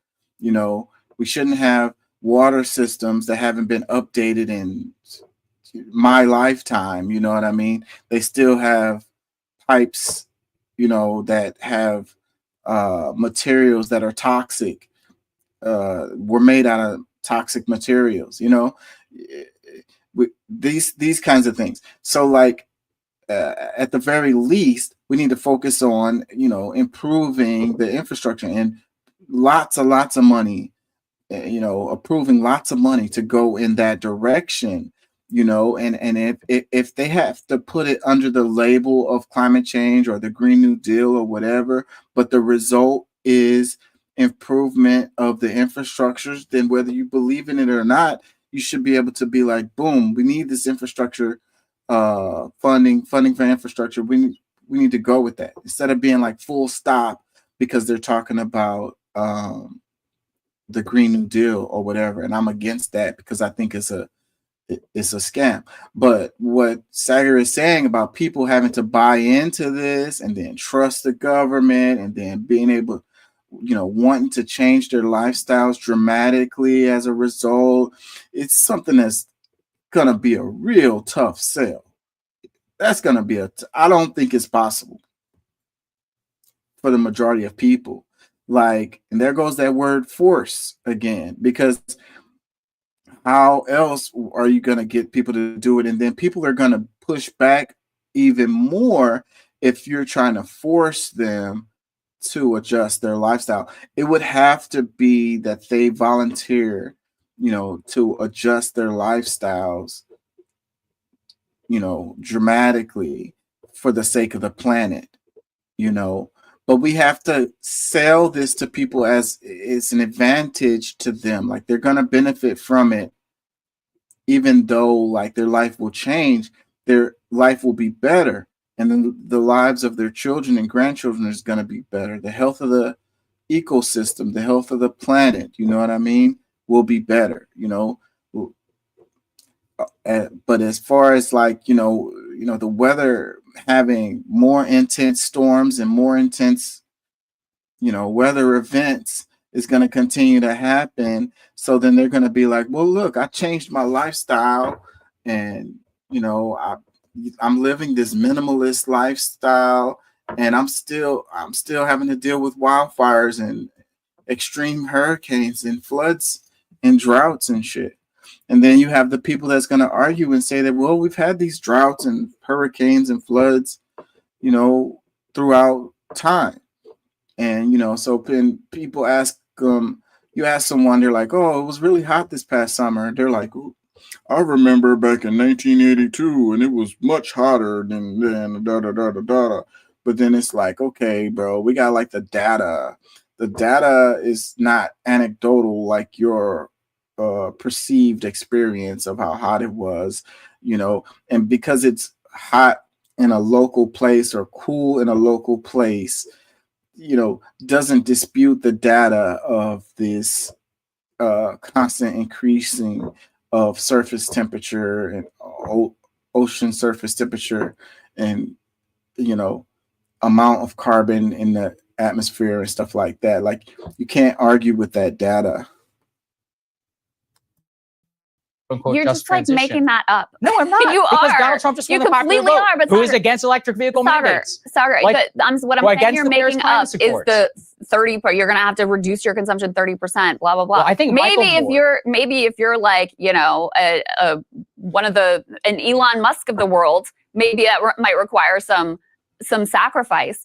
But I mean, what you're basically saying is we can't solve any big collective. No, I'm not saying that we together. can't solve like it. just I'm give saying up. we can't We cannot solve any big collective problem. We're too atomized. We're too individual. So forget about it. Just let it rip and hope that you're one of the people who can afford the private firefighters when it comes for your house, because that's the track that we're on right now. Is just basically like every man for themselves. If you're rich, you can rebuild. If you're poor, like, sorry, you can't get home insurance, you're screwed. And, the fire department is being cut because billionaires don't want to pay taxes. So you're just basically have to pray that you and your loved ones are going to be able to make it. Probably, look, I'm not defending billionaire tax levels, but don't they pay the most tax than anybody else in the state of California? I mean, that's what I'm talking about. This is a state with what a budget. percent of their income do they pay in taxes? Probably Sagar? 5 to 7. Next to nothing. By the way, I'm Elon not defending. Musk pays next to nothing in taxes. I am not defending billionaire tax rates. What I'm saying is California is a G7 nation in and of itself. I think it would be G5 if it were its own independent country. So the idea it's not wealthy enough to handle this seems ridiculous to me. There are plenty of developed nations all across the world that seem to have a much better and more competent fire and hurricane disaster relief. Japan being one of them. My point is that it's clear within the context of mitigation itself, a lot more can be done. Democratically, if you want to continue to make the case for lack of consumption, etc., you can. I don't think it's going to work. I mean, I think the most honest discussion of climate change we ever had was who was the person who made the documentary with Michael Moore? I'm forgetting the name of it. And we talked a lot about it here over at Rising. We even interviewed him. And he was the most honest person because he's like, yeah, we have to radically cut consumption. I mean, actual quiet part out loud that came from most of the people who study carbon emissions, et cetera, was what was the single most important thing for drop of carbon emissions? It's when everybody stayed at home during COVID. That's the truth. That's, if you actually wanted to see it, a dramatic cut. All of us have to stay at home, reduce our consumption, stay inside. People don't want to do that. Yeah, that's kind of extreme to say stay in the house and don't move around at all. But wouldn't it be nice if we had like a holiday or something like that where everyone stayed home or whatever? Like we have Earth Day, but to celebrate Earth Day, it would be to just like no travel, no air traffic, people pretty much just kind of stayed in their neighborhoods, no going to work, no going to school, just, family time, community time, just like no driving, road trips, none of that. And wouldn't that be a beautiful thing, if we did that one day every year, I mean, I think that could be done and it would be a great idea. I remember when COVID happened and we saw the pictures of the animals, it was like the sheep and the birds, and it looked like that nature like rebounded like that, like instantly. We can imagine what the earth would be like without humans. It would be beautiful. I ain't gonna lie. Like it would be, the resilience of the earth, the resilience of the ecosystem and the biosphere is amazing. And just that short amount of time of us being locked up in our houses, the air cleared up. There's so much evidence, you guys. Go back and look at it. It was beautiful. I was reading this stuff. I was bored as hell anyways. And I'm always into this kind of stuff. And I was really, really it gave me a really good feeling to see, the pictures of like the air, clear air. You could see the stars better at night. It was animals roaming around. It was a beautiful thing for the earth. It was really beautiful. So, the impact of us moving around every day, doing our everyday activities is kind of like, is the problem. But it's extreme for Saga to say, oh, y'all just gonna have to stay in the house and y'all can't move around and y'all can't go nowhere. Like that is an extremist perspective that's like trying to belittle the situation and make it like it's impossible, it's untenable, and people aren't gonna want to do that. And it's like no one's gonna be it's not realistic to say that people gotta stay in their house, and not go anywhere, and that's what's gonna save the planet. Which it would save the planet, but it's not realistic that would be the outcome. Like that would also kill the economies. Look at what happened with the economies as a result of COVID. And then they had to give out money to people to keep the stuff going and print money basically to do it. And like, how long could you pull that off without everything like completely collapsing? It's unrealistic, and it's silly to even make that statement. We really live not true. in a democratic society. It just requires, first of all, renewable energy technology has improved dramatically. In particular, solar has improved dramatically. Yes, but how is it made? It's made in China from filthy, materials. It has a ton of emissions. The lifetime offset of a solar panel in the United States will never offset the amount that it requires to make it. This is the problem. You have to. And that was true. And also, after those batteries are used up, they're discarded and thrown into like the trash dump, and they don't biodegrade. Like they're just there for like ever, and then they emit like some toxic ass chemicals. Like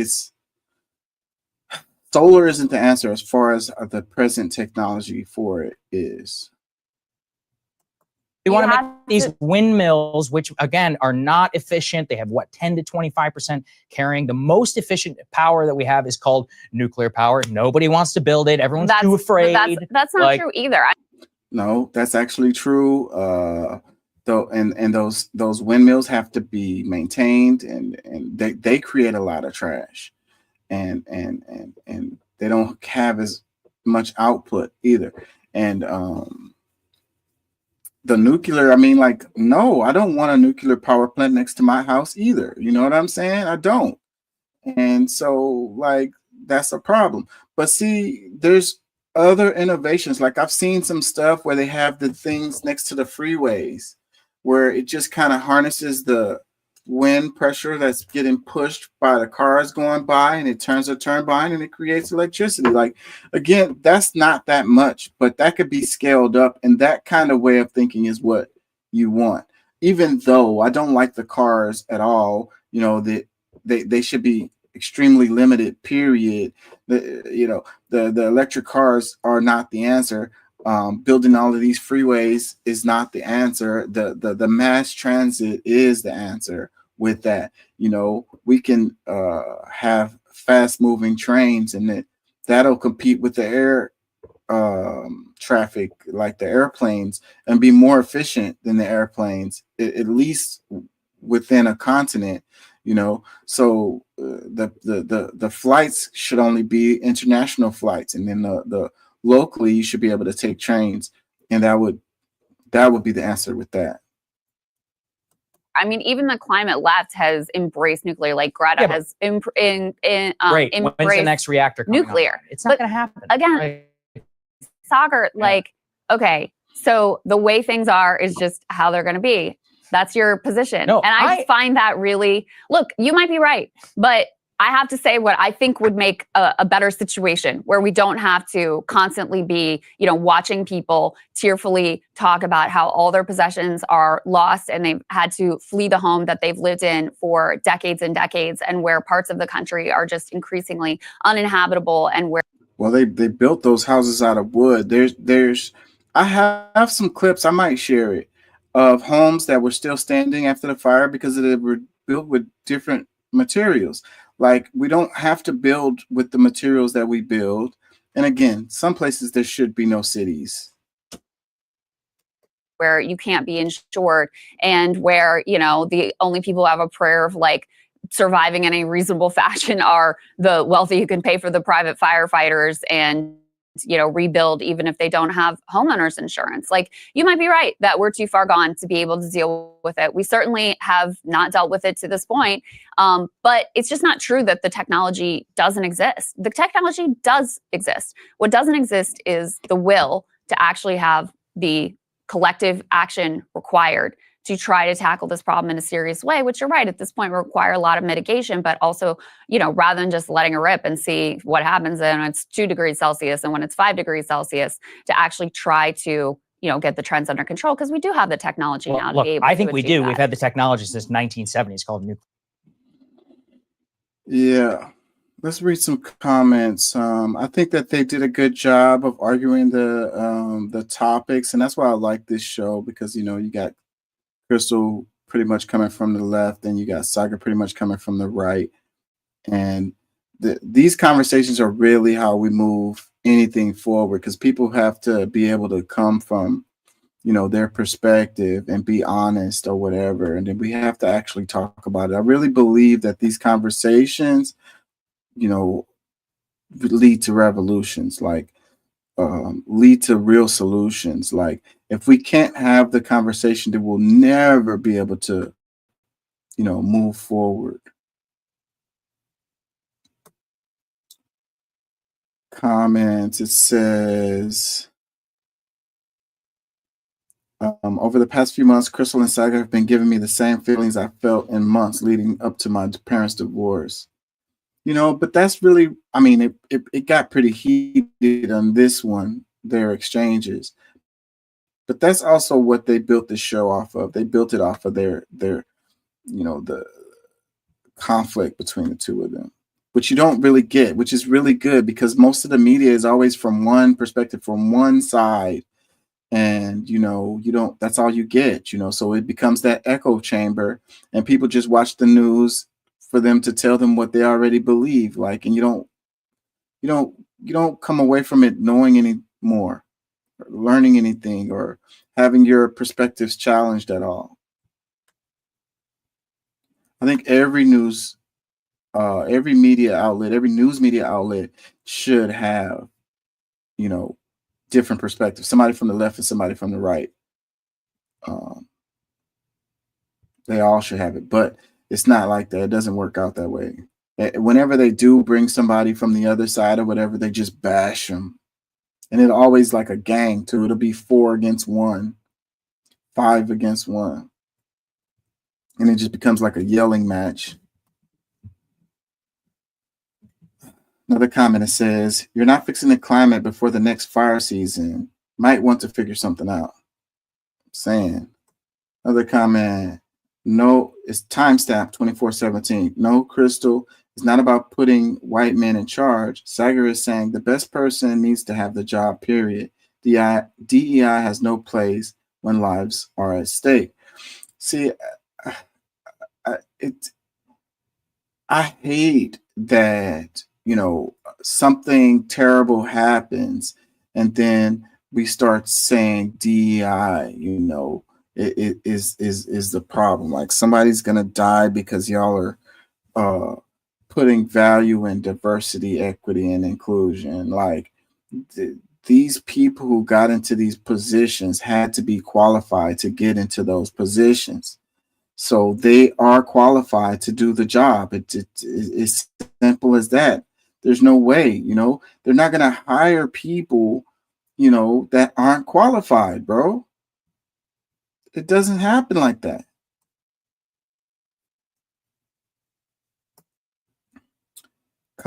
As Crystal is fast becoming the exact example of what the show used to stand against, not listening and strawmanning arguments. A crisis of competence is undeniable at this point. She was kind of doing that to him, like and interrupting him and like kind of using these strawman arguments. She was doing that. Another comment, it says, Californian here. Oligarchs didn't start the fire. DEI didn't start the fire. Inept California politicians didn't start the fire, but they all contributed to the lack of preparation and anemic response. Fair enough. That's a fair enough statement right there. Another comment, it says, this is one of the wealthiest zip codes and cities in the U.S. with crazy high taxes. Why the heck do they have budget problems? Like, where is the money going? What are y'all spending the money on? Obviously not the right things. It shouldn't have been no reservoirs that wasn't completely filled. I saw a story where this dude, he bought a sprinkler system, just one of the regular cheap flapping back and forth type sprinkler system, the kinds you use to like water your lawn, and some water hoses, and he put them on the top of his house and left when the evacuations happened. And he came back and his house was there, and all his neighbors' houses had burned down. And it's like, that seemed like a really simple solution right there. Like, what couldn't they have had some kind of system, something like that, ready to go for these kind of circumstances, knowing that they live in that the city is in a area that's prone to wildfires? As much money as they have, as big a budget that they have.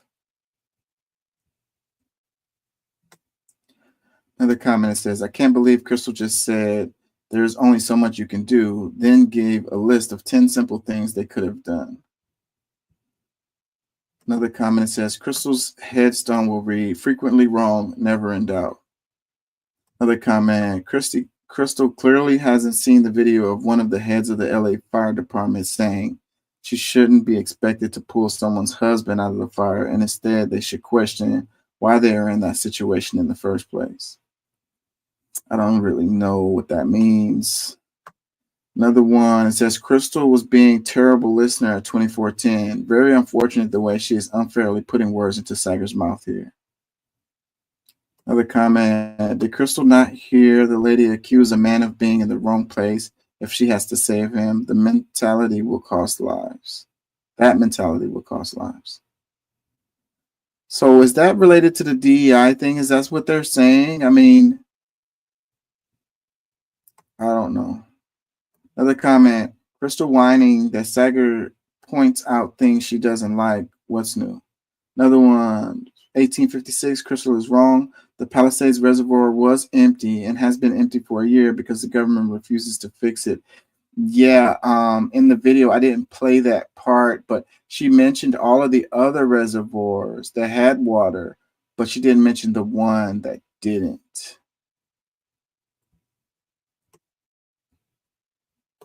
Another comment, it says, how in the F is one focused on the fact that the reservoir was empty and the fire chief said she didn't know and wasn't her concern? The fire chief's job is to put out fires. Her job is not to ensure that the water is there. That is someone else's responsibility, okay? Like, you delegate responsibilities because one person can't handle everything. You have municipalities, you have bureaucracy, you have, you know, all these levers, all of these moving parts or whatever.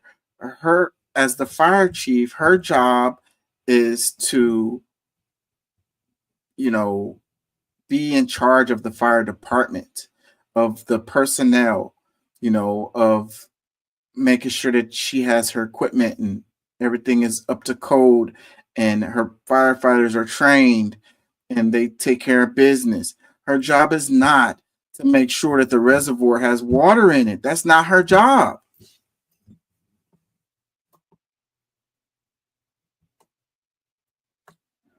Another comment says, show the clip of the LA firefighter saying, if she has to carry your husband out of a fire, then they were in the wrong place. I'm sure that comment would make anyone feel confident in their fire department. Why is everybody saying the same shit? Another one, I mean, the rest of it, it says, hey, firefighter Lawson, there's a father with his kid in the house, which is on fire. We need to get them out. Sounds like they're in the wrong place if they had to get them out, chief. I don't know what the context was of that comment, and I watched a lot of videos and I didn't see that. Maybe I just missed it, or maybe I skipped over it or whatever. So I don't know what the context was for that. I mean, maybe it had to do with them saying that they did send evacuation orders out. So I don't know what I'm not going to speculate. Another comment, it says, Crystal has become insufferable. She barely lets Sager get a word in. She was doing that in this one. Another comment, she has said climate catastrophe 5 times in the first 5 minutes. Another comment, the amount of time Crystal put words in Sager's mouth was wild. She was not willing to listen to him at all. Kudos to Sager. He was being really patient too. Another comment, blaming climate change does a good job of taking the blame off of leadership. Okay. So, I mean, as far as having preventative measures, yes. As far as the fire happening, no. They historically have fires there. If nobody was there, if there was no town there, there was no power lines, there wasn't no asshole smoking cigarettes or deliberately starting fires, you would still have wildfires in that area. Okay, so you can't blame the leadership for a fire happening.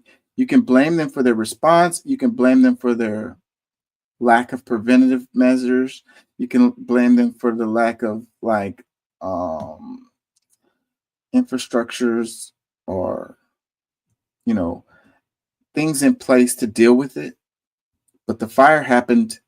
It was a natural thing, and you can't blame them for that.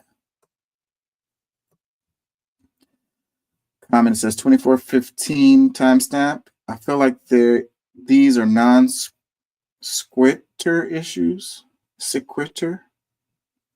Non-sequitur. We can address climate change to solve long-term issues while also acknowledging DI's identity politics, culture war nonsense, and has not led to better outcomes. We can see that California has spent millions to create a better water system, and 8 years later, not a single project has been completed. Yeah, so the DEI was the reason why they spent millions to create a better water system, and 8 years later, not a single project had been completed. Is that what you're saying? What evidence do you have to lead to that conclusion?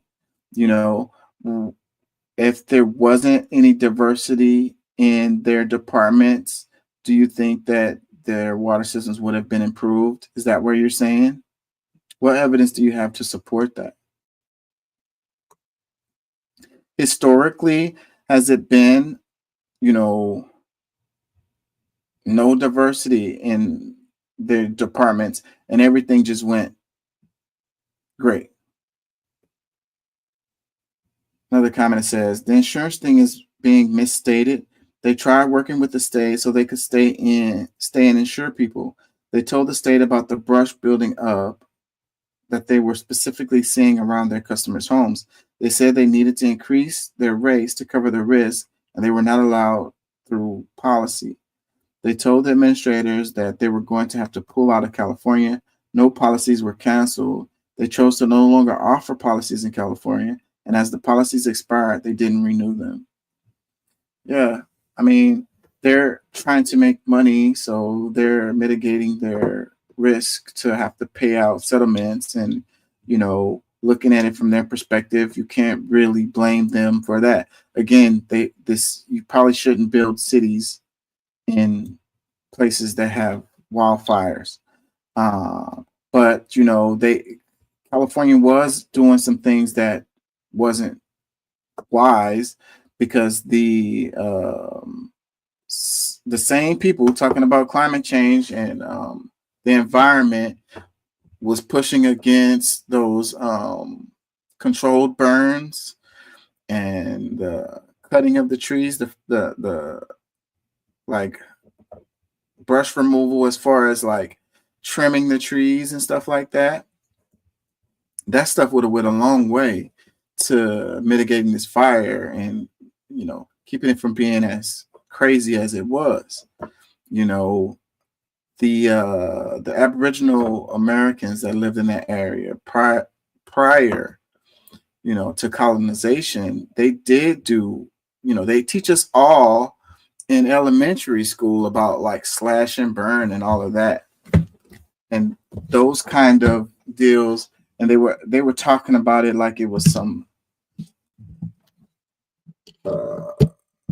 caveman tactic or whatever, but it was actually a good thing that they were doing. And these forests rebound from these fires really quickly because, you know, the native plants have resistance to it, and it'll actually some seeds pop or as a result of the fire. Like they make them grow, like they stimulate them and they spread them out and stuff like that. So one of the issues is, I was looking at this post that the dude was talking about the eucalyptus trees and how, you know, it's an invasive species and it's highly flammable, and it's, you know, it's not native to the area, and they were planting a lot of those because they were trying to make money or whatever. But you have the old growth redwood trees, and a lot of those trees are fire resistant. Like they can handle those fires and still stand, you know. But those eucalyptus trees can't, and a lot of those other non-native plants can't, and they create all of this brush and all of these perfect circumstances for these fires to get completely out of control. So that's another thing that hasn't been stated in the conversation, is about local habitats and destroying the native plants and the biodiversity that needs to be there, you know, that helps keep from these things being as crazy as they are.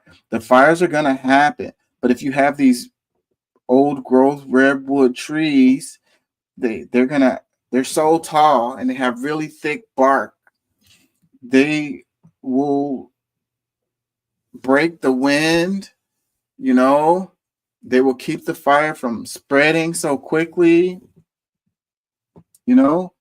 When you clear areas and you build a city of houses made out of wood, and then you plant eucalyptus trees, and you don't clean the brush that's coming off of the trees, and you don't let the natural fires burn, then you this is what you get. You decide to build $1 million house in natural fire alley, then you get what you get, man. And I feel for all the people who lost everything, and it's really sad. But humans, we do silly things, you know. It's really an insane society that we live in, and it's so insane that, you know, the sane person seems crazy when he's like, you know, maybe you shouldn't build a house over there. You know, get out of here, man. The weather is wonderful over here. Okay, I mean, fires happen all the time over there, so maybe you shouldn't plant eucalyptus trees over here. Get out of here, man. I make a lot of money off of this, bro. We make these into paper. We sell the oils off of these, This is money. Okay. All right. Keep on doing what you do. Have fun with that. Let me know how that works out. Comments. It says Crystal is beyond repair. Let her leave for MSNBC 2.5. Well, what makes this channel good is that you have Crystal and you have Sagar. You have one without the other. It's not nearly as good of a channel. You need both sides of this. Another comment says, did Crystal really say that California is suffering a 1,200-year drought after she said the reservoirs were full? You can have a drought and still have water in those reservoirs, bro. It is a drought that has been happening. Those reservoirs, the water come from far away, like even some cases out of state. So they bring that water in from other places. So locally, yes, drought, still having reservoirs because the way that they're built, they have like the concrete sides where they don't have the water seeping into the earth, Bro, come on, bro. Show me you don't know what you're talking about without showing me you don't know what you're talking about. Another comment says, I wonder if Crystal truly believes what comes out of her mouth. Damn, all of these comments are freaking on Sagar's side. Another comment, wow, Sagar actually pushing back. I haven't watched in a while. Is this something he's doing regularly now? Another comment says, Crystal is an activist, not a reporter. That's kind of a fair comment right there. Another one, it says, the beauty of digital media is that you can pause the show while you run to the store and get popcorn. Another comment is, yeah, because this was good. That's the reason why I'm sharing this. It's one of the better episodes I've seen. I haven't been watching Breaking Points as much as I used to when they first started. I was watching them when they were on The Hills Rising. I didn't know anything about The Hills Rising, and somehow I came across Crystal and Sagar on The Hill, and I was just watching it from then on. And then, The Hill was censoring them in ways that they didn't like, so they ended up leaving, and then they started this Breaking Points, and Breaking Points is competing with a lot of the news media channels or whatever. Like, they get more views than, I don't know, probably MSNBC, CNN, CBS. They get a lot of views, and I think it's because of the way that they do it with the left-right deal. And then they cover stories that we kind of care about or whatever. Like, they come at it with angles without like this framing of the national perspective or whatever, like the status quo frame. Man, I'm getting tired, y'all. It's 12:30. I've been on for almost 4 hours. I'm about to wrap it. Somebody want to get on here and argue with me about DEI? This is your last chance. So I'm gonna be a little while longer, but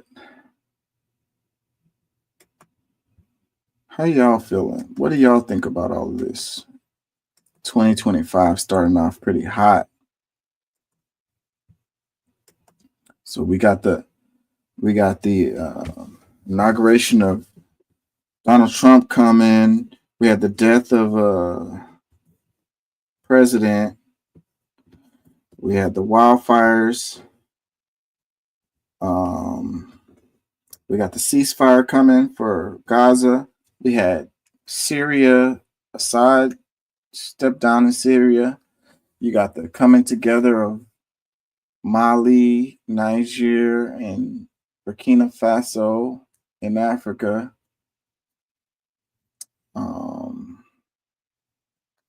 It's like Singapore, I want to say. The kids are revolting in Singapore and taking over the colleges. I want to say it's Singapore. I could be wrong.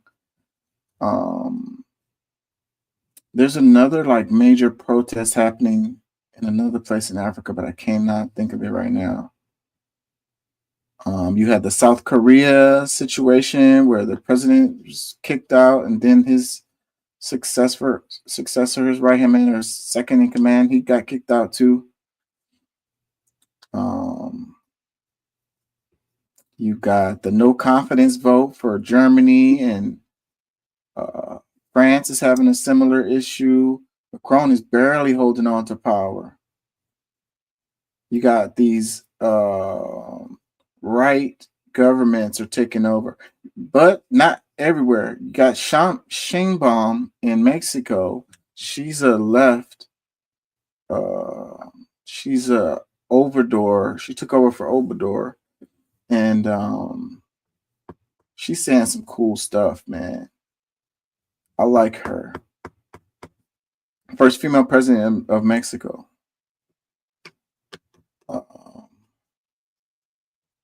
Yeah, you got Trump talking about buying Greenland and annexing Canada.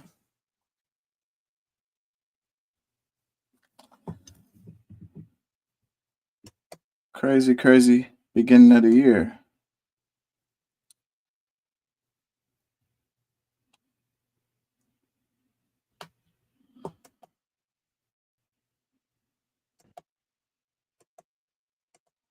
It's a great way to consider equality in this country, which is crazy to say, but you got to think every year the worst NFL team gets the best draft pick among college players. So you end up with the best college players going to the worst NFL teams. Think about how people talk about affirmative action or, DEI or whatever. According to their logic, the best college players should go to the best NFL teams, right? Why are we rewarding the Tennessee Titans for being incompetent? We do it because you need to do that. Think about revenue sharing between teams. Every year, teams have to dedicate a significant portion of their revenue to the rest of the league.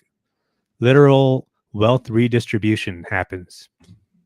The salary cap.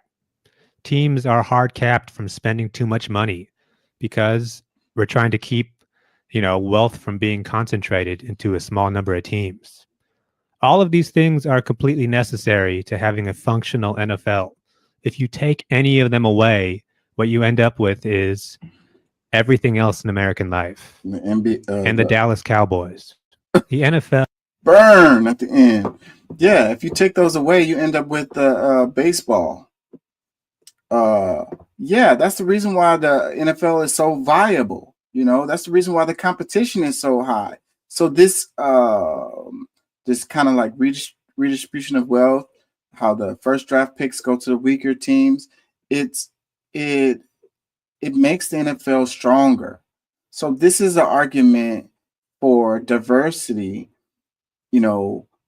and also, sharing of resources over the redistribution of wealth, making the economy stronger. So it's like the NFL economy is strong as hell and it's solid, and it's because of these tactics like that. So, and if you can compare that to the United States, and I don't understand why they don't want to pay their workers better. I mean, I get that they want to have more profit as a result of cutting people's wages. But how long will that tactic hold up when it gets to the point where the people are making enough just to pay their utilities and their bills? They don't have any disposable income. Then all of these industries that rely on people with disposable incomes are going to falter.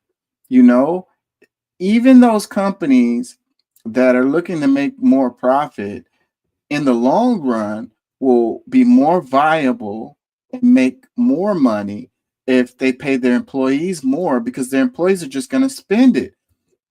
People in the middle and the lower parts of the economy are the ones who spend money.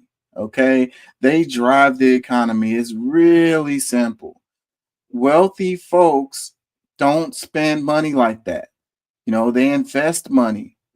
They put it in offshore accounts. They already bought all the stuff that they need. You got people at the bottom who never had a PS5, if you will. and would love to have a PS5, but if they got paid a little bit more, they would go out and buy the PS5 and they buy video games and stuff like that. The rich person already has that stuff.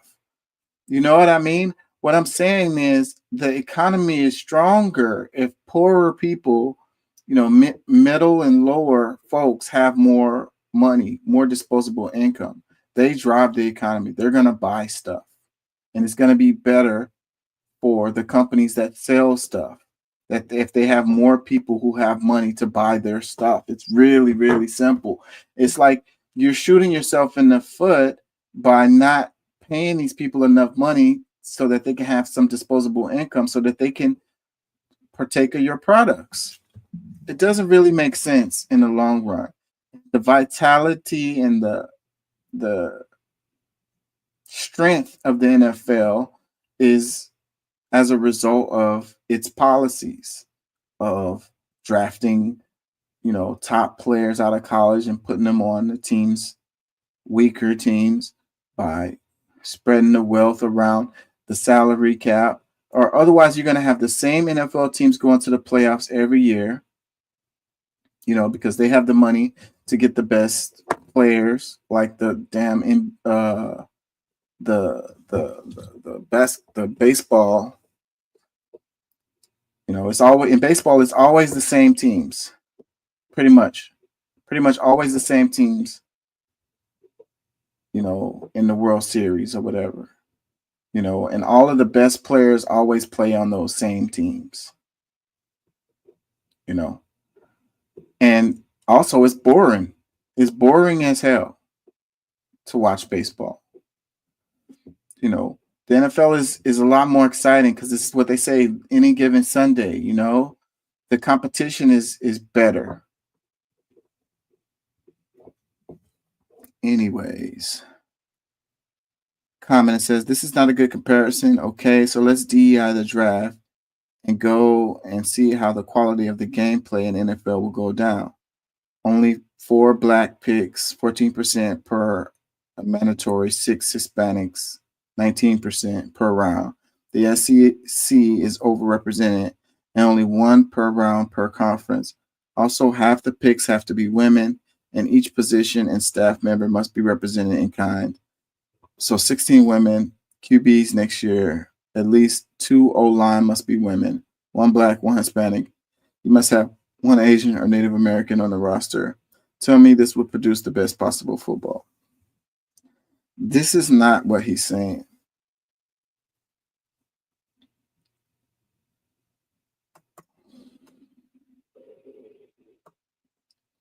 That is not the point that he was making.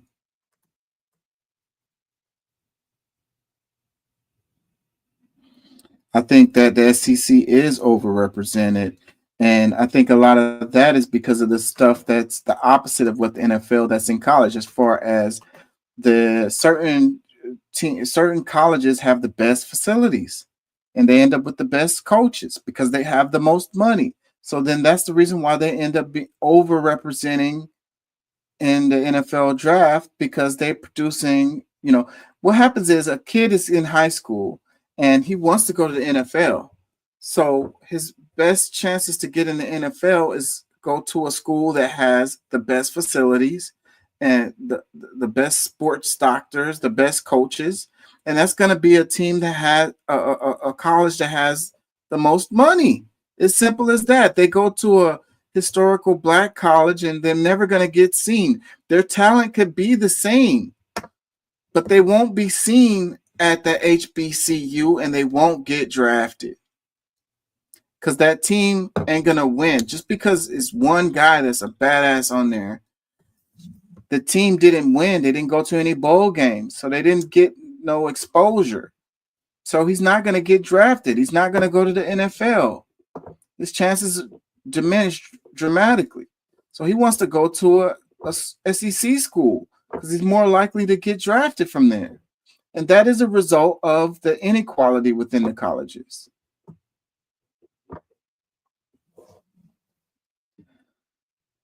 Comment says, not gonna lie, this was a terrible take on especially the DEI part, but I like the creativity. Another one. So America is more like the MLB then. Yep. Another comment, how many Asians are in the NFL? What is the point of that? What do you mean? Another comment says they about to call the NFL communists. LOL. That's a really good comment. Another comment, it says people not understanding what the only reason we had affirmative action or DEI was because for centuries in America, a mediocre white man was guaranteed to get the opportunity over an exceptional woman of color is exactly on brand for white dudes. Yeah, they just completely forget the history. Everything is out of context here. Like everything is in a bubble. Everything is isolated here. You know, it's because in school, they don't teach, when they teach you history, they don't teach you the context. They teach you events, dates, people's names. Just like when they teach geography, they don't teach you any context. The state name, you know, what's the capital, how to spell it. You know what I mean? You know, draw a map. But what is the context of it? You know, mountainous regions, you know, flat, plateaus, you know, how did it get that name? You know, what happened before? Was it a part of a different state? How did it get that shape? How did those borders come about? That's context, and that's really real understanding. And then when you understand that, then you can understand how we got where we are. Another comment says, this is what it looks like when billionaire owners take care of other billionaires. That's kind of true right there. Another comment says, break it down in a way even the knuckle draggers can understand. Another comment, it says, how many players are drafted to the worst teams and it devastates their careers? Those players wait till free agency and demand a trade and go to a well-ran team and flourish. The league purposely holds back individuals and the product for their apparent. I think he was trying to say apparent. The league purposely holds back individuals and the product of the appearance of fairness. Okay, the appearance of fairness. It's not about the appearance of fairness, bro. It's about actual competition. How many teams were shitty for years and kept getting first round draft picks and are now in the fucking Super Bowl? Come on. Come on, bro. Come on. Look at the evidence. Open your eyes. See it for what it is. Come on, man. Like he said at the end, the Dallas Cowboys, they suck. They got good players. Obviously, the coach, they fired the coach. The coach is gone, if y'all ain't know. They fired the coach of Dallas this year. You know he wasn't going to make it much longer. You can't keep – Dallas don't play. They like, you know, we like to go to the playoffs, and we like to win in the playoffs, you know, at least that. And we want that every season. And if you can't produce that, then you got to go. They gave that guy six years. So he was with the Dallas Cowboys for 6 seasons, and he didn't produce enough. They actually went to the playoffs a few times, I want to say, over these past 6 years. But it wasn't good enough production for that organization, so he had to go. But anyways, like freaking the Washington Commanders, the Washington football team, they was trash not that long ago. Who else? Tampa Bay, they was trash for a long time. The Texans was trash for a long time.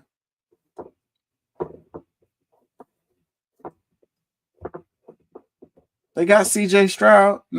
They in the freaking playoffs the last 2 seasons. You want things to fit your narrative, and you want to look past evidence that doesn't support your narrative.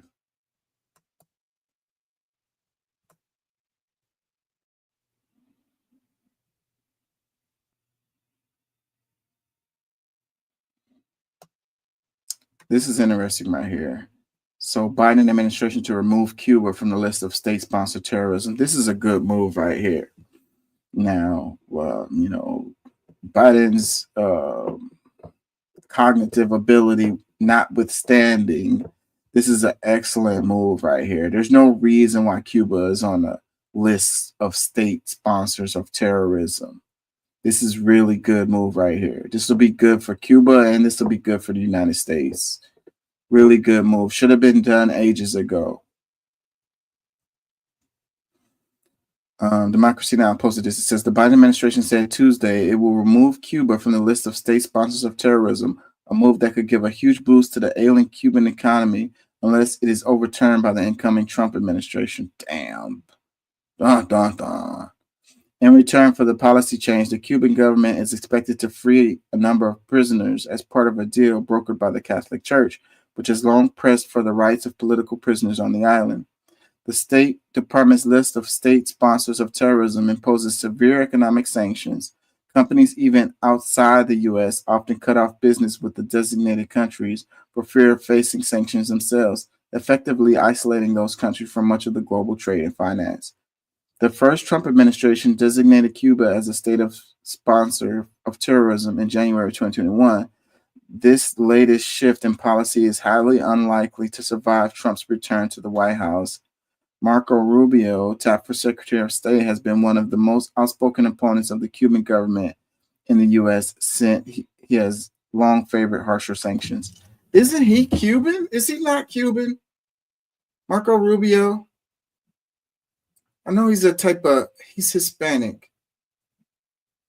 Is he not Cuban? What is it with these people who hate people that's like them? What has Cuba done to deserve that shit? Another comment says, add Israel to that list. Yeah, swap them out. Another comment, I'm Cuban American and I'm concerned with Russia and North Korea than Cuba. I'm telling you, bro.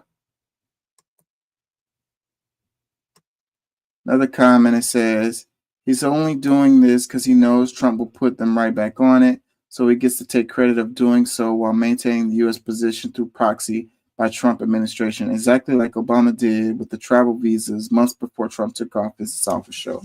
That could be fucking true, because why the hell he didn't do it? He'd been in office for 4 years. He could have, if he felt like this was something that needed to be done, why he wait until like his last fucking day in office to do it? I swear, man, these fucking people, bro. Another comment says, Cuba is part of BRICS now. They never needed the U.S. Whatever, nigga. Cuba is suffering, bro.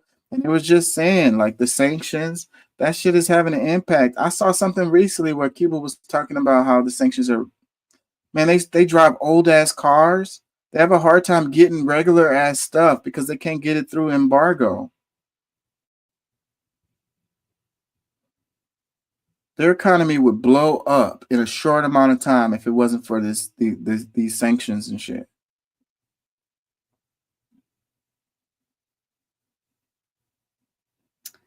Another comment says he waited 4 years. Exactly. I mean, that is suspect.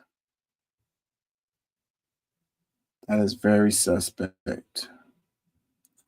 The damn Democrats, the damn good cop, bad cop. Lesser of two evils. Diet Coke, Diet Pepsi. Oh man, there I go, pushing too many buttons. Let's move on anyways. Oh, the guy about the trees. Maybe I'll get to that. I don't know, it's too far down. Yeah, it's too far down. I might have to come back to this later. Let's just do something real quick before I get out of here.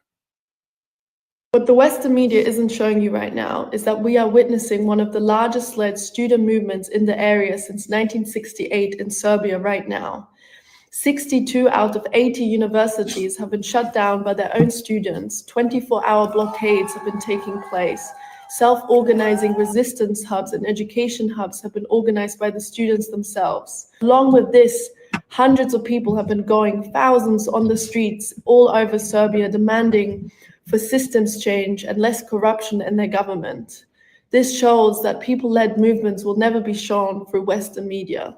What the Western media isn't showing you right now. So it says Serbia is witnessing the largest student movement in the region since 1968. Students have taken over 62 of 80 universities, launching 24-hour blockades by mid-December.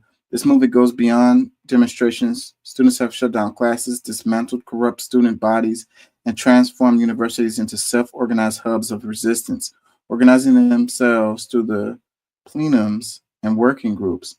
Through faculty blockades, they've halted university operations, demanding key and focused demands to the institutions. Interesting. I'm going to move on real quick and get out of here soon. Not done talking about how evil it is that the CEO of HCA makes $30 million. It's this right here. It would take an HCA nurse 3 months of labor to make what he makes in 1 hour. And my friends, the capitalism has rotted our brains because no one is looking around and going, why? If the CEO did not show up to work tomorrow, I guarantee you the world would keep spinning, right? The hospitals would still function and patients would still receive care. If I don't show up to work, people die. It is unconscionable to make $30 million on the backs of sick and dying people. Even more so when you are profiting off of healthcare that you cannot provide. Healthcare is not expensive because your doctor drives a BMW. It's expensive because business people who provide zero value to you, the patient in the bed, are exploiting your illness. And it's not just CEOs. There are office buildings full of people who work in healthcare who do not provide you any value. Insurance companies, administration. There are far too many suits making far too much money in healthcare when they can neither provide for your health nor do they care. And I'm not saying I need to make $30 million. I'm saying that we are placing value in entirely the wrong place. I said at the end of this video that he should take a pay cut and properly staff his nurses, but that's an entirely lukewarm opinion, and it's not actually what I believe. I believe it is fundamentally evil to make $30 million on the backs of nurses busting their ass trying to save lives during a pandemic, and he should be tried for his crimes against humanity. I'm like kind of kidding, but I'm kind of not. Nurses everywhere watch people die all the time for the sake of profits. It is profitable for hospitals to poorly staff nurses, and for every patient a nurse takes out of ratio, the risk of mortality for all of their patients increases. They are comfortable gambling with your risk of mortality in order to improve their bottom line. That is evil. Before the CEO of a healthcare company makes $30 million a year, you better be damn sure that all of the patients in the hospital are receiving the best possible treatment. But that's not what's happening. They're poorly staffing nurses and they're cutting corners so assholes like this can have a third houseboat on the moon or something. It's exploitative and it is tantamount to murder. And I don't know, maybe you disagree. Maybe I'm just a tiny brain bedside nurse and I don't understand the art of business. But when push comes to shove between me and the CEO, only one of us can save your life. So maybe to do some reflection on whose labor we should be valuing. Yeah, I like that comment. He said, you know, between me and you, only one of us can save your life. And it's not the CEO. And the point he made about all of the suits in the office buildings working in healthcare who provide no value to the patients, making all of this money. Like, this is the problem. This is why everything costs so much, because those people have to get these 6-figure salaries to sit in their office and freaking argue with the doctor about whether or not to do your procedure. We can do Medicare for all. We could probably do completely free healthcare, you know, but you'd have to get rid of all of those people in those office buildings because they're useless. And that's what we don't want to do. Our system is designed to benefit a certain demographic, okay?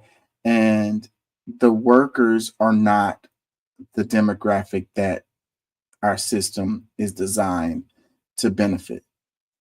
You know, it's a certain class of people, you know, who don't, a lot of them don't really provide any value to the nation. Like, they don't produce anything. They literally do not produce anything.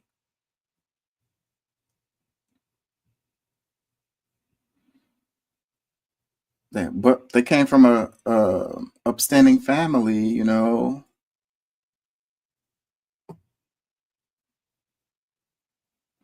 Couple comments. It says, ever been to say Canada?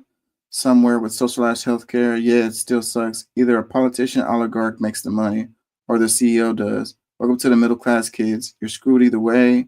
You're not rich enough to or poor enough to matter. You're just enough to go to work tomorrow. And that's that doom and gloom as attitude that is not real. And, you know, These people don't know what they're talking about. So basically, you're saying there's no way out of it. No matter what, we're just going to get horrible care and, crapshoot on whether we're going to live or die when we go to the hospital. Like, we have to have the bureaucracy. Like, no matter what, the system just going to fuck us. No matter what, there's no way around it. Well, when you have that attitude, then the results are going to be that. Comment says, work for HCA during the pandemic. We got zero increase in pay. Not a dime from the hazard pay went to any of us. They received millions from the federal government, yet we got nothing. 3 months later, we received a generic newsletter of thanks from the CEO stating the $27 million in profits they had made, all while we reused PPE, worked OT, ran codes, and bagged bodies. Doesn't even begin to describe the weight of the trauma we all still carry. Thank you for always speaking up.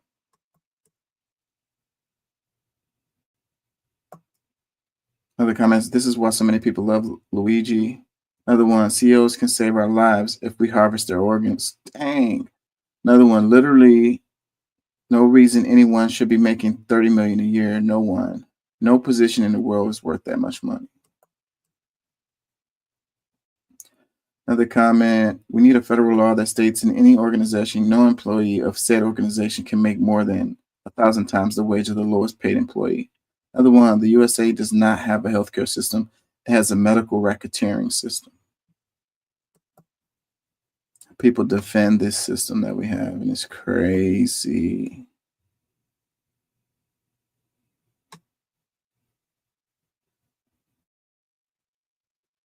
It's indefensible. Oh yeah, this is messy and it's political. So this is right up my alley right here. Somebody's campaign coffers really are struggling right now. So she gonna keep saying trans, so that people will feel threatened. And child, listen, I want y'all to tell me whether or Do not call me a child. I am no child. I want Don't to even find start. out I am a grown which woman. of those I am 47 years emails old. I have broken actually more have. glass ceilings than you Chairman, ever I will. am reclaiming my time. You will not do that. I Order. am not a Chairman, child. I am reclaiming my time. If you want to take it outside, Mr. we can Chairman, do the that. committee is not Okay, in order. all right. Order. Point of order. Point of order. Somebody's campaign coffers She said, if you want to take it outside. What? She want the smoke? Let's hear it one more time. really are struggling right now. So she gonna keep saying trans, so that people will feel threatened. And child, listen, I want y'all I to am tell no me child. whether or Do not not call me a child. I am no child. I want Don't to even find start. out I am a grown which woman. of those I am 47 years emails old. I have broken actually more have. glass ceilings than you Chairman, ever I will. am reclaiming my Let's go. time. You will not do that. I Order. am not a Chairman, child. I am not a reclaiming child. my time. If you want to take it outside, Mr. we Chairman, can the do that. committee is not. Miss Mace wants to smoke. She said, let's take this outside. Let's see it. Let's do it. Let's go. Be like, let me clock out. Hold on. Let me clock out. Drop your location later. Let's do it.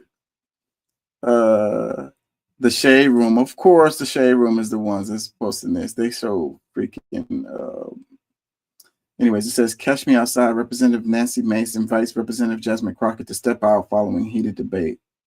So it's the Shade Room. It says, child, things got heated between South Carolina Representative Nancy Mace and Texas Representative Jasmine Crockett during Tuesday's House Oversight Committee.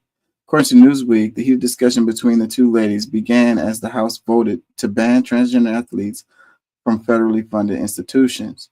During their exchange, Crockett used the term child, to which Mace seemed to think she said the word child, and invited her to step outside as she proclaimed she was a grown woman.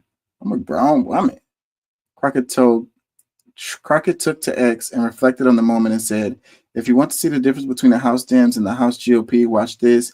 Mace also spoke out and said, this is how you shut Jasmine Crockett down the next time she starts in on someone's rights.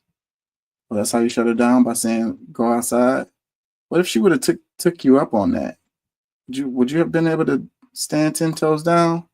Would you have been able to handle you? I think she would have handled you on the cool. You're playing with fire.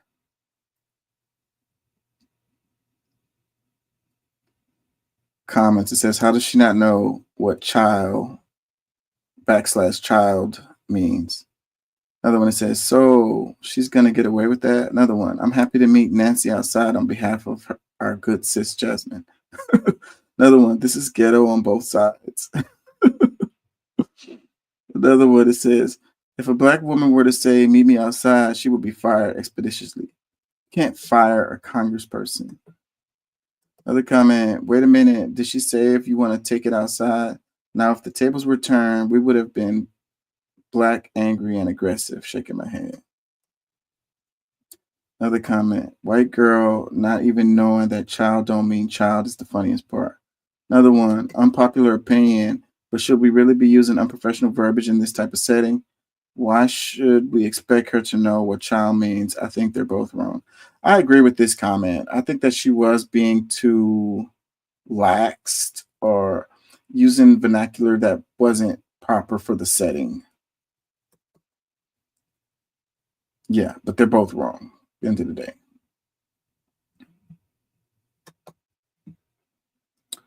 Be a little more professional, both of y'all. Or just go ahead and duke it out. I mean, that's what they do in other countries. There is something happening here in Texas.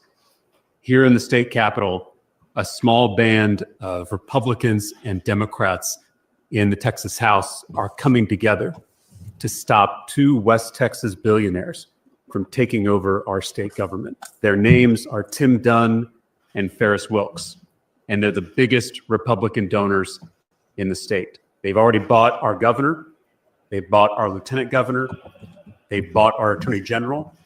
They've bought our state senate. And now to complete their takeover, they're trying to buy the Texas House.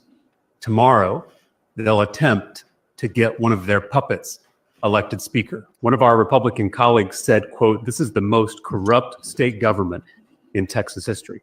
Tim Dunn and Ferris Wilks are not just oil and gas oligarchs. They're also Christian nationalist pastors. They've spent more than $100 million to ban abortion in Texas, to ban books in Texas, and now they're trying to close our Texas public schools with a private school voucher scam. This is bigger than party. This is bigger than partisanship. Texas is too big and too great to be sold to the highest bidder. We cannot allow two billionaires to transform our beloved state into a theocracy. We have to stop them. There is some. Wow. I bet you he practiced that speech in the mirror at home to his wife and to his kids, to his staff. He had that down. Yeah, this is a bipartisan issue. Like, this is a big deal. Like, you know, the big money in the politics. That's what they always say. And this is both sides, okay? Republicans and the Democrats. Nobody gets a pass on this. Freaking, it's not cool, you know? What's the point in voting? What's the point in voting? What's the point of even having the mirage of a democracy? You know, if you can have people who are very wealthy, very well connected, and have so much influence. And, you know, this is what they're doing because it happens on a national level, but not to the extent that it happens, you know, state and even more locally. How, you know, a person with the right connections and the right amount of money can have major influence over, you know, the politics of a certain area, you know, and get everything that they want. And it when it's just them trying to make money for their corporations is one thing, but then when they have these damn ideological missions that they're on, that is scary, bro. Like, that is really intense. Like, you know, and I know these people, they feel like they're saving the world, they're doing God's plan or whatever. Like, they feel like they're right, you know. But that's like the villains in the comic books. All of them feel like they're doing the right thing, but they're like doing something that's extremely horrible and harmful. They're the villain and they don't even know it. You know what I mean? They think they're the hero. You know what I'm saying? They think they're Batman and they're the Joker. which I don't know if Batman and Joker is a good example.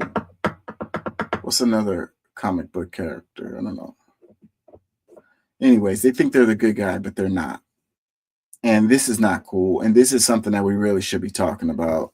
When we talk about the bipartisan, the partisan politics, where it's the Democrats, the problem is the Democrats, or the problem is DEI, the problem is the MAGAs, or the white nationalists. The Texas is a Republican state, so then y'all can't blame the Democrats for this, right? So, but either way, like I'm saying, this is a bipartisan issue.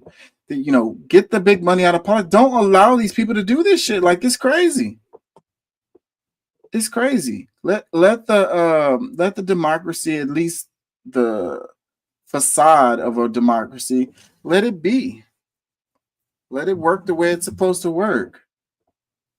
Don't let these people freaking hijack your freaking state. Everybody should be mad at this, no matter what side you're on. Even if you agree with what these people are trying to do. What if somebody that comes through that you don't agree with, they can use the same levers and accomplish what they want to accomplish, and it'll be completely against what you believe in. But if you let these people get away with it, then the next person ain't going to be doing what you want them to do.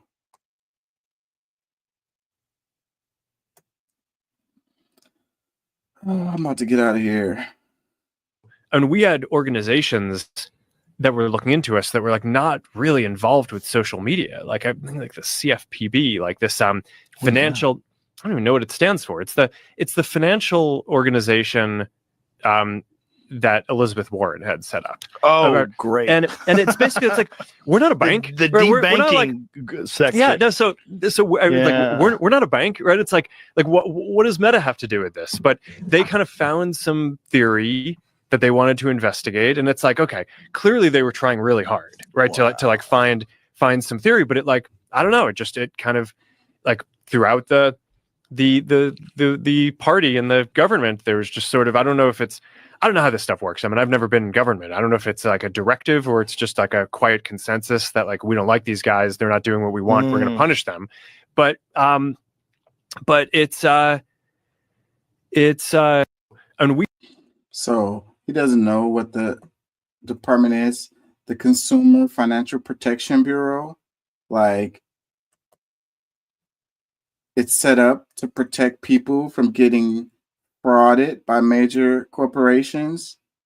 You know what I mean? Frauded by anyone, basically. You don't know anything about that. You're not concerned about being, fraud being done against you. Or maybe it's that you're not concerned that you are committing fraud on people, on consumers. And you don't care that the consumers have some kind of protection. I find it hard to believe that that he doesn't know anything about it. He's a really smart guy.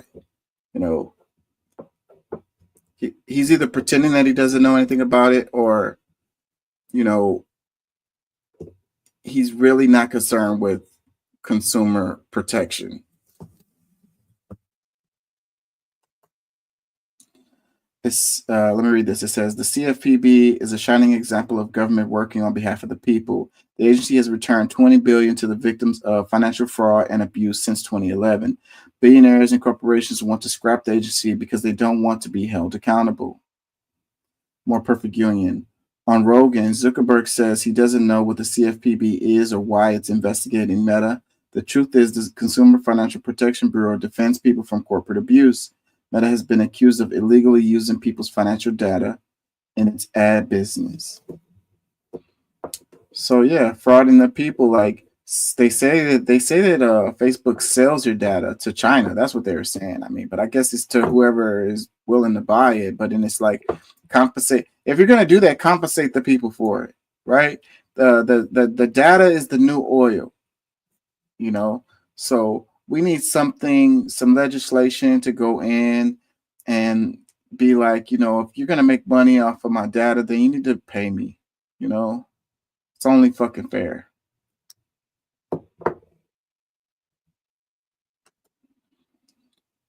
Read this. It says the Consumer Financial Protection Bureau is investigating Facebook Meta because Facebook potentially misused customers' financial info for advertisements. Zuckerberg, who wore a $900,000 watch on a recent announcement video, is using Joe Rogan to lie to consumers. So it says, More Perfect Union. On Rogan, Zuckerberg says he doesn't know what the CFPB is or why he's investigating Meta. Wait, that's already there. Okay, so these were responses to More Perfect Union's, I guess, tweet. Okay, yeah, so Robert Rich, OG Smartest, crumpled carbon paper. Says dude who spent 12 hours testifying to Congress while his company was embroiled in the most high-profile data privacy scandal of the 21st century. I don't know what the CFPB is or why it relates to social media companies. This one, it says 3 out of 4 attacked the Consumer Financial Protection Bureau in the Rogan interview. Probably a coincidence. It says it's cool how the tech oligarchs operate like the Cold War era CIA and have a network of podcasts and influencers to rehab their image and launder their agenda. Yeah. Caption, it says Joe Rogan, a multimillionaire, continues to be used by multi-billionaires like Mark Zuckerberg to launder their image and obfuscate the crucial need for regulation of their industries. Another comment that says, how does he not know what the CFPB is? Another comment, we're not a blank, says the CEO of a company that includes Meta, Pay, a licensed money service business, money transmitter that's currently being investigated for improper use of consumer financial data by the CFPB.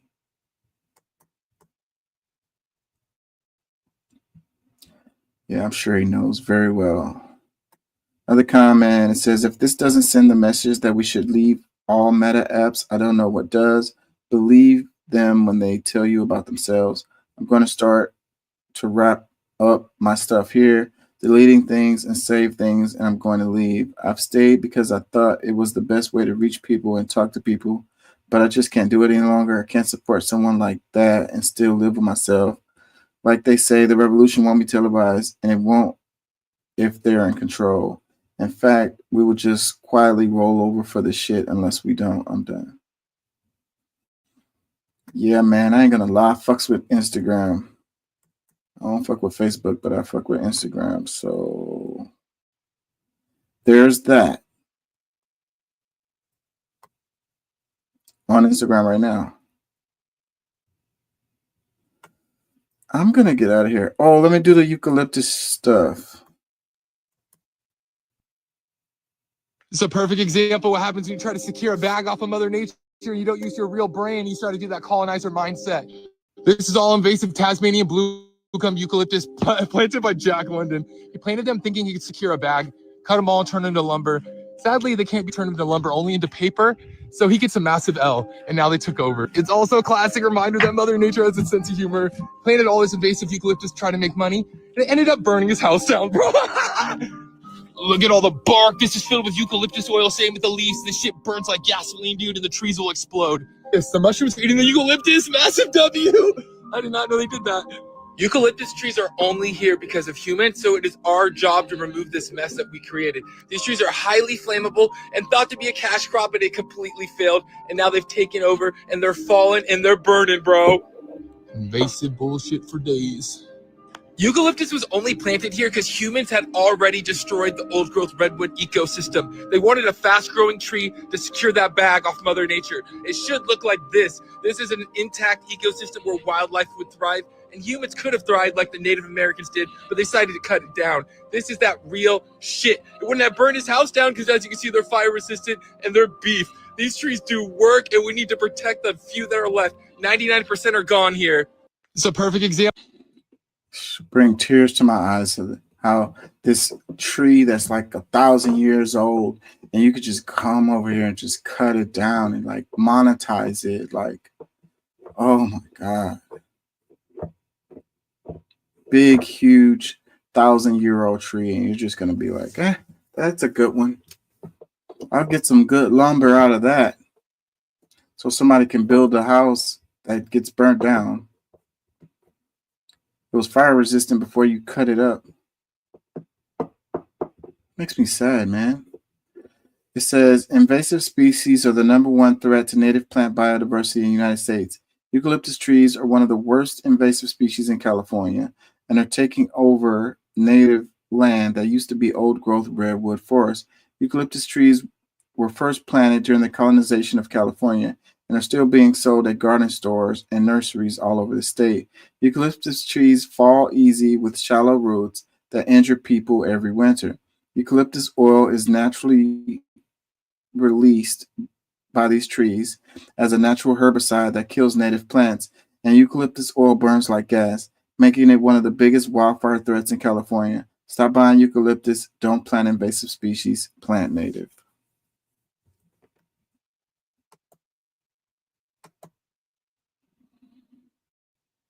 There's a company that keeps destroying our forests and gets away with it every year. Meet PG&E, a supposedly regulated legal monopoly in California that's been charged with over 80 felonies, killed over 100 people, and had multiple fires go over 1 million acres. Wait. So if all these fires are started by a company, why do we always hear politicians talk about forest management and climate change?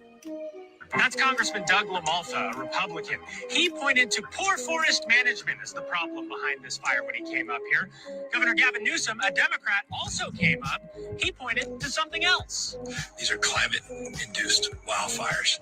But neither politician from either side of the aisle pointed to what did cause this fire, a corporation that donated to both of their campaigns. PG&E's hold on politicians in California is ridiculous and is not talked about enough. The French Laundry incident that I don't need to tell everyone, we all know about it. But who was Newsom sitting with at that dinner? Just the head lawyer for PG&E. So, a little shady. But why was he at a restaurant where plates cost $350 each with lobbyists and lawyers? Because PG&E was in deep shit because of this, the campfire. There's a company that keeps... So, yeah, I really like this guy. And he knows his stuff. But as far as politics, maybe not so much. But, both things can be true. It can be true that this company and their lack of fucks to give can start these fires, and climate change at the same time. Both of these two things can be true at the same time, if that makes any sense. I saw something about it was a clip or this one little clip that was on a transformer, or it was on a power line, a power station or whatever. It failed and it started a fire. And I think it was one of these with the PG&E company, I want to say, and it started one of the biggest fires of California history. But again, if nobody was there, these fires would happen either way. And also with the drying conditions and the temperatures going up, the rainfall changes and regional changes in rainfall, all of this stuff together leads to the conditions that lead to these fires being more severe. So what I'm saying is both things can be true at the same time. Because here in Houston, I've seen them transformers blow up all the time. You know what I mean? Power lines fall down all the time, and we don't have dramatic fires as a result of it. Let me read this caption. It says, California continues to have massive wildfires like the Palisades fire in Los Angeles, the Camp Fire, and the Oakland Hills fire. We went over how invasive species like eucalyptus trees have taken over millions of acres of land that used to be fire-resistant native plants, creating a massive fuel load in our forests waiting for that spark. That is what we see in LA currently. Now I want to talk about how capitalism, greed, and government corruption led to the deadliest wildfire in California history. Meet PG&E, the company that started both the Dixie and Camp Fires, while they donated to 8 out of 10 politicians, including the governor of California, Gavin Newsom. PG&E should not be allowed to be a private company in California after it's burned millions of acres of forest and destroyed the city of Paradise, burning over 10,000 homes while pleading guilty to 84 felonies, just to be followed by the biggest wildfire in California history, the Dixie Fire, which was also started by PG&E. As we can see today with the fires in the Southern California, with people losing their homes after losing fire insurance because of the Camp Fire, even the Palisades Fire in Los Angeles is affected by greedy decisions and monopoly corporations made. Stop blaming wildfires on climate, dam removal, and endangered salmon. These fires will continue to happen unless we stop fire suppression and hold the people and companies who start them accountable. It's not as if they will start another fire. It's when will they start another fire. As the current fire has shown, all they need is a dry environment, high winds, and one spark. Yeah, so how come we don't hold these people accountable? A corporation can be a person so that they can make a contribution, but a corporation can't be a person when it's time for them to be held accountable. They can only be fined, and if you fine them like 1% of their 1 year profits, then that's just the cost of doing business. These people need to go to jail. If they, it said 84 felonies. If I had 84 felonies, I would be locked up. So, okay, a corporation is a person. So, I mean, who are you going to hold accountable then? You know what I mean? So whoever knew about this stuff, or whoever should have known about this stuff, whoever could have done something to prevent this stuff should be held accountable. Held accountable, not fined, go to jail. Do not pass go, do not collect $200, go directly to jail. CEO, the CFO, operations manager, the top 5, send them all to jail. And if you do that, it becomes a deterrent so that these people can make sure that if a fire does break out, it wasn't through their negligence.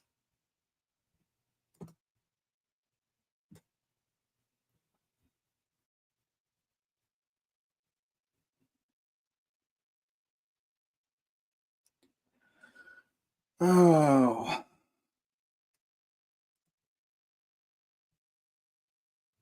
Fuck eucalyptus. Fuck this tree. Eucalyptus trees and eucalyptus groves are everywhere in California. Planted by the millions by early settlers, eucalyptus trees remain a defining feature of California's landscape, despite a well-known and sadly well-documented history, including the devastating Oakland Hills fire, of being highly flammable.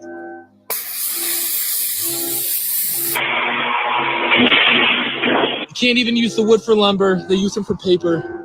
Huge owl brought over by colonizers during the gold rush. Planted forests of eucalyptus in the countryside of São Paulo state. They belong to Suzano Pulp and Paper, Brazil's biggest producer of cellulose, the raw material used to make paper products. You guys always wonder why I say fuck eucalyptus. Look at this shit. They are so scary. They fall from wind easily. Dozen largest trees that fell yesterday. One was a pine tree. The rest, take a look behind me. They all looked similar to this one. That's a eucalyptus tree. And his redwoods are fine, of course. Fuck eucalyptus. Fuck this tree. It says, why does California keep having deadly massive wildfires like the Palisades Fire and the Oakland Hills Fire? The answer is simple. Fire suppression and invasive species like eucalyptus taking over land that used to have fire-resistant native plants. Invasive eucalyptus trees are taking over in California, especially in the Bay Area and anywhere along the California coast, where hundreds of thousands of trees have spread. Eucalyptus should not be growing in California, especially the invasive Tasmanian blue gum eucalyptus, the most invasive and flammable member of the eucalyptus family. Also the most common eucalyptus found in Los Angeles. These invasive trees arrived in California from colonization, and the eucalyptus oil that produces is one of California's biggest wildfire threats. As this fire has shown, all they need is a dry environment, high winds, and a spark. This new year, let's plant less invasive species and cut down the eucalyptus plant native.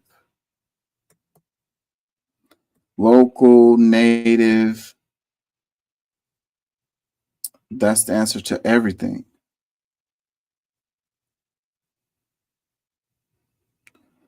Oh.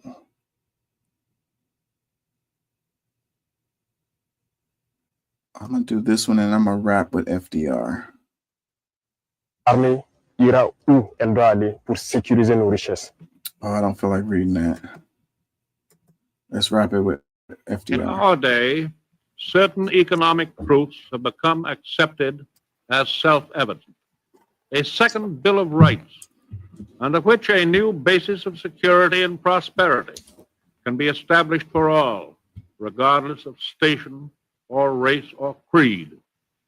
Among these are the right to a useful and remunerative job, the right to earn enough to provide adequate food and clothing and recreation, the right of every farmer to raise and sell his products at a return which will give him and his family a decent living, the right of every businessman, large and small, to trade in an atmosphere of freedom, freedom from unfair competition and domination by monopolies at home or abroad, the right of every family to a decent home, the right to adequate medical care, and the opportunity to achieve and enjoy good health, the right to adequate protection from the economic fears of old age, sickness, accident, and unemployment, the right to a good education.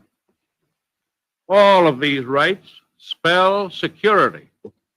And after this war is won, we must be prepared to move forward in the implementation of these rights to new goals of human happiness and well-being. For unless there is security here at home, there cannot be lasting peace in the world. In our day, Man, I want to play that again, but I'm not going to kill y'all with it. Man, that's some really ambitious stuff right there. But you know, FDR, he pulled off some ambitious stuff. And the legacy of that stuff still lives on today and shapes our society to this day. What a great thing! But if he was able to pull this off, the second Bill of Rights, how great would it have been if we would have been able to get this out? Wow, just wow.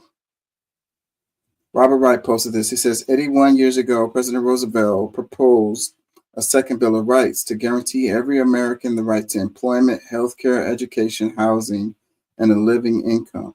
His words are as relevant now as they were then. Just wow, how big this guy was thinking. Huge, gargantuan balls of this guy. I wish he would have been able to pull this one off. What's wrong with the idea of having a second Bill of Rights? Y'all have a problem with that? Let's read some comments. It says, and then he didn't get it passed only because he died, right? I'm not sure if that was the case. I mean, I don't know that history good enough. That's before my time. And plus, they don't like to cover this kind of stuff when they do history. Like, again, when they do history, they like to do dates, names, events. They don't give context. And when something doesn't like make it, that tends to just get lost in the cracks of history. I would like to know. Maybe one day I'll look it up and find out what happened with this, why this didn't work out. Comment, it says, didn't they call him a socialist at some point?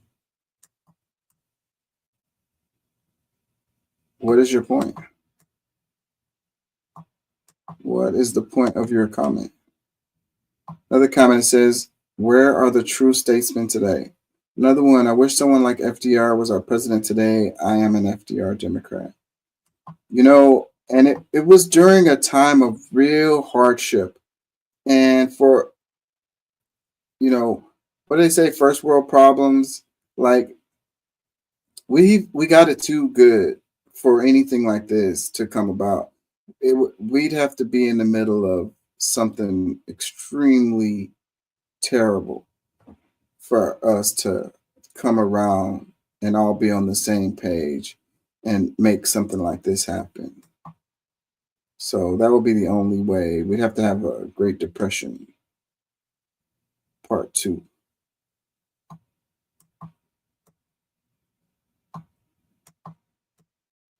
Sad scenario that we'd have to suffer extremely for something good to happen. Another comment says, my mom's family was saved by FDR's WPA program. After 45 years of hard-working employment, I am saved by FDR's Social Security provision, to which I've paid into for 45 years doing a service-type job with low wages. My Social Security check goes right into the economy for groceries and life's necessities. What a vision. Another comment, thank the Democrats for most of our rights today. Why will we vote Republican? It's always against our own interests. No one will ever change my mind. That's not necessarily true right there. Oversimplification right there. Another comment says, sounds reasonable. Where do we sign up? I'm telling you.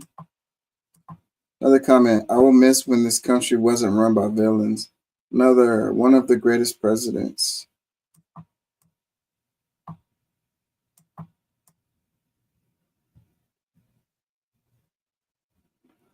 I'm tired. Peace and love, y'all. Thank y'all for listening. Thank y'all for joining. We'll be back. I missed some comments. It's trash. Anyways, y'all, peace.